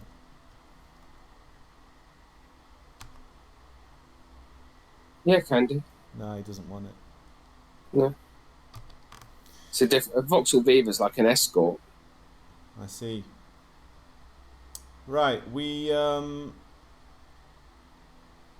in the shit. we sold 2 cars. We've done $5.5 grand in cars. It's not too bad. Oh no, that was buying them. We've done We're in our overdraft at the minute. Yeah, $6 grand in cars. Yeah, but we've got 5 cars to sell. Come on, it's not too bad. Yeah. I mean, it's stock, isn't it? I don't really want to save it. I don't know what it'll do if I save it. So just save the yeah, exactly. thing. It's a snapshot, isn't it? Yeah. Easy, right? We can review things now. Cool. Should we put some money into advertising? I mean, well, yeah, and open the hours all week.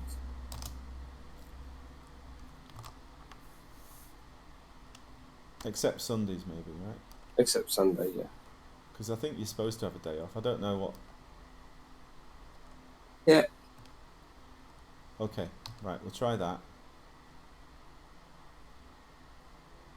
I guess that'll do. Any bottlers need repricing? No, I'm happy with those prices. Let's go. It's a quiet day. Here comes a mug. He wants an Allegro 1500.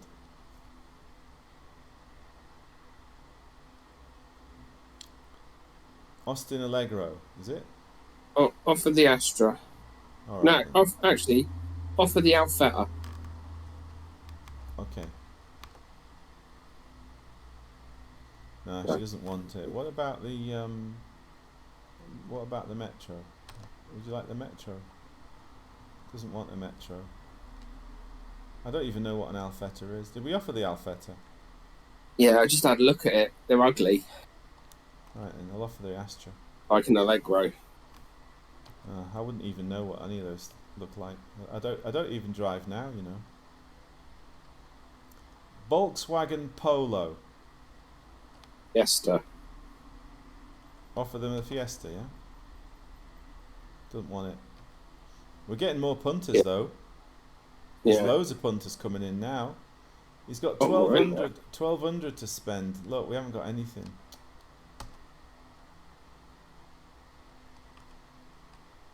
Yeah, the punters are piling in, look. Yeah. But we are spending quite a bit more money on advertising. But ooh, public holiday. It's a quiet day.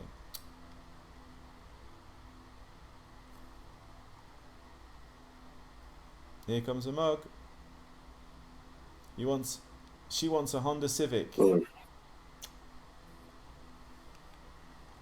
I don't think any of those are going to line up, right? Try the Alfetta.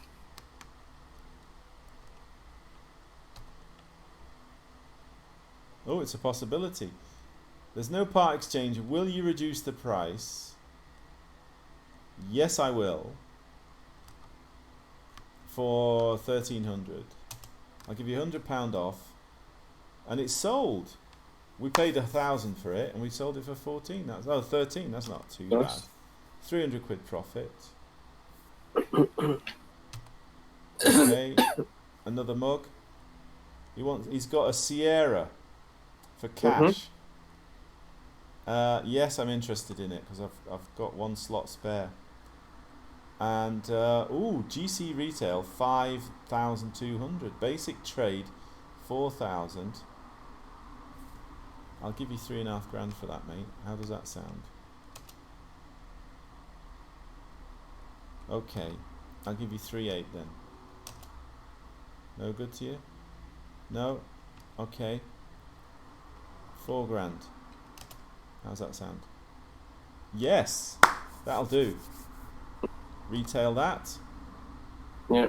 Prepare it nicely.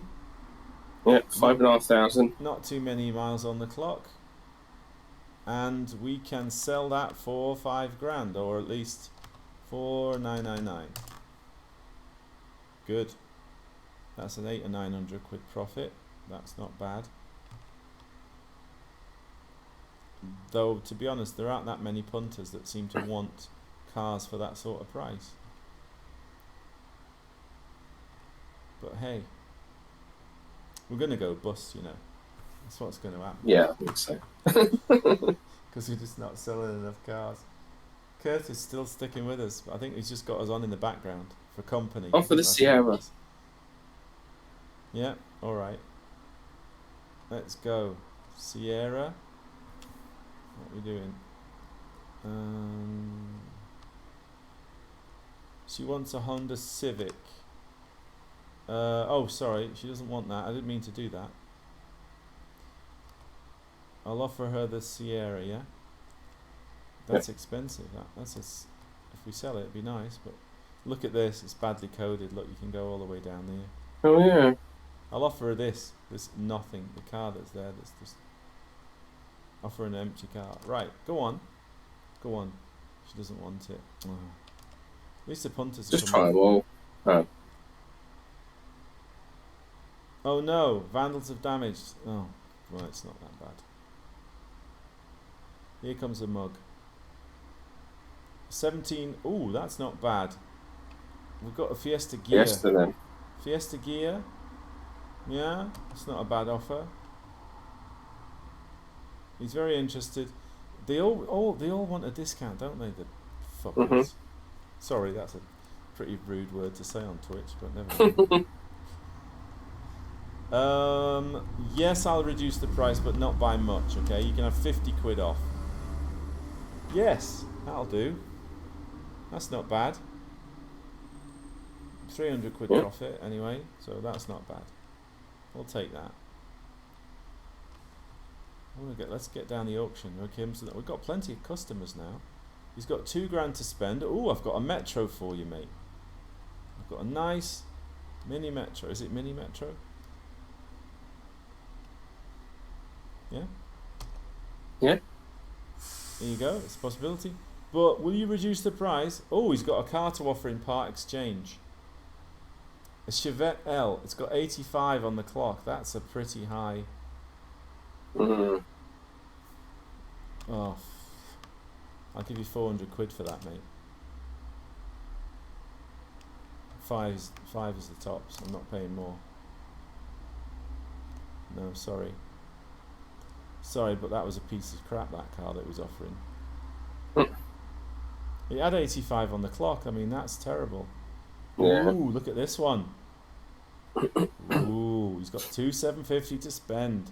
We've got a Saab 99. Come on.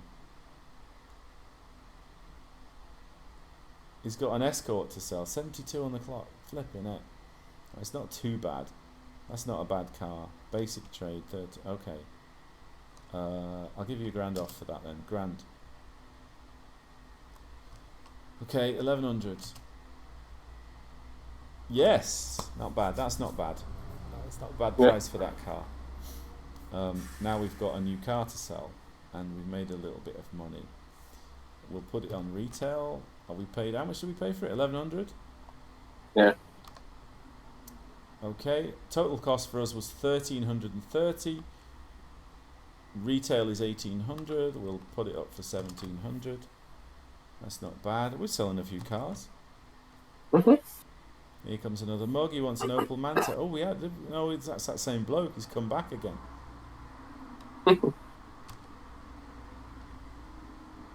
He doesn't want that one. Never mind. Here's another customer coming in.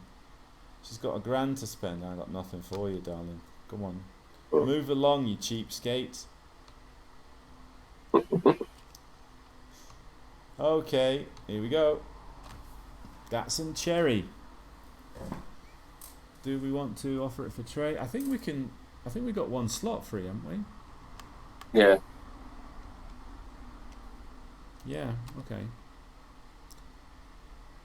Yeah, we'll tidy it up nicely. We always do our cars up nice. We're not messing about. Retail, yeah, 1700 for that one. That's good.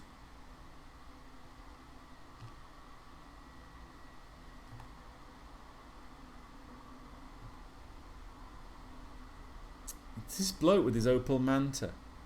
Yeah. He keeps. Oh, I really want an Opel Manta. What about a Oh, Datsun? Datsun Cherry Datsun Cherry doesn't want it. I don't or the know. Astra. Okay, what about an Astra, mate? Come on, you keep asking for the bloody Opel Manta.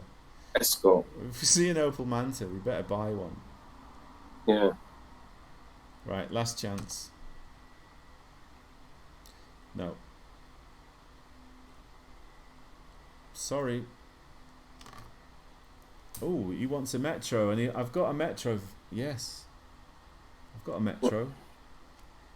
It's not the same, but I think you might be interested. It's not a bad little motor. Yeah, he doesn't like the interior. Well, have a look at this other Offer me Metro. again. Offer this other Metro. What about this Metro? This one here you haven't seen. Let me walk you around. You don't like the colour this time. Okay, let me walk you around the showroom again. We'll just spray it and offer him it again. It's a possibility. You don't like the colour. We'll change the colour again. Do you think you can just kind of keep going with this? Probably you can, right? Probably. He's very interested. Would I reduce the price? Yes, I'll always do a little discount. What were we asking? 1900. We paid 16. You can have it for 1850. Yes. Good.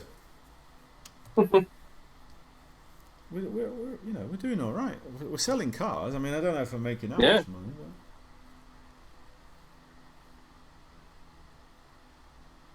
he's got 500 quid. Well, just sling your up, mate. Come on, jog on.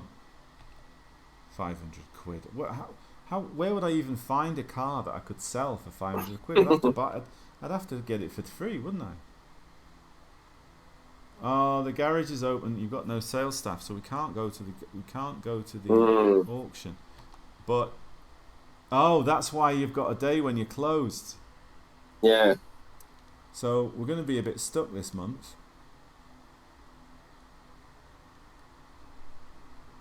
So yeah, we just got to sell what we've got. Well, if we sell all of that, if we sell all of that. Oh, look, that's nice. Look, 1750 to spend, and we've got an Escort. Yes. Yes, come on, you like it, you want it. Come on, woman. She didn't like it, yeah? Well, it just so happens that I have another Escort for the same price. Will I reduce the price? Yes, I will. I always do. Yes. And the reduced price will be... What did we pay? We paid 13. Alright, we'll offer you... You can have it... Yeah, 50 quid off. Yes! Done. We're clearing the stock. We're doing alright. Okay. We just got to get a little bit lucky with the punters. Okay, Fiat 127. I'll offer him that Datsun. Maybe he'll like it. It's just we've got no stock though. We're going to run out of stock because we've still got a whole month to go. Half a month, and we've got no. We're going to run out of stock. We can't offer him. We haven't got any money. We haven't got a car at that price. Who's this safety officer? Oh God. We must have sold 5 or 6 cars. 2.5 grand. Yes, I've got a Datsun Cherry for 1700. Let's go. Yes, I've also got a Datsun Cherry for 1700. What about a Datsun Cherry for 1700? No. Okay, 3 times the charm. No good. But the customers are flowing in, so you know. Yeah. I said that, and then we've had no customers today. Saturday. Here comes another customer. Datsun Sunny. Well, I've got a Datsun Cherry. Same difference. Uh, He'll have that. you will if I keep telling him you're going to take it. Take it. Take it. Take it. Oh, well, I will definitely buy a car because Yeah. this is the only way we can buy cars right now is like with punters. Okay. This car is right. It's going to cost us 200 quid to do it up. Mileage is fairly low. So Offer him 900. you'll never go for it. Well, I know basic trade. So we're going to sell this for about 1400. Yeah. And we're going to lose. Okay, I'm offering him 800 then, maybe. Yeah, you might be right. 900 might be about right. Yes, well done. Nice. And we sold that car as well, and we got another car that we can make money with. So yeah, we're going to retail this car for sure. Prepare it nicely. 1120, and we can sell it for 1450. Hope we sell that Sierra. That'd be the best, wouldn't it? We will be really rolling in it then. Oh, look at this. We might shift it straight away.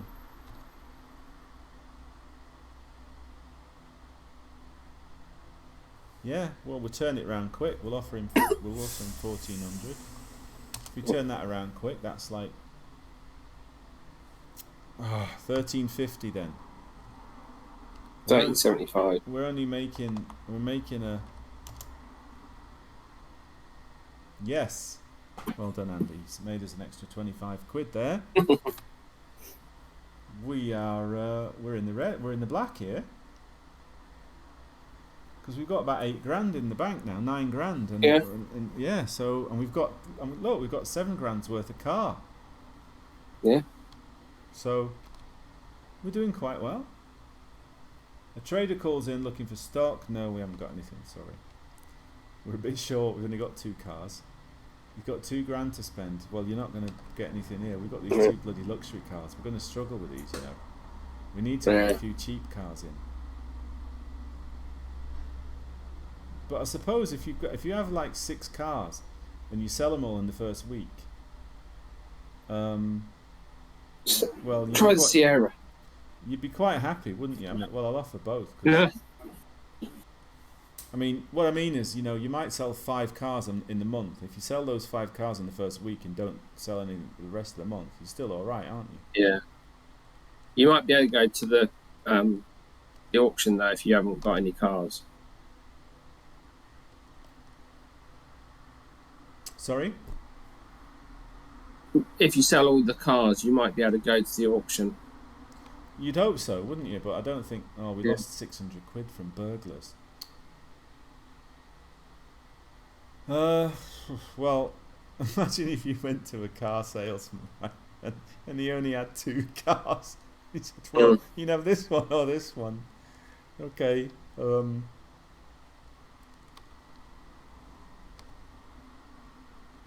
Offer. No, she's not interested in either of those cars. All right.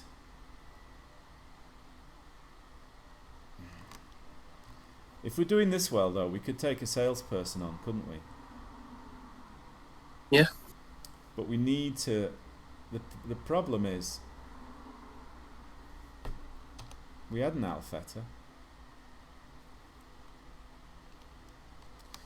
The problem is that what we're gonna do now, right, is we're gonna pay all the bills, but we're not gonna have any money to spend on new cars, unless we can sell these 2 expensive cars. In which case, yeah, but they're not interested in these cars.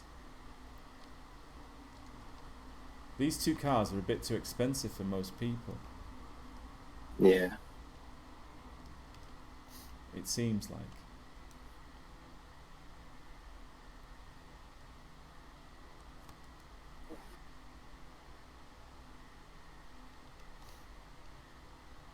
We'll take it up to May and then we'll call it a night, I think. Can always save it. Oh, she's got a car for sale, which is Absolutely, we'd love to buy this car. Toyota Corolla. Right, I'm interested. Yes, it's a cheap car as well, so I'm always happy to have a cheap car. I'll give you 500 quid for it. Yeah. Yes, nice. That'll do.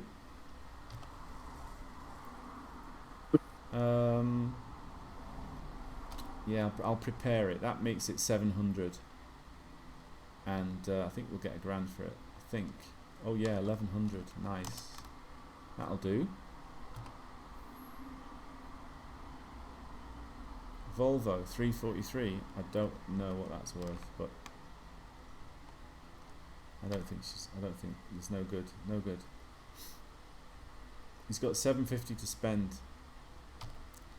No good. It should really let you go, like we said it a few times now, but 800 or 900 quid, then you should be able to say,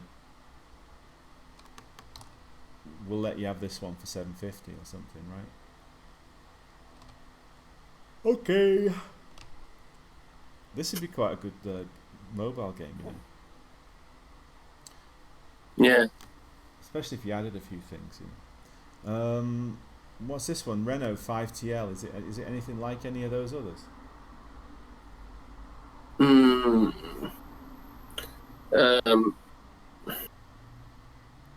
Try an Astra. Bloody hell, it's nearly 7 o'clock. Yeah, I should be going to bed really. We'll take it to mate and then we'll... Citroen BX.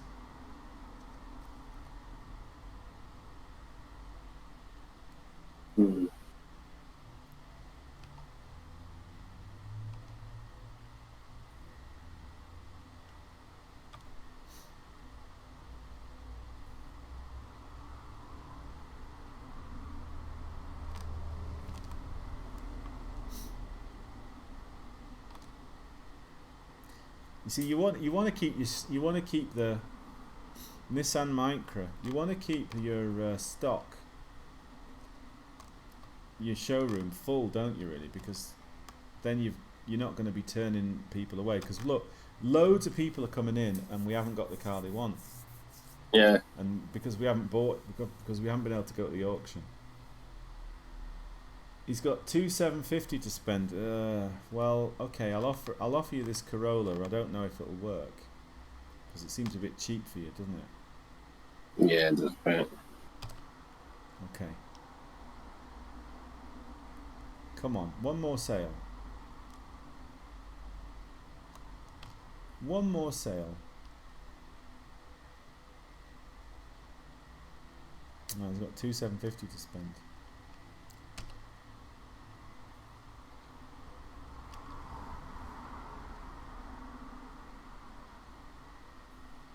Mini 1000. I don't think any of these are suitable. Okay.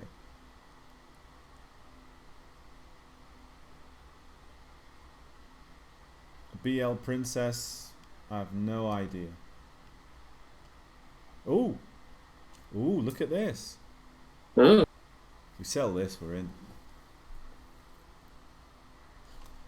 Well, yes, I'll offer you the Sierra again. Oh, but that last time I offered them that, they wanted it, no? Yeah. Or was it the Astra? I don't know.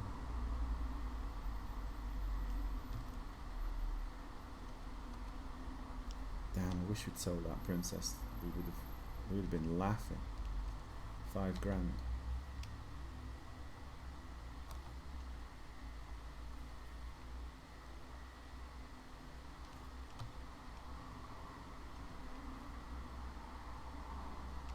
Have you seen this about the takeover of Man U? Yeah, I've heard about it, but people are saying it's all a bit pie in the sky, you know. But from what I've been reading, it's quite serious. Oh yeah. Hmm. It's Michael Knighton, yeah. You know, I was at that game. You know, Michael Knighton when he was on the, did keepy ups on the pitch. Didn't know No. about that. Well, yeah, that he was supposed to be buying Man United. Oh right. And he came on the pitch on Old Trafford and did some keepy ups. I was actually at that game. Okay. But yeah, he is. He's involved, isn't he? Yeah. What have we done? Look, we sold 11,000 of cars.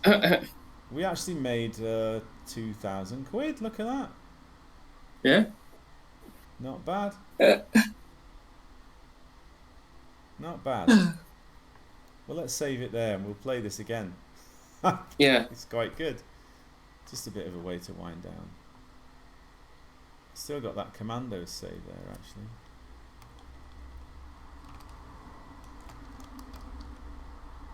It's called New Wheels John, or in this case, New Wheel Johns. There we go.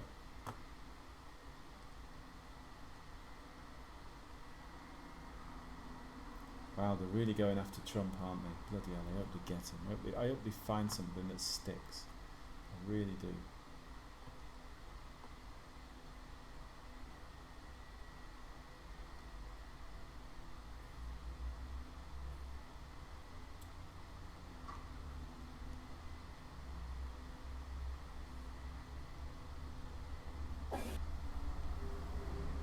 I wonder how FC Tobol got on tonight. That local.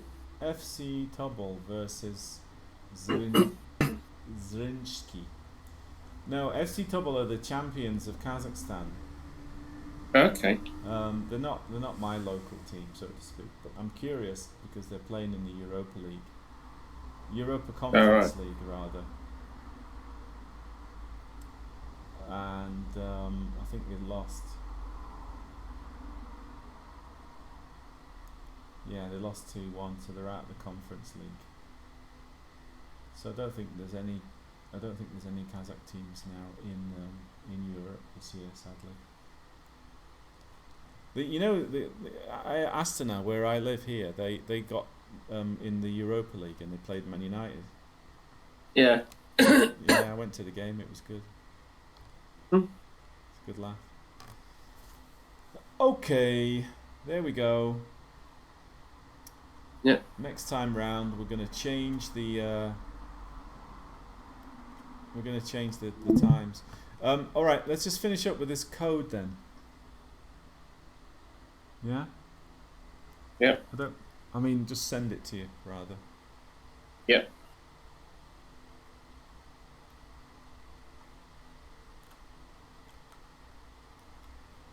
And the next time we'll combine them together, and then also I'll say.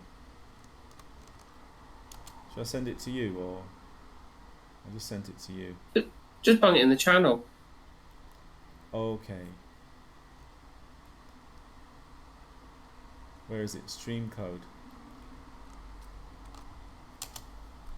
Okay, it's there.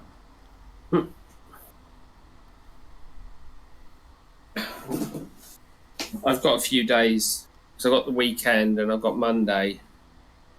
So I might get a chance to have a little look at it again. I'm nearly packed already, so.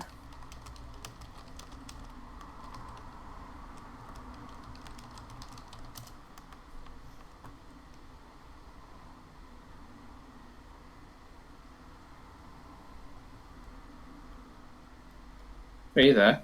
Yeah, I'm there. I was just reading a message from someone.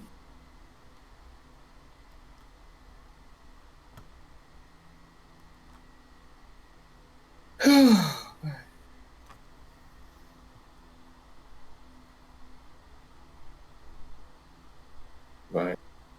To bed.